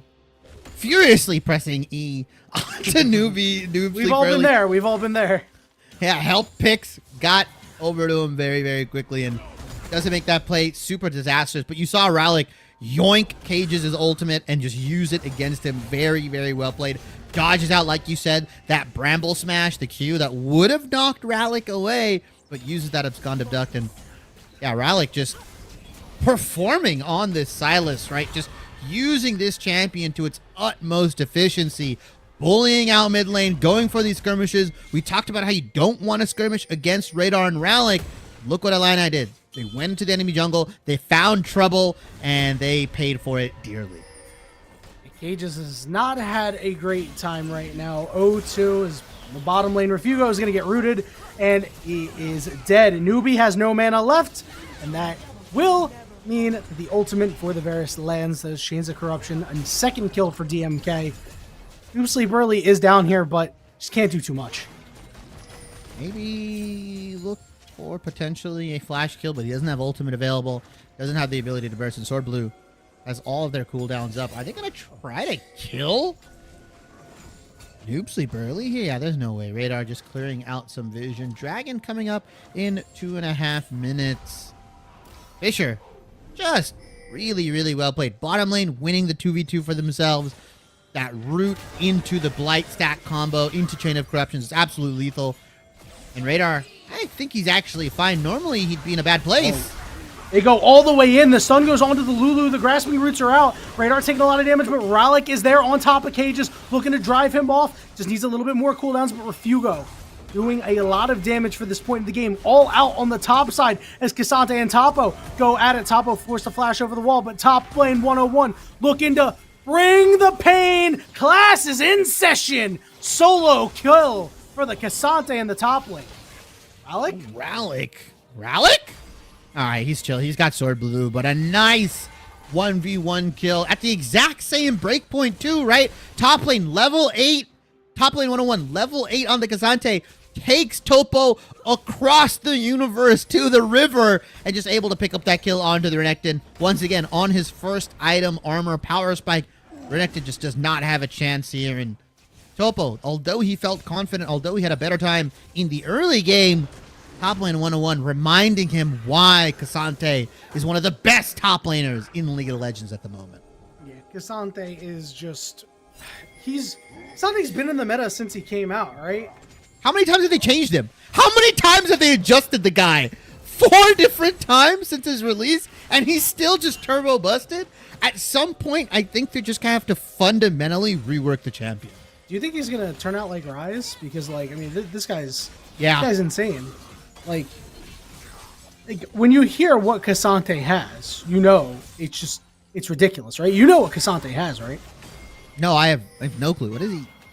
He's got maybe Showmaker? 4,700 HP, 329 armor, 201 MR, unstoppable, a shield, goes over walls, has airborne, cooldown is only 1 second too, and it costs 15 mana. 15 mana. That's wild. wild. I think it actually costs. Yeah. I think it was like 25 or something, but regardless, top lane 101 giving Topo the pain. He's Noob Sleep Early's gonna die! Oh, the flash! Oh, he couldn't get the auto attack off. Noob Sleep Early does manage to survive. No sleep here. Yeah, he's doing A-okay. And we talked about this Hui pick from Noob Sleep Early. I felt like he was getting caught out a little too much in the side lane, and you attributed that to Ashe being in the game on the enemy team. You're right, picks happen more often, but he almost died there, and Ashe is on his side this time. I just think Noob Sleep Early has not figured out or is not comfortable with the timings of Hui, right? Doesn't understand how long he can stay, how much time he has to get out. Is never mind. Cassante! Wow! Grasping Roots coming out. They're going to engage onto Radar, and Ralik is pretty low too. Trying to help out the boy Radar, but look at the damage that gets done. Oh my Lanta! Radar taking some on the backside. Fight has gotten a little weird. I'm going to be quite honest. What are we looking at, Shibby? We are looking at a freeze frame record scratch. You get weird or get out. So much damage being done. Okay, what happened? All right. And at the end of the day, died, Sword Blue died. Nobody else died on Illini. That's pretty bad. 3 for 1. Illini pick up a triple for themselves. And I think all of those kills actually went on to Refugo there. 3, 2, and 1 for himself. Newbie, the only one going down during that dragon fight. Ralik TP'd in. He wants Noob Sleep Early. Yeah, Ralik gonna chase him down, and guess what? You're gonna go into the waiting arms of the Croc. Topo able to get 300 extra gold in his pocket. Now has that Eclipse as well. Don't know how much it's gonna help against Cassante though. Yeah, he's not looking to ever fight Cassante in the team fight, right? He's going for Refugo. He's flashing onto him. He's throwing the Dominus, throwing the stun down, and just looking to completely burst out Refugo here. DMK on this Varus, I suspected it probably was going to be a lethality poke Varus, and it is with the Halo Blades. He's got the Yomu's Ghost Blade completed. He's working towards that Manamune. It's a little bit of a more, I'm not going to say scaling, but delayed power spike for DMK.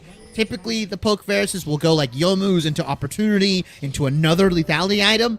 Going the tier gives you a little bit more oomph when that Manamune is fully stacked, and then you build another lethality item, but it takes a little longer, so it's not going to have that punch that it usually has in that mid game. One thing that's really crazy here, Shibby, is that Fisher got 3 more grubs. They got the Drake. They got some plates, even though they had a fight that didn't go so well for them. Whoa. Well, in the top lane. Udyr Dimension in the top lane. I think, is that Searches over there? Oh, I think I saw Chick Chuji's hairline. Anyways. Illini and Fisher battling back and forth. And it feels like Fisher had a lot of control over this early game. And then it got a little wacky, got a little wild. And Illini slowly but surely has been finding these opportunities. And Snoop Sleep early is just dead. He's been caught out time and time again. You saw it in the last sequence in the jungle. You see it here now. Brolic picks up his second kill of the game. Sparkling stat line. Yeah, 2-0-5 on this Silas pick. And he has yet to really enter any of these like 5v5 team fights, right? As Radar's going to steal this. Brolic coming in with the Stolen Way ultimate. Yeah, here he comes. He's going to land it onto Refugo. This is going to be a 3v1 because he's out of the fight, but Refugo gets bursted out. Radar ends up dying, but Brolic is looking to chase down the Lulu cages. Looks like he should be able to escape, but Newbie, there's just no way you'll be able to survive against this. Oh, maybe? Maybe? Okay, maybe you will actually be able to survive against that. Cages came back and then gets rooted and rooted and rooted some more.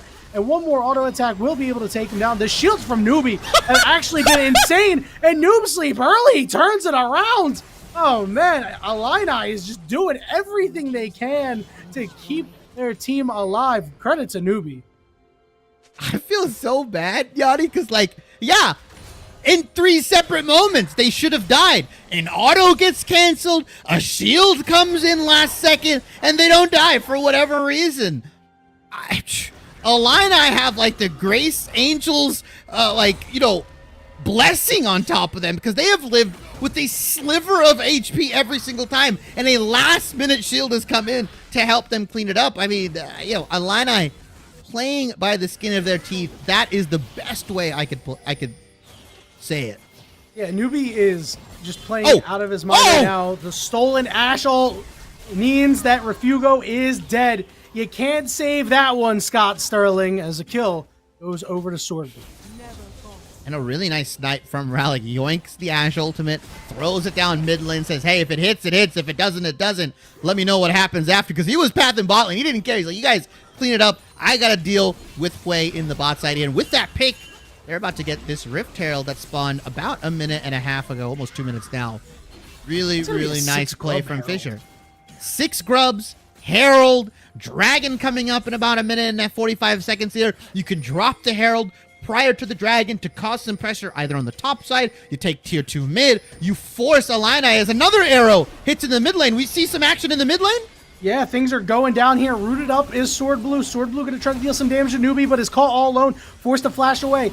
Top lane 101 was sequestered from the rest of the team. Sword Blue taking a whole lot of damage, but Chains of Corruption going to land. And now, will they see a re-engage? It's a 4v3 for right now, but Topo, DMK, and Radar feeling this one out for right now. They are a little worried.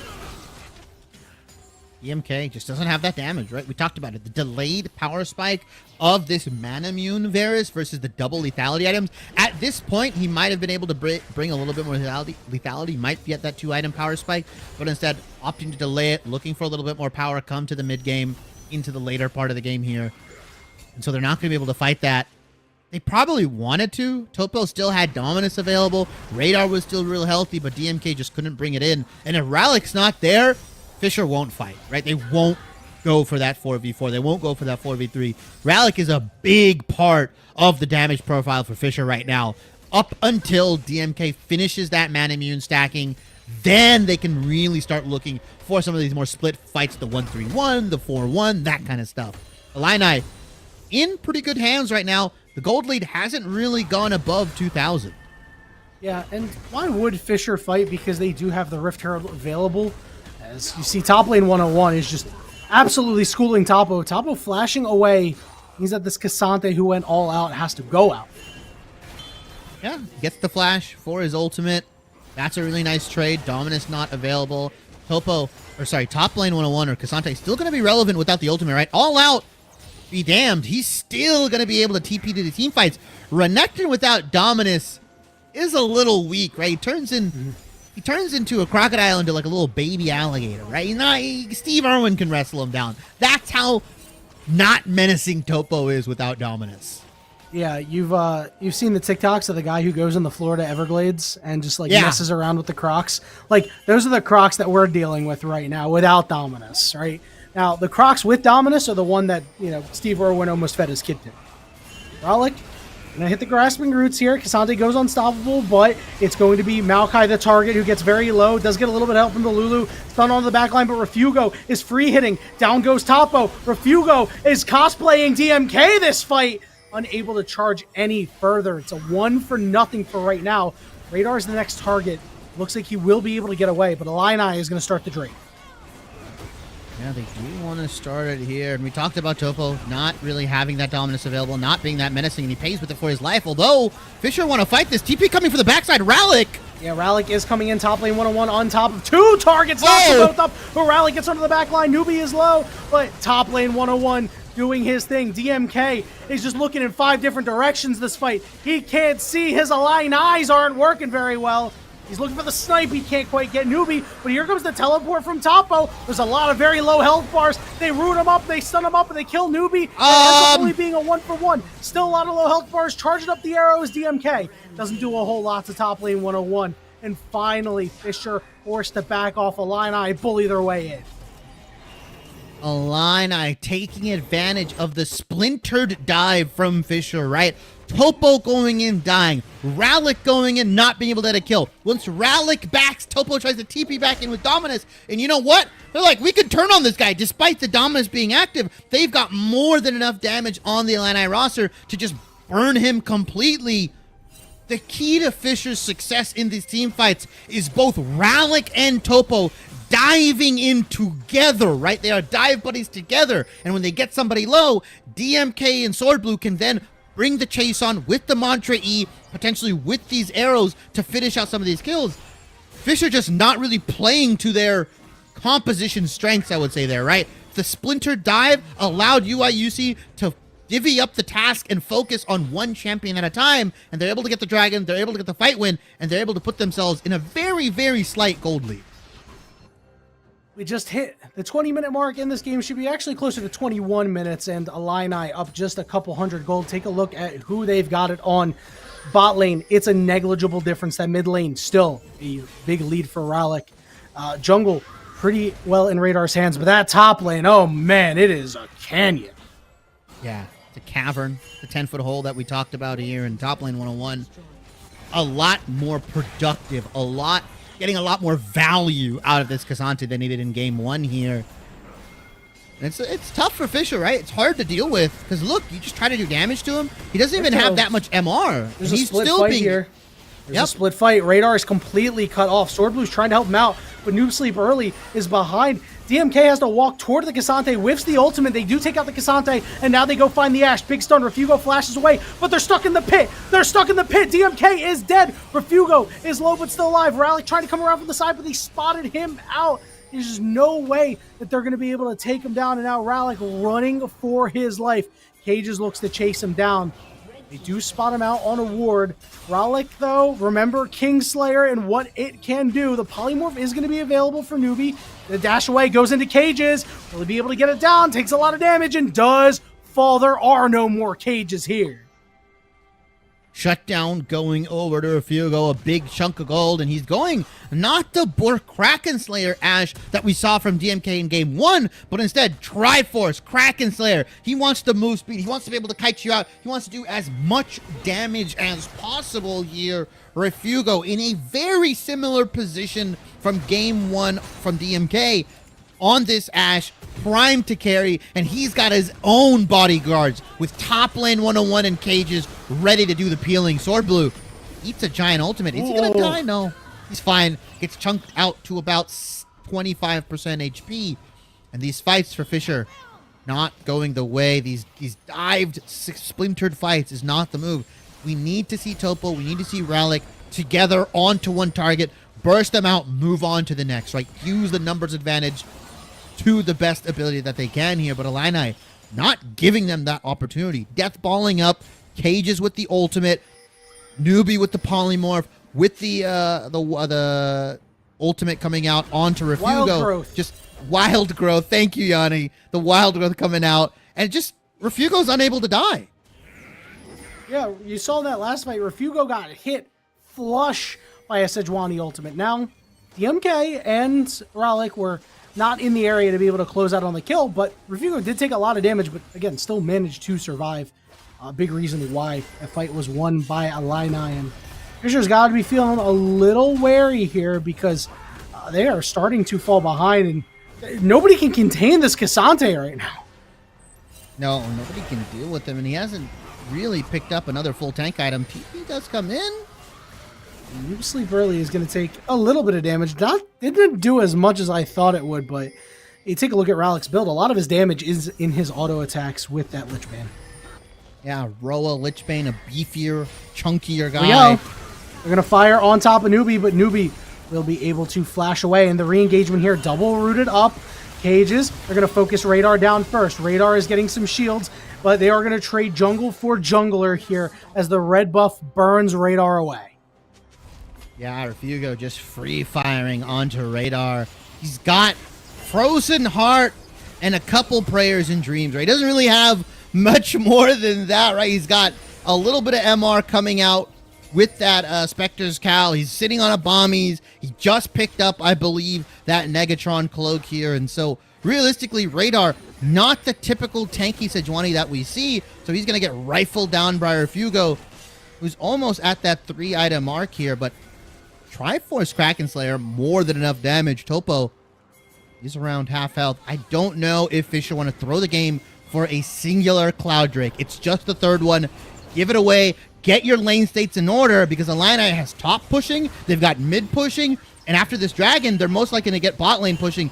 Don't throw the game away for this dragon. Fisher trying to land their poke. Meanwhile, Illini just setting their sights on the Drake now. Over to Topo. It is a very split turn on fight here. Topo. Topo is getting chased down. He gets arrowed, and he has to Dominus away. He is getting chased down. Noob Sleep Early is looking to close out the kill. Does hit him with that ultimate, which means Topo is popoed.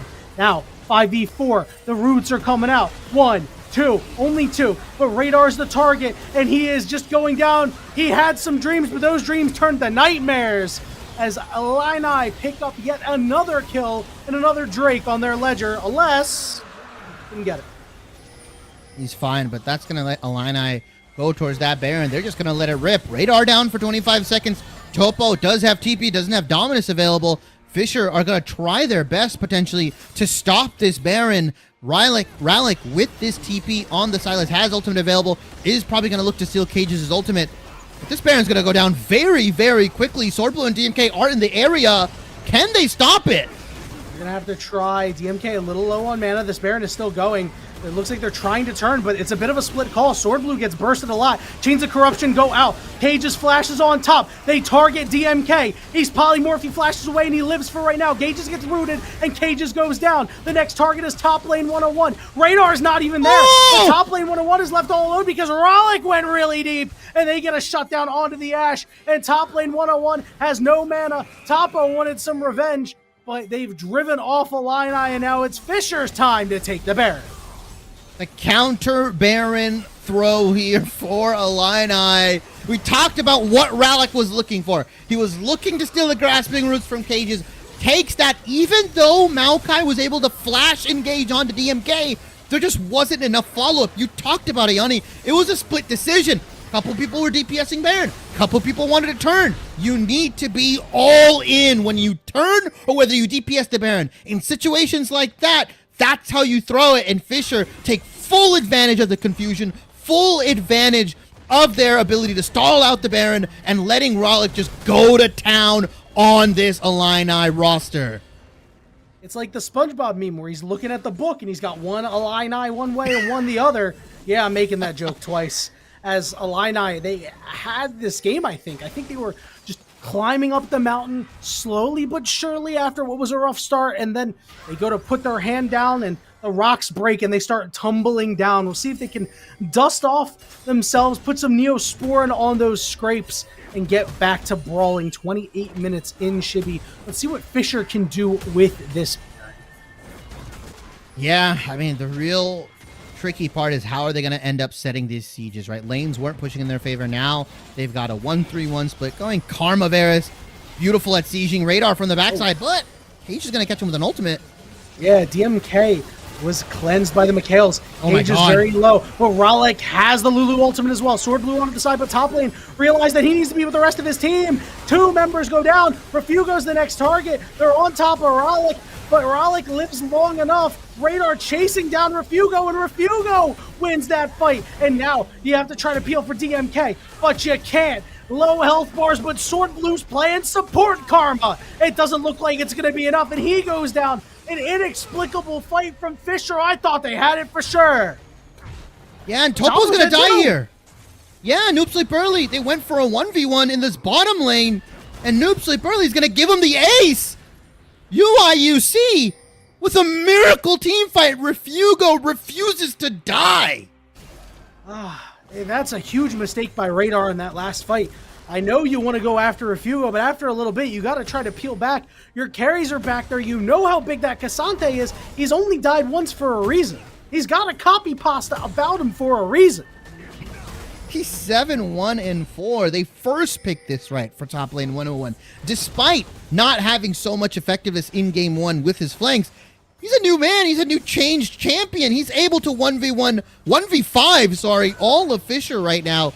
It's looking rough, and Dragon coming up in a minute. UIUC are going to look for that Cloud Zone. It's going to make the whole team that much more slipperier, right? Cages, Refugo, Noob Sleep Early, top lane 101. If he all's out, good luck getting away from those Entofo strikes. Although Fisher are going to muscle their way back in. They're going to remove some of the vision. Radar, though, brother, you're not that tanky. I know you picked up the Kanik Rukern, but we saw what Refugo did to you.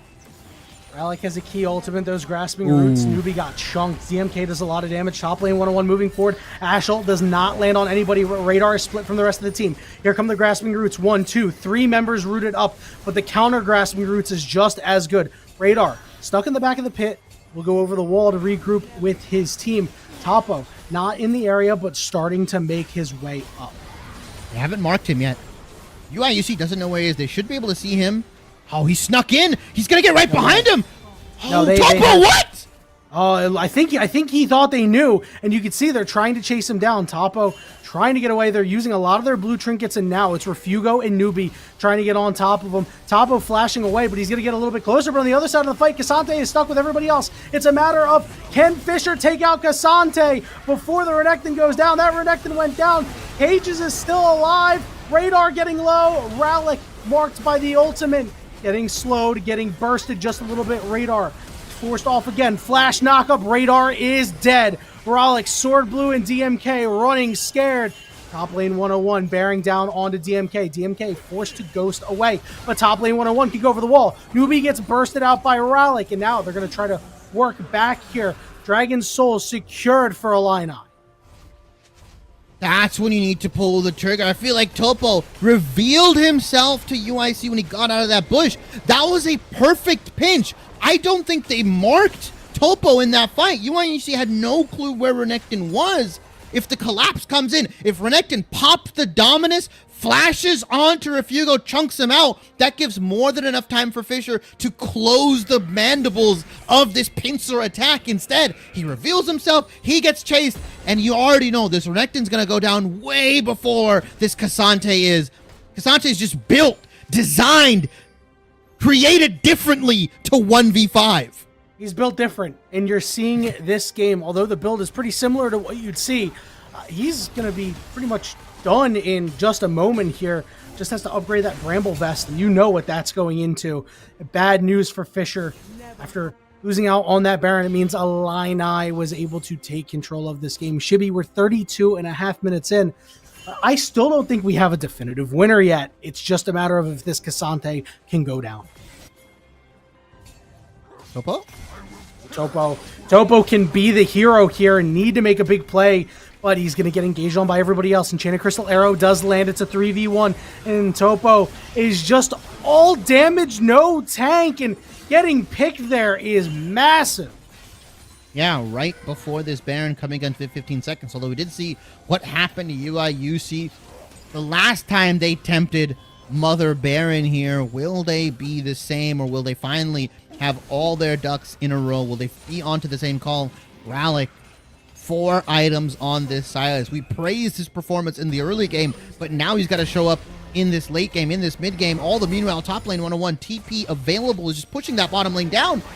You need to pull the trigger. It's either a 4v4 right now, or you try to fight while the TP is there. I Am Newbie takes a massive chunk from DMK. The Manamune is stacked. He's got Cyrilda's. He's got another Edge of Night and Yomu's. Poke is the name. Top lane 101 is just removing the bottom lane inhibitor turret.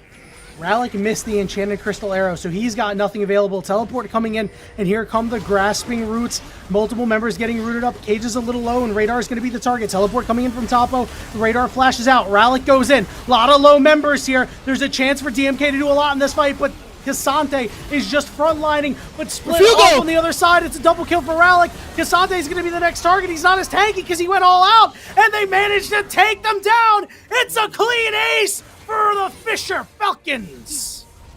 The Fisher Falcons come up big when your backs are against the wall, when you've only got 10 chips onto the poker table. You throw it all in onto Rallick, and he will perform a triple kill on this Silas. We praised his early performance. Now they're gonna go for the end game. They've got the grubs as well. It's Void Mites. It's done. They can push in. UIUC.